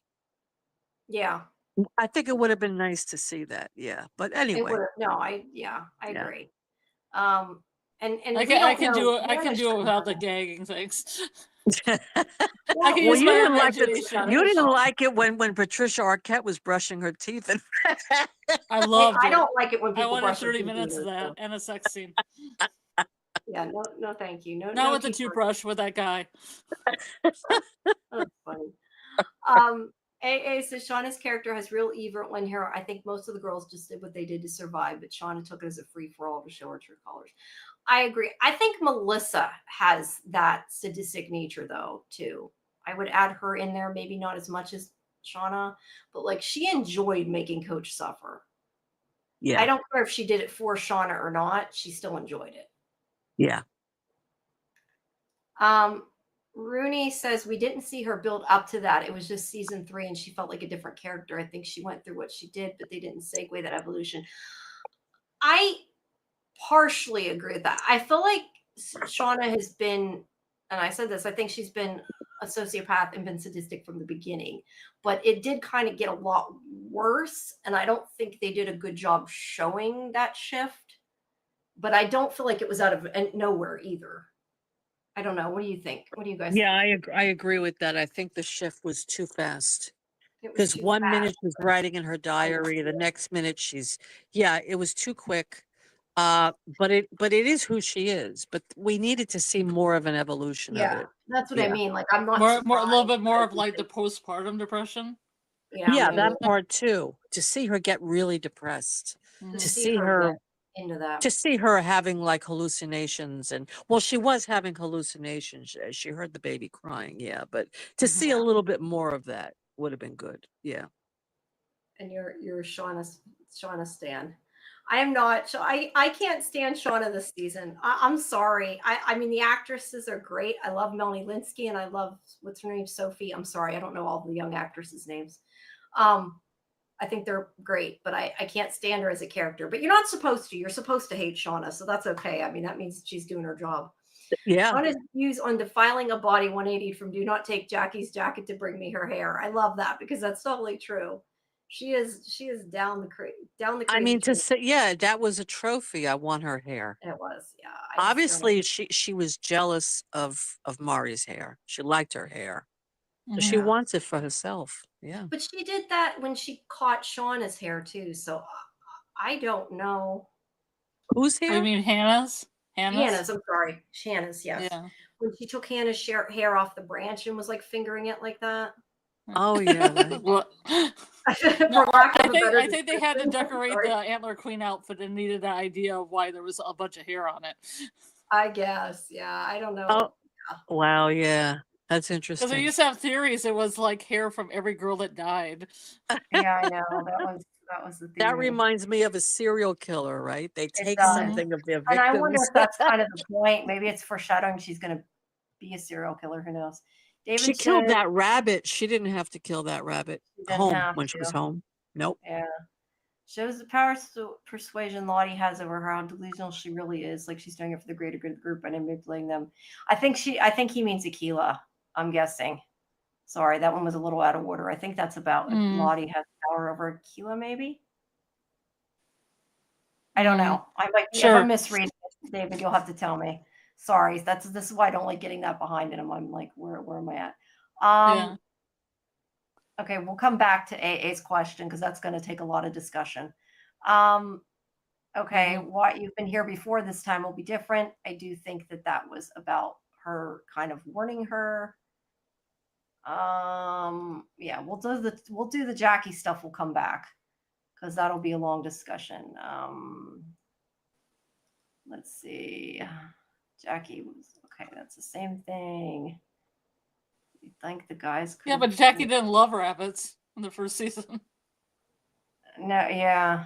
With Rooney, because she said she basically it contrasted Shauna going over to Jackie's parents with Jackie saying, "I don't love rabbits in the wilderness." Yeah. Her parents didn't even know who she was, really. No, they clearly didn't. Yeah, her parents were weird. I know we aren't even we're not even to Maury dying yet, but I'm going to pull this one up. Did you guys see the theory that the dripping Maury was hearing her own death when she hung up on that thing after she fell in the pit and her blood is dripping? I did hear that. That's an interesting theory. I don't know that it's the case, but it's kind of interesting. There was a deleted scene where Van found a page of a diary that kind of explained a woman losing her baby, and then the showrunners said that the Cabin Daddy episode had a shining bent. So I was kind of wondering and piecing together that maybe something happened in the cabin where somebody like killed their family and Marty could see the blood dripping, like the shining effect with the blood coming off the walls. Yeah. Yeah, maybe. But we'll never know because they lost part of episode 6, and who knows if we'll ever get the Cabin Daddy episode. It would be nice. And yes, you're right. AA Misty's the one that's the serial killer. All right, so they're going to start the hunt. Let's see. So she counts down. She runs off. Now, this is where okay, they all grab their weapons, but Travis is drinking something. It's here on the picture here. Okay. He's talking to Shauna. At first, I thought he was just a distraction to give Maury more time. But then I realized, no, he's really high. And he says, none of this is real, you know. And doesn't she ever wonder what reality she's in? Because he's pretty sure some of his thoughts are Javi's thoughts and his favorites are Jackie's thoughts. Now, what were you were saying he said something about them making out. I missed the line. At least I didn't write it down that I don't remember. What was the line, Scarlett? Because you were mentioning it earlier. Scarlett. What happened to Scarlett? I don't know. She must have went off a second. She'll have to come back and tell us. She was saying about Travis says something He like, said slumber parties and make out sessions or something like yeah, that. and so I guess it was implying it was between Shauna and Jackie, but he might have But- just been saying it for shock value. I don't know. Well, and also it might be that Shauna wanted to do that, but it never actually happened. Yeah, if she's seeing their thoughts, she could. Maybe he's seeing that Jackie knew she wanted to, but It totally happened. It totally happened, you guys. Maybe. I always got more the opinion that Shauna was in love with Jackie, and if Jackie liked her back, I don't think she'd ever like admitted it to herself. So I don't know. Well, when it was the 90s. I'm saying is maybe Travis knows that Shauna loved Jackie, and that he's saying it because he's trying to get a reaction out of Shauna. It might be. Not that it actually happened, but that Shauna would wish it would have happened. That kind of thing. I see. Maybe. Supernatural reality. Who knows? Or maybe they did have maybe something did happen between them, but I don't know. I didn't get the sense that they had anything between them. Did you, Jackie and Shauna? I didn't personally. When we watched the pilot, though, they always exchange those long glances at each other. See, I haven't watched that beginning in a long time. They love to ship them in the first season. I think Shauna had a crush on Jackie. I don't know that I think Jackie liked Shauna. I don't know that I kind of I didn't pick up on that, but I yeah, mean, maybe I think there was some tension, but yeah, I think Shauna had a crush on Jackie. Yeah, I do. But I think she also might be right in this sense. Jackie hated sex with Jeff. Jackie may have been like a lesbian but didn't know she was a lesbian. I guess I'm saying I didn't see any outright. Yeah, it's the 90s. But I guess I'm saying I didn't see anything of her liking Shauna back. I think that if she was a lesbian, which I'm not saying she wasn't, I don't think she had come to terms with it yet, I guess is what I'm saying. I don't know. I'm just saying the looks. Look at the looks that Jackie and Shauna give each other in the pilot. Yeah, I have to watch it again. I'm sure lots of people see it that way. Everybody thinks different on ships. I don't know. I just didn't see it. I'm not saying she wasn't a lesbian. I don't know. I just didn't personally see it. But I mean, I think maybe if Jackie had stayed there and like didn't die, I think maybe she might have ended up with Shauna. Yeah. I just kind of got the idea that if Jackie was into Shauna, she hadn't like realized it, I guess. I don't know. Yeah, I mean, it's but definitely I think that Shauna had a crush on Jackie, and not only does she have feelings for Jackie, but I think she also wanted to be Jackie in a way. I agree, and that's what whoops, wrong thing. Thank you. Yeah, DJ, please like and subscribe, guys. I think Rooney saying thinks it was Shauna being jealous of Jackie. I think it was both. I think Shauna wanted Jackie, but I think Shauna also wanted to be Jackie. Yes, exactly. I think it was both. And you're right, AA. Jackie and Jeff didn't actually have sex. She was just pretending to have an orgasm. So I don't know that I would say she didn't enjoy sex with him because she didn't have sex with him. But yeah, I don't know. I mean, they were still teenagers. It's hard to tell. Yeah, but Jamie, I agree with what you said. I think it's both. Yeah. I think it's both. She was jealous of her, but she also loved her. It was both. Right. But I do think her sleeping with Jeff, I mean, could you say it was a way of her having sex with Jackie and Jeff was a substitute? Shauna? Yeah. Maybe.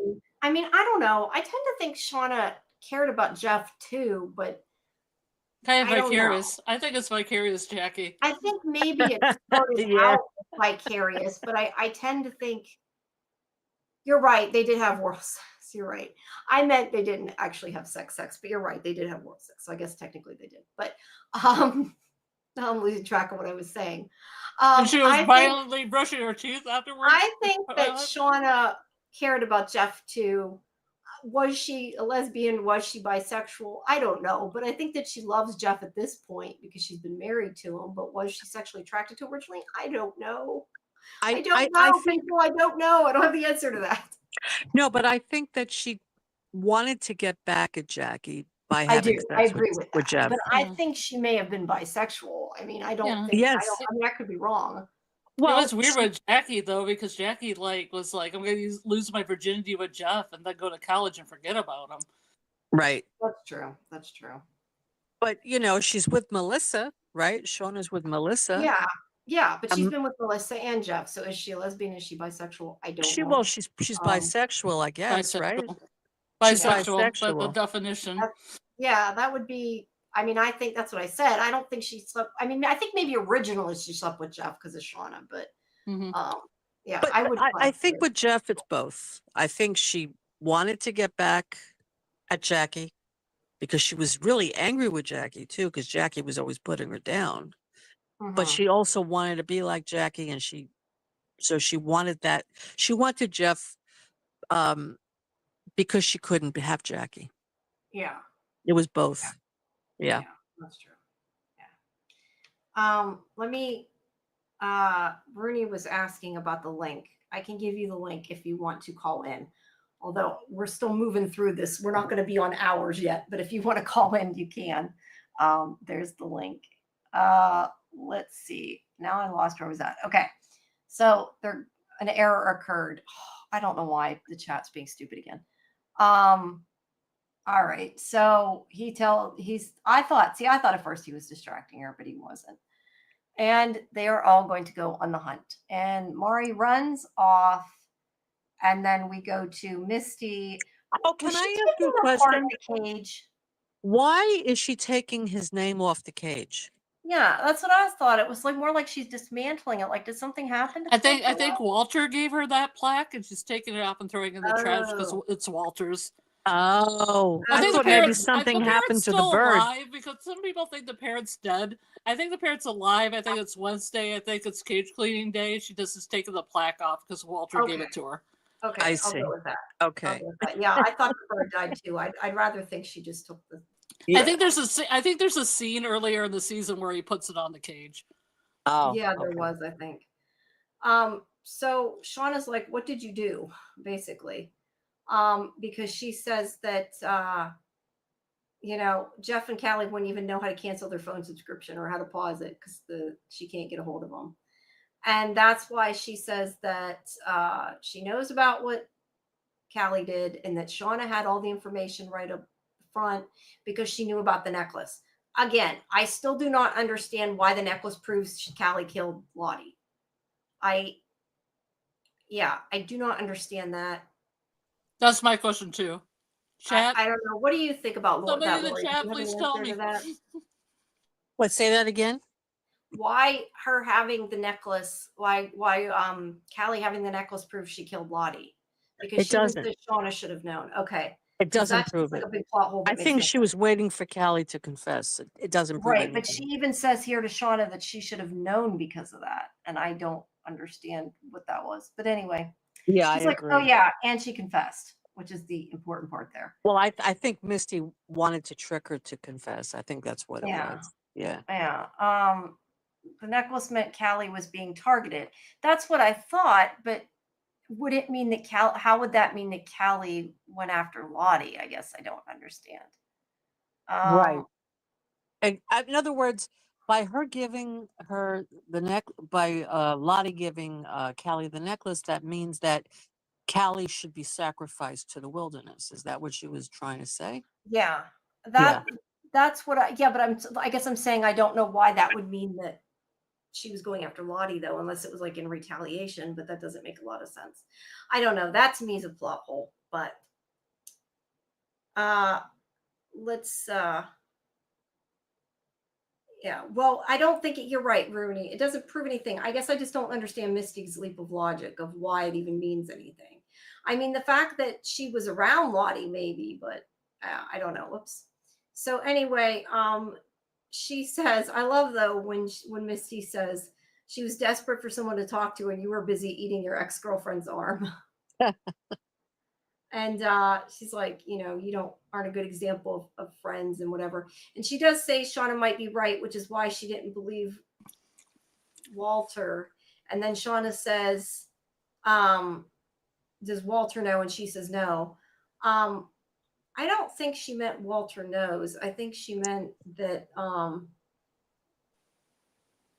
that's why she didn't believe Walter when he thought it was Shauna. Maybe, I don't know.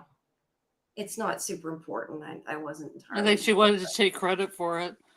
Yeah. I did like the line that she has where she said if she ever took personal responsibility, she might have, Misty might have a stroke if Shauna took personal responsibility. Yeah. Yeah. Misty had both those good lines there. Definitely.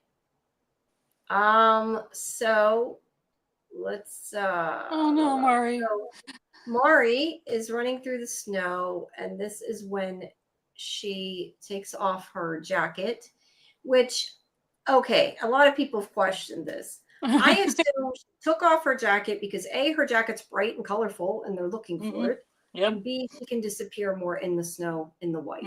When you're wearing white. Yeah, the fact she took her boots off, I think, was because they got caught in her pants and she didn't have time to put them back on. Yep. Yeah, I don't think she purposely took her boots off. And taking her boots off was a mistake, clearly. But, That's when my heart sank in my chest because I knew she was a goner. It's like, no, well, we knew she was a goner anyway. I didn't think she was a goner to that point. Faith. So you think if she still had her shoes on, she would have had a better chance? Yeah, she would have stabbed her foot. Well, yeah, but she died anyway, right? I don't know anything could really happen. I mean, I don't think people even knew that pit was there, so including her. So, yeah, well, it made it harder for her to run. Because she injured her foot. She still would have fallen in the pit regardless. Yeah, whether she had boots on or not. She had to listen to Lottie. Take a look at her surroundings. Yeah, that was so weird what Lottie did. First, Lottie wants a hunt, and she's all excited. And yeah, I guess that was part of the thrill of it. Hey, you know what? You can bypass this hole. Maybe you still can live. Have fun. I'm just like a crazy bird.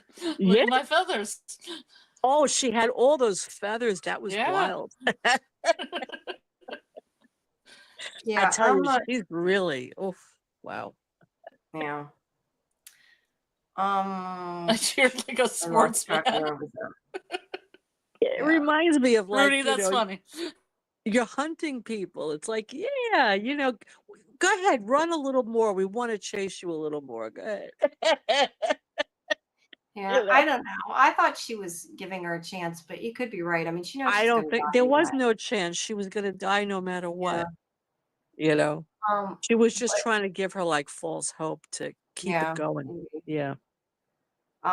Yeah, they did do a pretty good job reshooting stuff to match it. That's what they're talking about in the chat. I would agree with that.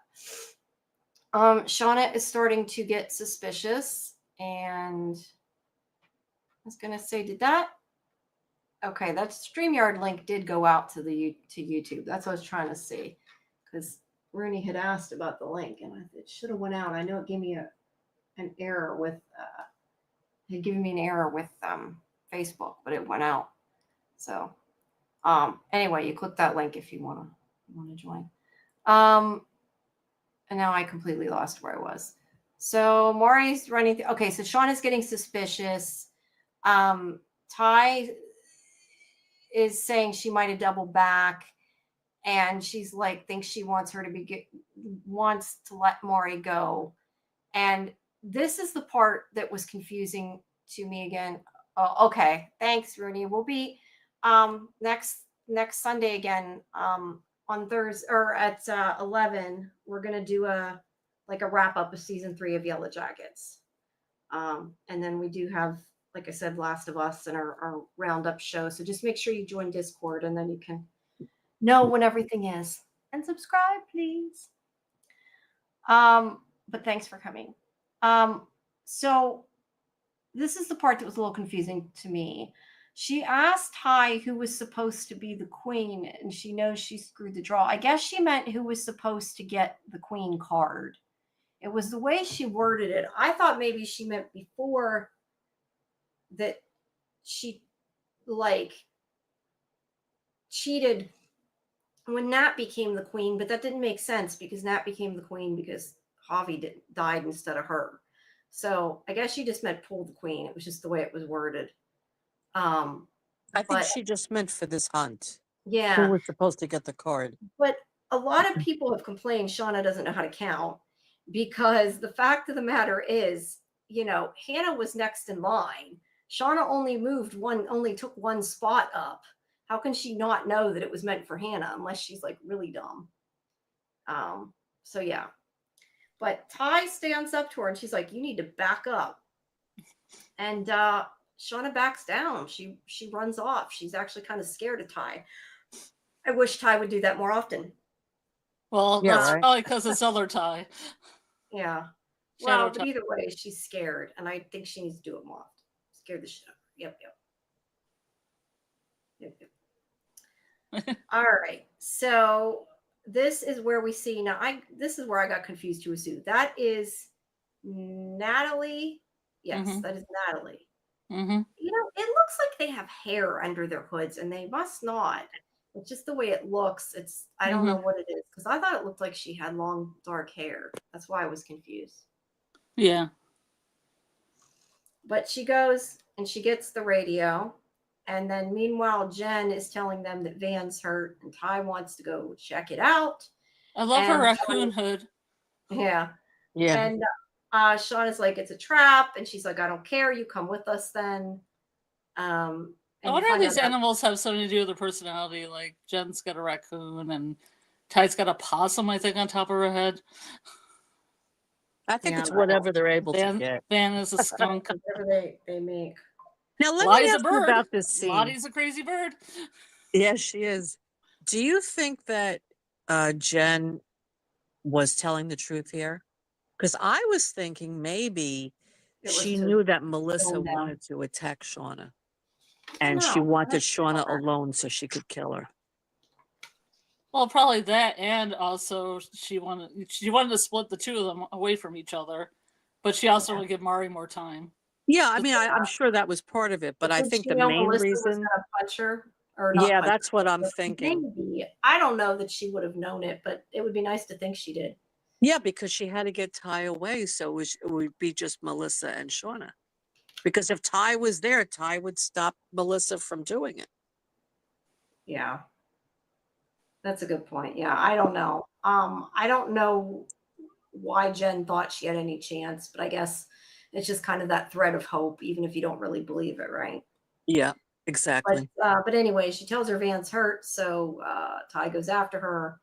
And then meanwhile, let's see, I lost where I think I skipped something here. Oh, Julie is in the chat. Yeah, Hi, Julie. Oh, Julie, thanks for stopping by. Okay. Okay. So Nat goes over to Hannah, and Hannah says she's on their side. And Nat's like, you're on everybody's side. And she tells her that if she didn't kill Cody, that Shauna was going to kill them both. And she's like, well, then why are you following me? And she's like, which she never does explain why she's following her, by the way. She just says she came out there to study frogs and her boyfriend got axe murdered. So, right. Yeah. But she says she wants to go home. She's like, I've even eaten human flesh. I just want to go home. I thought this would be fun. Shauna said it would be fun. Now we Yeah. flesh. Yeah. I don't like it. But, she's willing to work with Nat is the point. But we don't know yet how it's going to come together at this point. So Keela is going in the cave, I guess, looking for Mari. And Jack Shauna with Skellington. her, like you said, is that a Jack Skeleton reference? It's like a Jack Skellington. They said there was a reference to it, and I think this is a reference. It's kind of funny and silly. If anything is, yeah, I could see that being one. And worst mask ever, Shauna. Yeah, it's really bad mask. But Akila, okay, so no, she sees her jacket. And then Akila continues into the cave. She finds Lottie down there praying. And that's when Lottie says to her, I know it was hard for what you did. And she basically tells her that she knows that she killed the animals in order to have the hunt happen. And at one point, Akila picks up a rock. Did you think she was going to throw the rock? I thought she was going to hit Lottie with it. Yeah. I meant hit Lottie, throw Lottie. Sorry, I got distracted. And not throw it, just repeatedly smack her with it when it's in her hand. Yeah, sorry. I don't know why my stupid chat keeps stopping, because I can see people are writing me on my other monitor. But somebody said that Lottie also grabbed a rock. Did you see her do that? I didn't see Lottie grab the rock, but I see her like touching that one rock she's praying to, but not pick up one. Because somebody said that she also picked up a rock, but I didn't see that.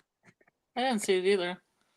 Yeah, I saw Akila pick it up, and I thought she was either going to throw it at her or more than likely hit her with it.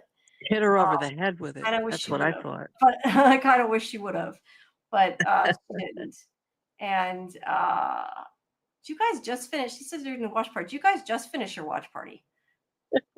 Maybe they watched more. I don't know. I would say yes.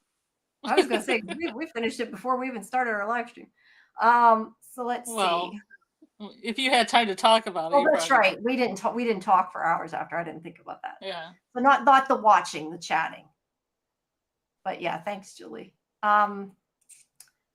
Okay. So she picks up the rock, and then I'm getting distracted again. Sorry. I'm just trying to get through so we can get done. It's getting late in my back. Oh, the crying and the poisoning. So there's her poisoning her animal. Look at her nails. Look how nicely manicured her nails are. You gotta look the best. You gotta look the best. That reminds me. And she's having fun. Remember in the Titanic at the end when she was this elderly lady and she had a perfect pedicure. Well, old women can get pedicures too, She was like on the Titanic ship. Oh, on the ship. She's like 85 and she's got manicured toes. It was crazy. Maybe Javi's friend knows how to do manicures. Yeah, maybe. Well, they know how to braid hair anyway. Their hair is always clean too, almost always. So yeah, I don't know about that. Look at that beautiful hair. Yeah. So she trips. She also runs past. Shauna sees the bloody footprints because she cuts her foot when she falls. I thought I had a picture there. She ran past this weird voodoo thing hanging in the tree.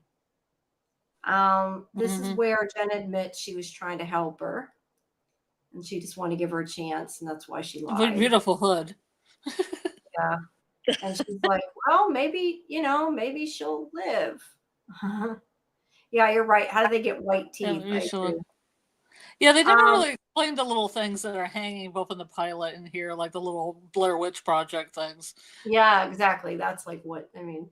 And Samuel, how do they keep those whites white? Yeah, they keep the white. Oh, you meant clothes. I saw it and thought it said get teeth white. I'm not sure how they keep their teeth clean either, but yes, the whites are pretty white in this episode. Well, they're not eating sugar anymore, so their teeth might be better. I would still think your teeth. Lottie has the whitest teeth. But then again, would you really want to watch a show where everybody's teeth were always disgusting? Probably not. Yeah. So she runs, and this is where Lottie basically says to her, "You've been here before," and she completely ignores her, and she shouldn't have. She should have said something about her being crazy bird lady before she died. Yeah, she should have. But she's like, she's just saying, hey, you've been here before. It was such you a fell into that cryptic pit. message.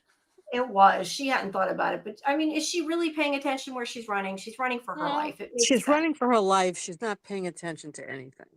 All right. But oops, there she goes into the pit that she's been in before. And thus ends Maury. Thus ends Maury. And you're right. Mildred's saying that Maury's armpits are totally shaven when they drag her body. You're right. Well, we've said before, they brought a lot of extra shampoo and soap and razors. They're teenage girls. They probably have a year's worth of toiletries amongst all of them. I don't know. I think maybe that they would run out by now, but I can suspend my disbelief if they don't have hairy armpits, just because I don't really want to see hairy armpits and dirty teeth. I think this is supposed to run like a fairy tale kind of a thing. No, I know. But I mean, that's true of all stuff on TVs like this. I mean, they want the actors to look nice and to some extent You just have to suspend your disbelief. This Just is like you so have to horrible, suspend your and everybody disbelief was so that mad. everybody, and especially like we always used to joke on our other show that like in a CW show there were never any ugly people. Yeah. Like all the cast was always like so good looking. It's kind of the same thing here. Like they hire good looking actors, at least in America. I mean, I will say I think a lot of times in other countries they go more by how good of an actor they are, which is how they should go. But in America they hire pretty That's people. what I like overseas productions. Yeah, well, sometimes they're better acting, and that's why we get a lot of people who aren't from here. But anyway, as I said, thus ends Maury. So this is where is that an eye? That looks like an eye, not the symbol. That's a birch tree. Birch trees get eyes like that. Oh, okay, because it definitely looks like an eye. Because in the pilot, they really show them, and people are like, somebody carved eyes into these trees. And I'm like, no, they're birch trees. If you walk around birch trees like I do, they have eyes like that naturally occurring in them. I did not know that. But isn't this like a marker for the pit, though? Because the way she's touching it, I would think that's like a symbol that the pit is there. Why didn't they just write the pits here? Travis made the pit, and That's the pits. No, Travis didn't make the pit. Travis put spikes in the pit. Yeah, he put the spikes in there, but the pit was there. Debbie, yeah, you're right. That's what I was talking about. Like everybody in Lost was clean; they were shaven, you know. Walking Dead also. Lottie might think this is a symbol. She might just be crazy and think this birch eye is a symbol for something. I still always think about in the apocalypse, like you don't get things like toilet paper and all that, but I more always think about the fact is I don't know how I deal because I wouldn't be able to see because I get migraines and I can't wear glasses. I have contacts. You can't wear contacts in the apocalypse. That's a problem. Yeah, I was wondering, like, just why. I was wondering just why Misty had glasses because I thought at least one of them had to have contacts, and how are they going to clean their contacts out there? No, they have to wear glasses. But their hair always looks nice. Everybody's clothes are clean. You know. Yep. Only Daryl Dixon is the only one that looked dirty and disheveled all the time. Yeah, but not everybody else was not clean. in a bad way. Huh? Well, I mean, they did beat him against a rock and hang him up on a clothing line earlier in the seasons. Yeah, they did do that. He's been through some shit. All right. So Shauna. Yeah, but how many times was Rick covered in blood and yet he was still able to have a nice clean jacket? It's not realistic, but anyway. It's not. Yeah, maybe the Dharma razors, yeah. And there I can believe maybe they found stuff underground. We'll go with that. So I got lost. Okay, so Melissa attacks Shauna and she starts choking her. I wish she would have choked her to death, but you know, it is what it is. Spoilers, she loves Jamie, even if she does. I know. And she says, she almost chokes her, she stops, and then Shauna says, I knew you'd turn out to be boring. You know, and you talked about the whole bracelet, and like, was that like the slap bracelet in that scene foreshadowing for this? I definitely think it could be, although it did cut her too, not just choke her, but I definitely think it could be. Yeah. But I don't know. I'm not entirely sure that Shauna didn't enjoy that. Did you get that opinion? I wasn't sure if Shauna. She enjoys the sadomasochism of it all. I wish Shauna. I don't know, but I don't know. Think Shauna enjoyed that. I think if Shauna was the one doing the strangling, she would have liked that. Maybe I guess that's true, but I don't know. She's just like, I knew you were boring, so I don't know. But anyway, she doesn't kill her, and then this is them. I think this is when they followed them. Oh, that was at the pit. I couldn't tell what it was. That's looking down at Maury in the pit.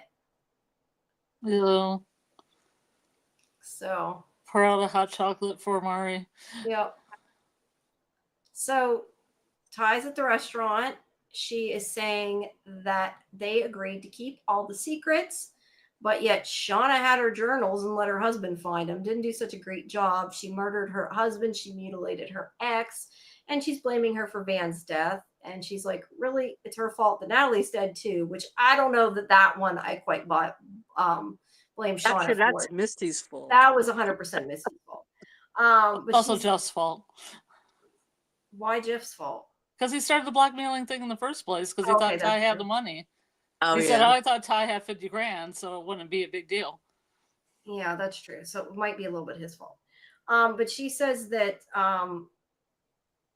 she's been thriving on it and she's going to end up being the last one standing, and she doesn't want that, do you? And this is where we were hoping it was adult Aquila. Yes, we but did. It's Misty, and everybody, or the But it was majority less Misty. in the From radio. And the majority of the people here think that Misty is going to be the last one standing from our poll. And because she observed that. We have, yeah, I know. Now we have, and she's willing to. Well, so Shauna willing to do everything, but Misty's also calculated. Shauna, I think, like gets upset and doesn't think. Misty thinks. Yeah. Okay, so Walter is spying, playing Slayer's Raining Blood. So what do we think about this then? That he's not. It's showing that he wasn't being his authentic self, I guess, with Misty. Is that kind of the conclusion we're coming to, because he's got different music choice? Yeah, but he played show tunes when he was doing a puzzle and drinking milk in his house by himself. I know. I mean, I'm not sure that it was Sweeney Todd, though. I know, but I mean, I just kind of feel like, well, that's true. It was Sweeney Todd. I just feel like people can have different tastes in music. I mean, it may be foreshadowing that, but I don't know that it outright means that. It's getting dark. Yeah, there's something going on with Walter. I mean, I do think he really likes Misty, but I also think that there's something going on. I do too. You know what I'm thinking? Geez, I say this all the time. I watch too much Severance, and then I notice everything. I was just noticing, like, he has his headrest up. He is not tall. Why is his headrest at the top like that? Yeah. I'm sorry. That was what I was noticing. I'm like, dude, somebody else was driving this car. He's obviously a serial killer by the way he positions his headrest here. No, but I'm just saying, Slayer on the radio. I'm not sure that he would need to do that, but you know. So back in the wilderness, Van's upset because Maury's dead. The horn. Oh, and Shauna did say they blew the horn. It's over. So she comes to having Ty. fun. Yeah, she's having fun. They're not, and they hug. And Shauna says, for somebody, I was surprised. She said for them to fill the pit, so I guess they don't intend to use it again. But then again, I don't know that anybody would be stupid enough to fall in it again. Yeah, or, you know. So there's Maury. Gross. We don't want to leave it on that too long. But anyway, she's been impaled. So Shauna is like, what's holding you up? Like, she doesn't even allow them to be there grieving.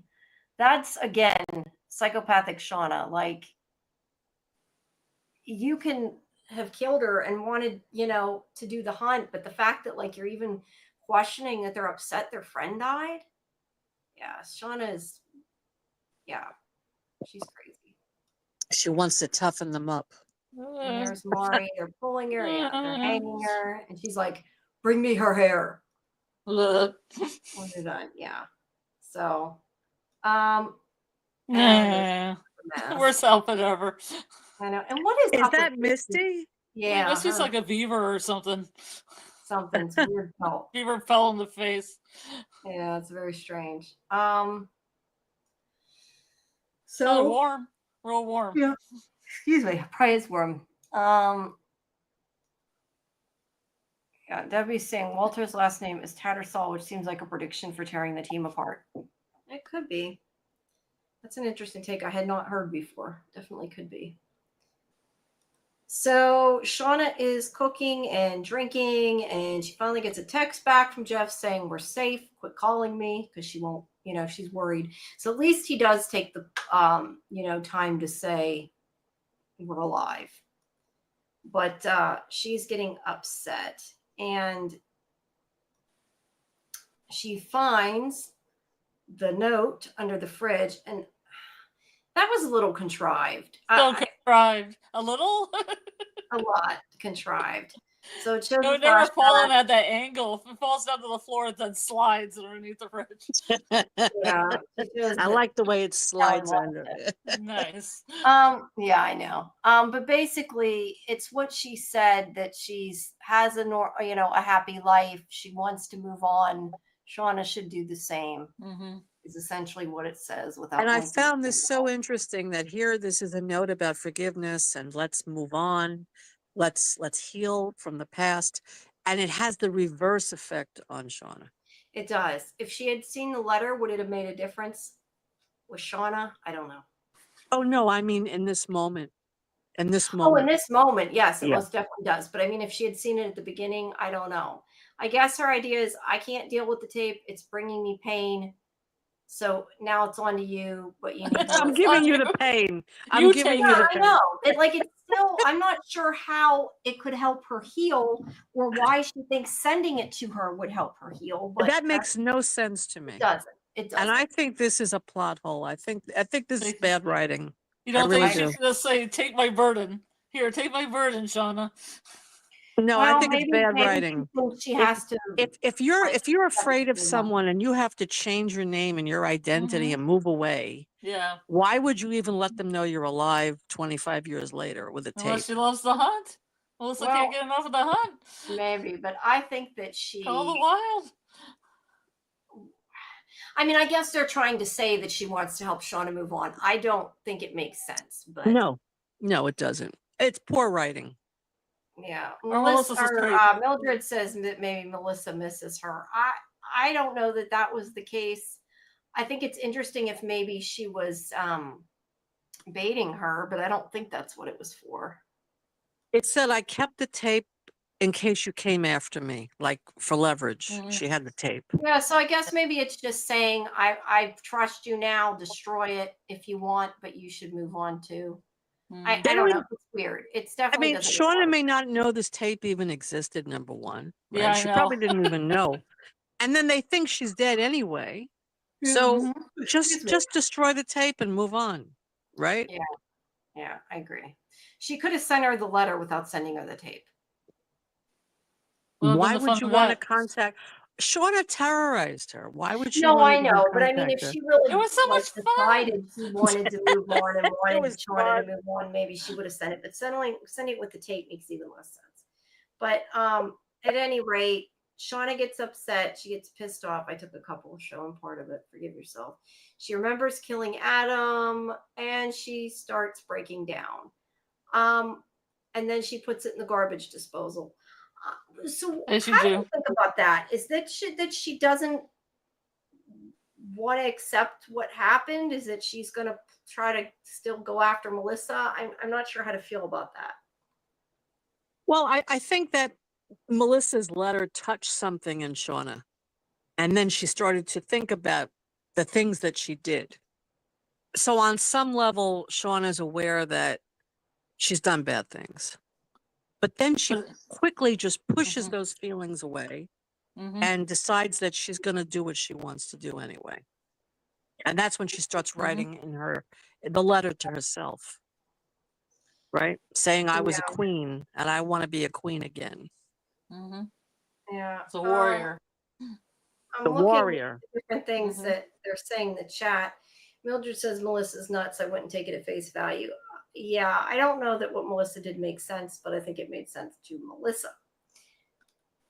David says, That's true. She has to get rid of the tape. She gives Shauna the tape because she wanted to give Shauna a chance to forgive herself, and that she began forgiving herself when she starts journaling and remembering all she had forgotten.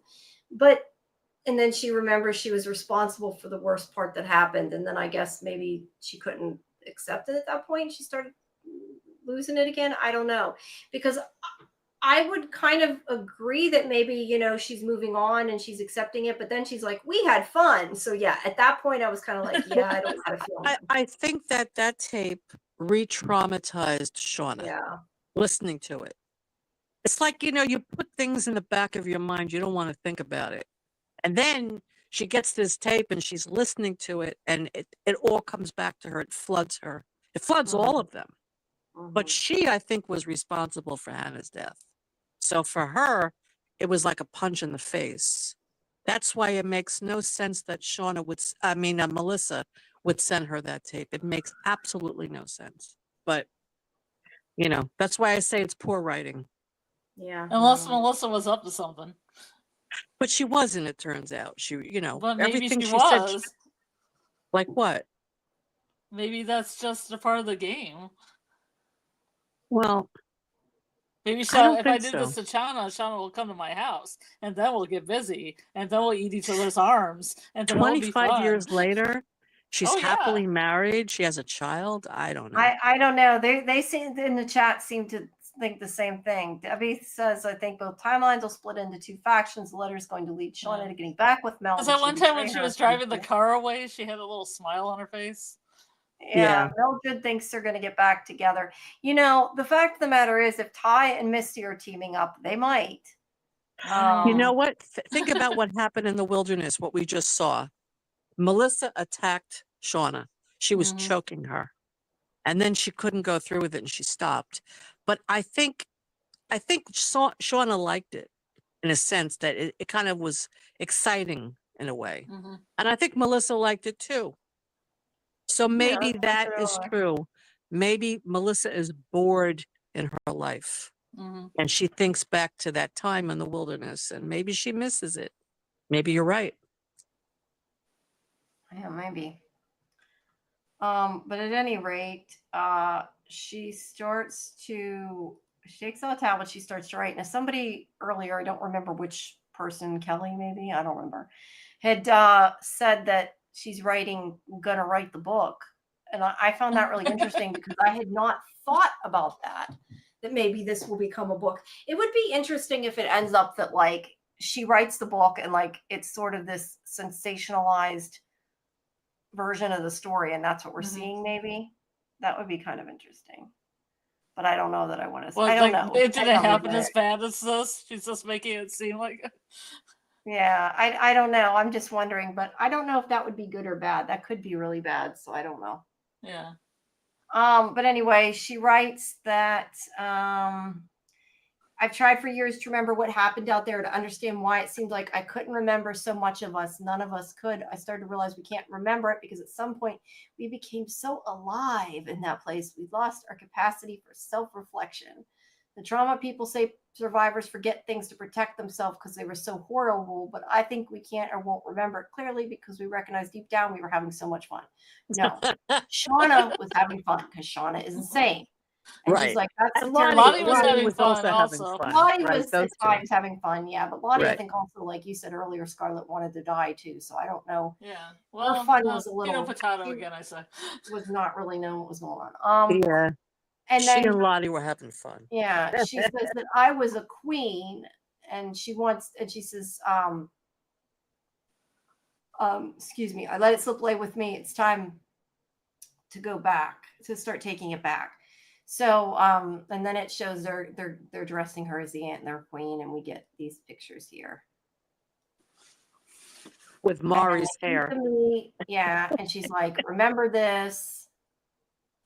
And then after they're done, that is such a weird picture. Look at the way Ty is that Ty or Van? I don't know. Van. Van's not having fun. Yeah, let's see. Van is the storyteller. Sean is the writer. Crystal was a singer. Misty is the player actor. Memory. David says they lost self-reflection. The mirror scenes and films representation of the character self-reflecting at that moment for growth. Yeah, I definitely don't think Shauna has grown, but I think he's saying that. I think that's what he's saying, is that she hasn't grown because she isn't self-reflecting, I guess. Yeah, Shauna is nuts. But she is sitting there somewhere here. She's playing with the hair. Maybe I didn't get a picture of it, I guess, but she's playing with the hair. And there she is. No, it looks like somebody's watching, kind of, but I think it's just the way they shot it. It's just a tree. They just split the shot up with that tree. Yeah, this is where Shauna goes to who she thinks is Nat. And she's like, I want to believe you had nothing to do with what happened down there, but I have my suspicions. Now, does she mean, I assume she meant rigging the card game. No, I think she meant the spears in the pit. Okay, that was my other question. So she thinks that maybe Nat put the spears in there so they didn't have to murder her? Is that what that's about? Maybe she thought Shauna would fall in there? Maybe. Yeah. I wasn't sure what she meant, but yeah, maybe she could mean that. But Nat doesn't answer her, and she gets all pissed because she won't answer her. And then she takes off her mask, and it is Hannah. And she's like, yeah. And she's like, what did you do? And then she looks around, and everybody's kind of looking at her like they're all in on it. Yeah, miss. Look at Van. Van is like smiling. I know. And she's like, where's Natalie? Or whatever she says. Where the fuck is Natalie? And then Misty spoiled again. And this is supposed to be a recreation of the scene in the pilot, I guess. Mm-hmm. You know, somebody mentioned her glasses do look like the symbol, the way it's cracked. Oh. I did not come up with that. I seen that on, I don't know, Facebook. That's interesting. I think Facebook. They don't look exactly like that, but they do kind of look like that somewhat. So yeah, because of the pilot, when she smiles, you think that she loves living in the wilderness, but now when she smiles, she knows that Nat is on a mountain making a phone call. Yep. And we see this is where they break into Living on the Edge. Oh yeah, by Aerosmith, which was kind of like a more up. I don't know. I don't want to say uplifting song. The lyrics aren't necessarily uplifting, but the music is kind of like a more of an uplifting song than a lot of what we've heard. But she has the sat phone charged up there, and she's like, help us, save us, can anybody hear me? And then you hear somebody say, I hear you, and that's where it ends. Whoops. And then we're back. Somebody says, Natalie, you should have been making that phone call. Yeah, I do want to hear that. Really awesome. And then the man in yellow comes out. Yes, voice. That's what I was just talking about. I still gotta watch one of those interviews. I haven't yet. I'm gonna sneeze. Sorry, hold on. At least I think I'm gonna sneeze. I feel it coming. Here it goes. That was a From reference. If you guys didn't get that, if you watch it, rewatch it. I think most people here probably probably from the From community. So what happens here? She climbs up this mountain, this cascading mountain, and now what? She goes back? I don't know. I was just putting up Debbie's. I'll answer you in a second. I was gonna say someone's been watching them the whole time. They're wondering if we see that things from the perspective a lot. I think it might just be the way it's filmed, but it does make it look like that a lot of times. I've noticed. Sorry. To answer your question, I don't know. I mean, I said earlier, I think whoever comes, she needs to like let them come and be like, save me, and then we'll go get them. But that's probably what's not going to happen. And no, they don't get saved yet for a while. So yeah, I don't know if they're going to just like quit answering and then they're looking for them and it takes a while. I don't know. Yeah, probably. Well, actually, she's going to have to stay up there for a while. Because, they may call her back. Where are you? And she needs to. She should have brought one of those tents. They had those sweet tents that the Froggers had. She could have brought a tent, a backpack. Well, I mean, could she have it in her pack? Maybe. Does she have a pack? I didn't even know she had a bag. I thought she just took the phone and that was it. Maybe she has a pack. She did, but maybe not. You would hope she would. Yeah, I don't know. Well, I personally think that what's going to happen is the first episode, Shauna is going to be having a fit that Natalie's gone, and she's going to blame Hannah, and she's going to kill Hannah. That's what I think is going to happen. Yeah. But before that, we have to see a scene of Hannah and Jen talking, because they said that she got close to Melissa and just Jen. one scene. We gotta just one scene is all we need. she's like Jen's like, Hannah, you're such a good friend to me, and then she dies in that scene. Exactly. Right. And then I don't think they'll be rescued until maybe the third episode. And then the rest of it will be back in civilization, and we'll see how they adjust to being back home. Yeah, that's what I think is going to happen. What do you think?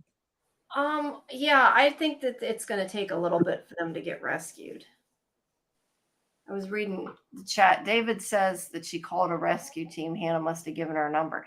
That's a good point, because like I kind of assumed she dialed 911 or whatever, but I don't think you can. Yeah, it seemed like she dialed 3 numbers. That's what I thought she dialed 911. I don't know. I mean, can you just dial 911 on a radio phone, on a sat phone? I don't know. Sure. No idea. She might have told her how to use it at any rate. Yeah. And he says she had a small bag with her too. So that answers that. But not a tent. Probably not big enough for a tent. She had to brought some kind of food though or something. Or shelter. Shelter, yeah. She's on a mountain. Yeah, she needs something for shelter, that's for sure. But now I know we're not going to go through all the chat just because it's 3:30. It's 3:30, yeah. I'm just wondering. I wanted to go through a couple of the chat though, sorry. I just want to ask one thing. What was Natalie going to do? She was going to try and run away with the phone in her pink hood, the way she's dressed? Because Hannah was not part of the plan. Thought it through.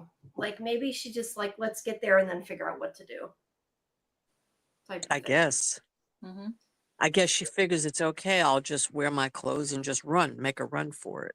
Right. Yeah. I mean, she could have even had a bag that she left halfway or something because it was too heavy to carry. And like she went up the rest of the hill and is going to go back down and get it. I mean, I could even maybe buy that. Like if she was really tired and she was like, I just got to get to the top and make a call type of thing. Oh, yeah. No, I mean with Hannah, changing clothes with Hannah. That's what I meant. Like, I think it was just to get out of there, but I think Hannah would have to know that there's a good chance she's going to get killed. Right. So what I'm thinking is in other words, if Hannah wasn't following her, she just would have kept running and running and running. Right. Yeah. That's what yeah. Yeah. I wasn't exactly sure how Hannah fit into the plan like originally. And I don't think she did. I don't think she did. I think that was an on-the-spot decision by Natalie. And it gave her more time. Right. Because she was able to drag it out. Right. Because that's the thing. Like, if she hadn't have done that, she would have had to be there to cut up the body and everything. So. And not only that, if Hannah refused, maybe she's afraid Natalie would have killed her. Yeah, but she might also figure that there's a chance Natalie's going to make it back before she finds out too, or at least she's hoping that, I guess. That's right. So she's hoping Natalie gets help and they all go home. Yeah. But not in time for Shauna. Yeah. They're going to make a prison for Shauna. They do. They need to make a prison for Shauna. I agree with that. Yeah, I agree, David. That's what I was saying. I would have them rescue me first and then go back and find everybody else. Mm-hmm. I'd be like, save me. I'll tell you where they are. Yeah. Just take me home. Because they had more of a plan if they picked up one person and then they came back with enough people, to retrieve them. If they didn't show that she got rescued with them, I think maybe that like a helicopter came and got her and then they went back. But unless maybe it does and then they get picked up all together. I don't know, but I kind of doubt it. That's what season 4. Yeah, season 4. Anyway, I know that we can't go through all these or we're not going to get any sleep, but I wanted to go through some of these. Okay, David had said earlier, Akilah suspected it was all made up, yet she followed through. Akilah, yeah, I don't know why Akilah did, because she sort of had already started to know that it was fake, but maybe she wasn't ready to believe it, I guess, would be my... Or she thought that Lottie would only believe her if she killed all the animals, like the vision. I think Lottie told her to do it. I think when Akilah had her vision and Lottie said, what did you see? What did you see? And she probably told her because she was so freaked out. And then Lottie probably has been after her. You know what? You should do it because the wilderness wants them to die. The wilderness wants them to die. I don't know. I got the opinion when she told Akilah she knew, it was like supposed to be like Akilah didn't know that she knew. Mm-hmm. But maybe I'm wrong. Say that again. When she told Akilah that she knew it was hard for her to kill the animals, I took it that Akilah didn't know that she had figured it out. Yeah. Like that she was surprised she had figured it out. Oh, I didn't take it that way. Oh, well, yes, she said it was hard for you to do. Yes. But I think it's because Lottie told her to do it. In other words, Lottie said, the wilderness is speaking to you. You saw the vision. This is what the wilderness wants you to do. They want you to kill these animals. This is what they want. So you should do that. And that's why, and that was the plan. Lottie didn't know that was the plan. But that's how Lottie was able to say, okay, the animals are dead. This is what the wilderness wanted. So now we need a hunt. See, I didn't take it that way because they showed Akilah talking to the other girls saying, if you want to hunt, this is how we can do it. I think it was the plan to have Natalie get away. She did that to create a hunt. I don't think Lottie was part of the plan at all. Correct. She wasn't part of the plan. What I'm saying is after Akilah had that vision of the animals dead, Lottie has been on her back to actually do it because it's what the wilderness wants. So Akilah said to the girls, you know what? If we want to hunt, I think I know how we can do it. Because Lottie probably has been asking her to do it. So that's why when she went into the cave, she was angry. And Lottie said that must have been really hard for you to do it. So Lottie knew because she's been asking her to do it. Yeah, I don't know. I didn't take it that way. I took it that she was mad because she finally realized that everything Lottie said was bullshit. I can see it either way. You make a valid point. Yeah, I mean, it makes sense either way, but oh, she does think it was bullshit, but she did it because the girls wanted a way for Natalie to get out. Yeah. Right. So she knew it was no, BS. yeah. I just don't know that. I didn't think Lottie was involved, but I guess it's possible. Lottie did not know what they were doing. She had no idea. Lottie was not part of the plan. Lottie has been asking her to kill these animals probably for weeks, and she kept ignoring her. And then she decided to do it. That's my take on it. No, Because yeah, I mean it works. I can't think of any other way it would make sense because Lottie knew she did it. So how would Lottie know that she did it? I thought it was magic. Do you not know she's magic? She's magic. She walked right across that pit. I thought it was just that she's like, I know what you did type of thing. Because she's magic. No. Anyway. I don't know. I think it was that she was asking her. We're magical and we're here to have fun.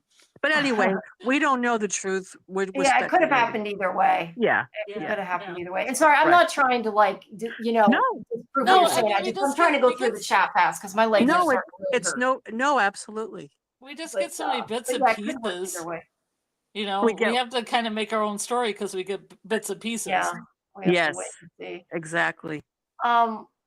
It asked, how do you guys think the show would have been impacted so far if Jackie survived and made it back home? Do you think she would have gotten acclimated to the wilderness? I honestly do. I don't know. I hadn't really thought about it. Well, she wasn't eating. She wasn't eating, so she probably would have died of starvation. Yeah, I don't think Jackie would have made it. Shauna even told her, you're not contributing, you're not doing things, and I don't think Jackie could make it. And you don't think she eventually would have started working? I don't know. I don't think she could have made it. But if she had made it, would she be acclimated? I don't know. I think she might have stayed acting that way. That's what I think. But I question that they wouldn't have forced her to start doing things. Like, would, Shauna just have let her get away with it. But then again, Shauna cared about her and like she was her best friend and she let her do a lot. So. Well, if she was alive, Shauna wouldn't have become the monster she became. That's true. That's a good point. She probably wouldn't have. It's all Jackie's fault.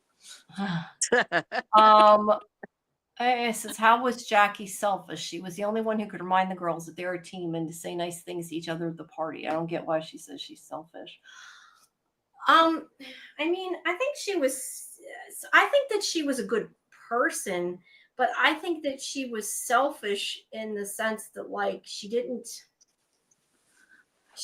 really pay attention to Shauna's feelings. She was always, to me, kind of like me. Mm-hmm. Like, she didn't. Kind of egotistical. To her. And I don't know if she did it on purpose or she just was kind of cared more about herself that she didn't notice what she was doing. Like, I don't know if she was purposely trying to hurt Shauna. I just think she's one of those people that's so self-absorbed they don't realize they're hurting other people. Yeah, exactly. I think so, because she kind of gossiped to try to break up Nat and Travis. I don't know why she has anything against poor Nat. Yeah, she looked She down tried to on meddle. Natalie. She meddles a lot. She meddles. She does. She does. All right. Let's see. And also said Shauna chose to follow Jackie. She chose to play soccer if she really didn't like it. Shauna chose to sleep with Jeff, knowing that her best friend boyfriend Jackie's all right. No, Shauna was 100% wrong for doing all those things. I definitely think she was, and I think she wanted the attention. She wanted Shauna to like her, maybe. She wanted to be like Jackie. She wanted to have the popularity Jackie had. Shauna was definitely in the wrong. I just don't think that Jackie was. I think like I said, I think Jackie was self-absorbed. I don't know that I think she was mean, but she was selfish, but I think maybe didn't realize it. Yeah. Yeah, Debbie's saying that she scoffs at other girls like Van and Shauna, treats Shauna like trash, left Van to burn, didn't want them to use her. Selfish bitch. She's definitely selfish. Yeah, she left Van to burn, but it was also at their own risk. They left Van, so I don't broke know. up Nat and Travis, slept with Travis. Yeah, I mean, she was vindictive in other ways. Some of the things she did, I think she was aware of. I'm just saying, overall, the stuff she did to Shauna, I don't think that she was necessarily always 100% aware of. Because some people like that, they're so busy in their own little world, they don't realize they're hurting people. It doesn't make it okay. She slept with Travis to bother Shauna, though. Oh, she definitely, yeah.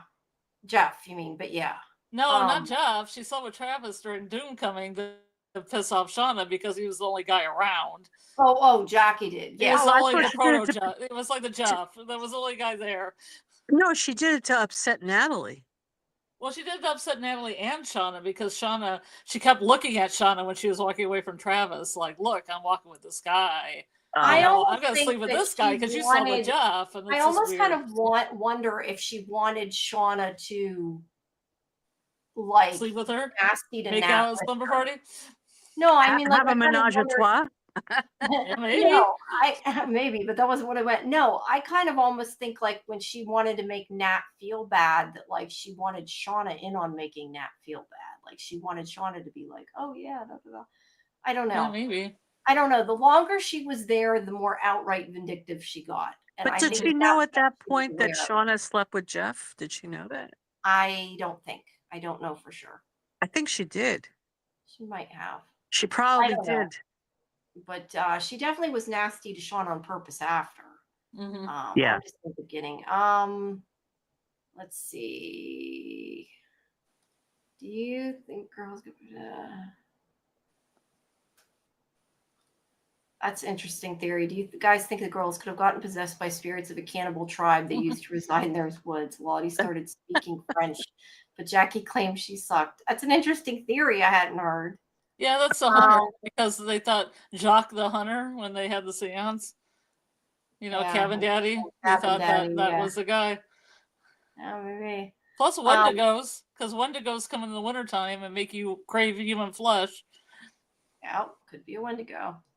Debbie said Shauna is psychotic, Misty psychopathic, Mel might be sociopathic, Ty has dissociative identity, Lottie is schizophrenic, Natalie has CPTSD, and Laura Lee was delusional. Yep, they're all got issues. I would agree with that. They all have issues. Let's see if I can. Chris was saying earlier, Shauna didn't remember when she was skinning the rabbits and killing Adam and threatening the mechanic. I'm sure she remembered doing that stuff once she got back. Yeah, she has some little flashes of the good memories. Yeah. She's like, I remember having fun with that. Yeah. I tell Adam when I stabbed him. That was some good times. Well, no, she cried when she remembered that stuff. That stuff was not the good stuff. Yeah, no, the good stuff was sure? when she was Antler Queen back in the wilderness. That was the good stuff. When she killed, when they ate Maury, that was the good stuff. Yeah, that was a good problem. That was a good stuff. That was a great dinner. Yeah. She wanted to be like Jackie, but she was lacking the courage to be someone like Jackie was. That's what I take from the relationship. Shauna was jealous of who Jackie was at school. I agree. Remember that scene when Melissa? Why Travis gave Lottie the money? I would like to know that too. Remember the scene when they thought they were going home? and Melissa was telling Shauna, "Oh, I'm so happy. I want to go to college and this and that." And that's when Shauna like freaked out and she saw the moths. So the thought of going back to civilization, going back to college, going back to a normal life, absolutely terrified Shauna. She refused to leave. It terrified her. Travis gave all his money to Lottie because Lisa's actually his kid.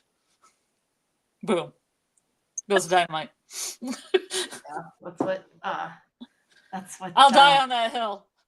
Yeah, no, it's okay. And it's okay, Jojo. We're behind on the chat too. It's not just you. I'm just picking a couple here randomly because I honestly, I'm starting, my legs are We're killing hitting me. like hour 5. Yeah, I can't sit much longer. My back hurts. Wow, my 5 legs hurt. hours. Yeah, Wow. we've been here a long time, so I think I'm about done with this. But I had fun. Thank you everybody for clicked the wrong thing. Thank you everybody for the comments and for joining us today. Make sure that you come back Tuesday for our roundup show at 10 p.m. Eastern, and Thursday at 8 p.m. Eastern we have our Last of Us show, and then again on Sunday next week we're going to be reviewing and breaking down. Well, not reviewing and breaking down. We're going to be discussing, I guess, season 3 kind of a wrap up next week. Any theories you guys have for season 4, if you want to share on the call. Yes. Any thoughts you have, theories you have, what you want to see, all that good stuff, whatever you want to talk about. Things you like, things you didn't like. Express yourself. All that, just let us know. And yeah, Debbie, thank you. Yes, everybody, please like, subscribe, take time to look at the channel, check out, all our interviews. We have a couple Yellowjackets interviews, Severance interviews, lots and lots of From interviews. Those are under live, but then we also have all the other interviews under videos because I post all the other stuff for SciFiVision.com. So please do check that stuff out. And also check out Scarlett's stuff at Julie B Deep Dives channel. And also Lori's channel, Real Cinema Therapy. And also in the description is all the links for Cyborg Queen Medias, who were our co-hosts tonight, which we appreciate and had a lot of fun with. And yeah, please make sure you join Discord, and you can find all the schedules and information and all that in our Discord. And also, if you want the links to Lori and Scarlett's thing, it's probably easier just to go in the Discord and ask them because they're in there. We're all in there. We'll share it. But yeah, please join us. And I think I'm trying to think, what's our next watch party? Oh, and then also, I know what I did forget. Next Thursday we doing 11? Is that what we're doing? Sure. 11. Okay. Well, 10 or 11. We'll discuss it. I thought you wanted 11, but we 11. 11. Okay. Scarlett and I at 11 Eastern on Thursday. That's after the other Last of Us discussion I have. We're going to be talking about Towards Zero, the Agatha Christie show. We'll be starting that breakdown, and then after that, I don't know. Let us know what you guys want to see us talk about, and then eventually, once it starts in May, Lori and May are going to be doing Dead City. So yeah, we got a lot of stuff coming up, even though Yellowjackets is unfortunately coming to a close. And Tuesday we finally get to talk about Doctor Who as well, which is fun because I've been waiting for that. And I'll also have tomorrow I'll have up the review of the second episode as well for that on SciFiVision.com. All right, guys, I'm done. It's been over 5 hours. It's been about 3 hours too long. It's a marathon. It's a marathon. Yeah, I can't do this next week. I know it's a bad guess, but yeah, I'm hurting. But I need some sleep. But, all right, guys. Buddy, have a great night. Yes. And see you all soon. Yep. Thanks a lot. Mari out. Mari out.